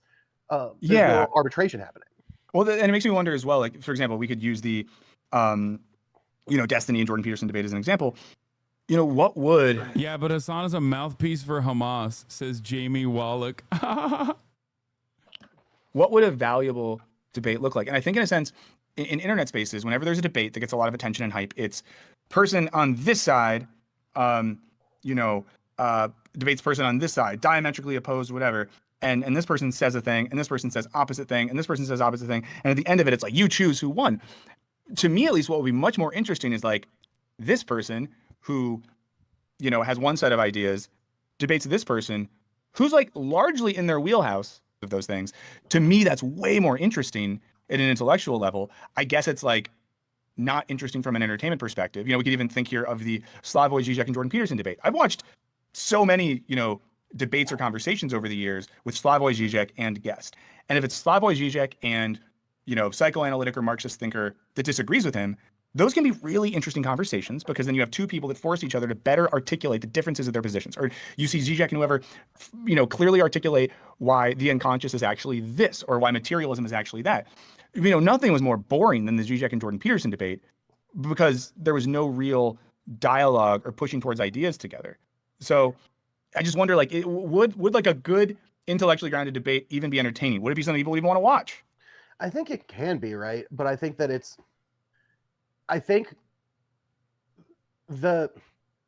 that's a good way to put this.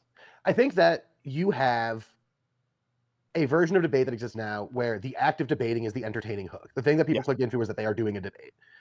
I think that you could have an entertaining debate by having the hook be the topic, right? And the depth of the topic becomes entertaining. The connection between the topic and the stuff becomes interesting. And that's fun. But if the act of debating is the main thing, then all that's happening is the performance of the debate as qua performance, right? That's the only thing that becomes important. And then the idea of intellectual rigor becomes very secondary, right?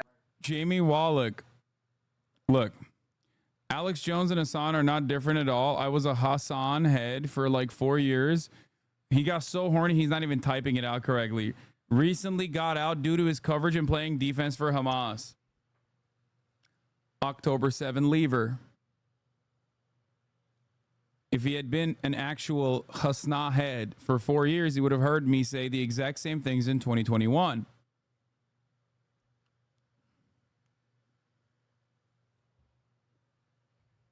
There you go. There's one right there. I don't know if he's actually an October 7 leaver or simply someone portraying themselves as an October 7 leaver while just being a hater. I mean, you can see this with Destiny and that Norm Finkelstein. There's that Norm Finkelstein clip with Destiny where Norm Finkelstein is like, effectively, I forget the exact wording, but he's just like, you are in a room with 3 people who have been studying this conflict for decades and you read Wikipedia. Like, what are we doing here? Right? And that's sort of the vibe with a lot of the Destiny stuff. Even some of the Hassan stuff. I think Hassan does a little bit of a better job prepping himself on shit, but he gets stuff wrong all the time. Peterson, obviously, like all these guys, Ethan Klein, etc. They all sort of, and I don't think we necessarily, like, I don't think it's necessarily bad. Like, whatever, watch your TV show, man. Like, you know, I watched a fucking soccer anime 24/7. Like, do whatever you want. That's totally cool. But the audience, there's this conflation, I think, because debate is supposed to be a smart people thing. Mm-hmm. That when these people have this debate, they're engaging intellectually in a rigorous and compelling way. But that's not actually true when you like look at the merits of the stuff, right? I mean, like the Zizek Peterson debate is such a good example. It's basically Peterson misexplaining stuff from Marx or Zizek, and then Zizek re-explaining it in a weird Zizek way, and then going on to the next thing. Mm-hmm. Yeah. That's not really. What is the soccer anime? It's called Blue Lock. I suspect he's talking about Blue Lock, or maybe Tsubasa, Captain Tsubasa. A particularly useful approach, right? Like, there is a degree of necessary analytic work and intellectual rigor that to make these debates, you know, intellectually meaningful, as opposed to what they end up being, which is like basically weird reality TV shows about like the strangest people on the internet. Yeah. I mean, something kind of related to what you said, a thing I struggle with sometimes, and you know, this is relevant to the Finkelstein example. There are times where like I am more drawn to debates featuring people with serious backgrounds in the subject being debated. I recognize maybe the risk of that is falling into a sort of elitism, or of course, and we all know this, like institutions themselves can reduplicate and reinforce, you know, ideological beliefs that are not good and can just get parroted by academics or experts. But, you know, then at the same time, when it comes to like Destiny or whoever, there's people who I'm just kind of like, man, I just don't know if I want to. I'm between the two minds of like, I struggle to take you as seriously because I know that you do not have a background in this thing. At the same time, then, but isn't it more egalitarian to, you know, leave space for non-experts? I know that's a very reductive way to put it, but I imagine other people maybe have that feeling as well. I think that's fair. I think here's the thing. People use rhetorical terms like appeal to authority or whatever in a way that is very silly, right? For instance, in this case, right, like the point's not that Destiny couldn't possibly know more about a thing than a professor of the thing. The point is that he doesn't, right? Yeah. It's not a question of the authority imbued by the position or by institutional recognition. It's engaging with the material things that they are saying and comparing them to actual scholarship and evidence. Yeah. Right? Like that's the value, right? And that's what you have to do, right? To be egalitarian about it doesn't just mean anyone can say anything. It means that you don't assume that a guy with institutional recognition is correct per se because of that institutional recognition or because of that social position or whatever. Like you have to account for the power dynamic that's at play, but you also have to like do rigorous critical analysis. Like you can't, you know, like if someone were to be like, Lux, we'll pay you $10,000 to go on the news and debate this stock market guy about the future of IBM prices, like you'd have no, like, it's not the reason you would listen to him, not me, is not because they are an IBM representative. It's because I don't know jack shit about the stock market. Damn, this guy's good.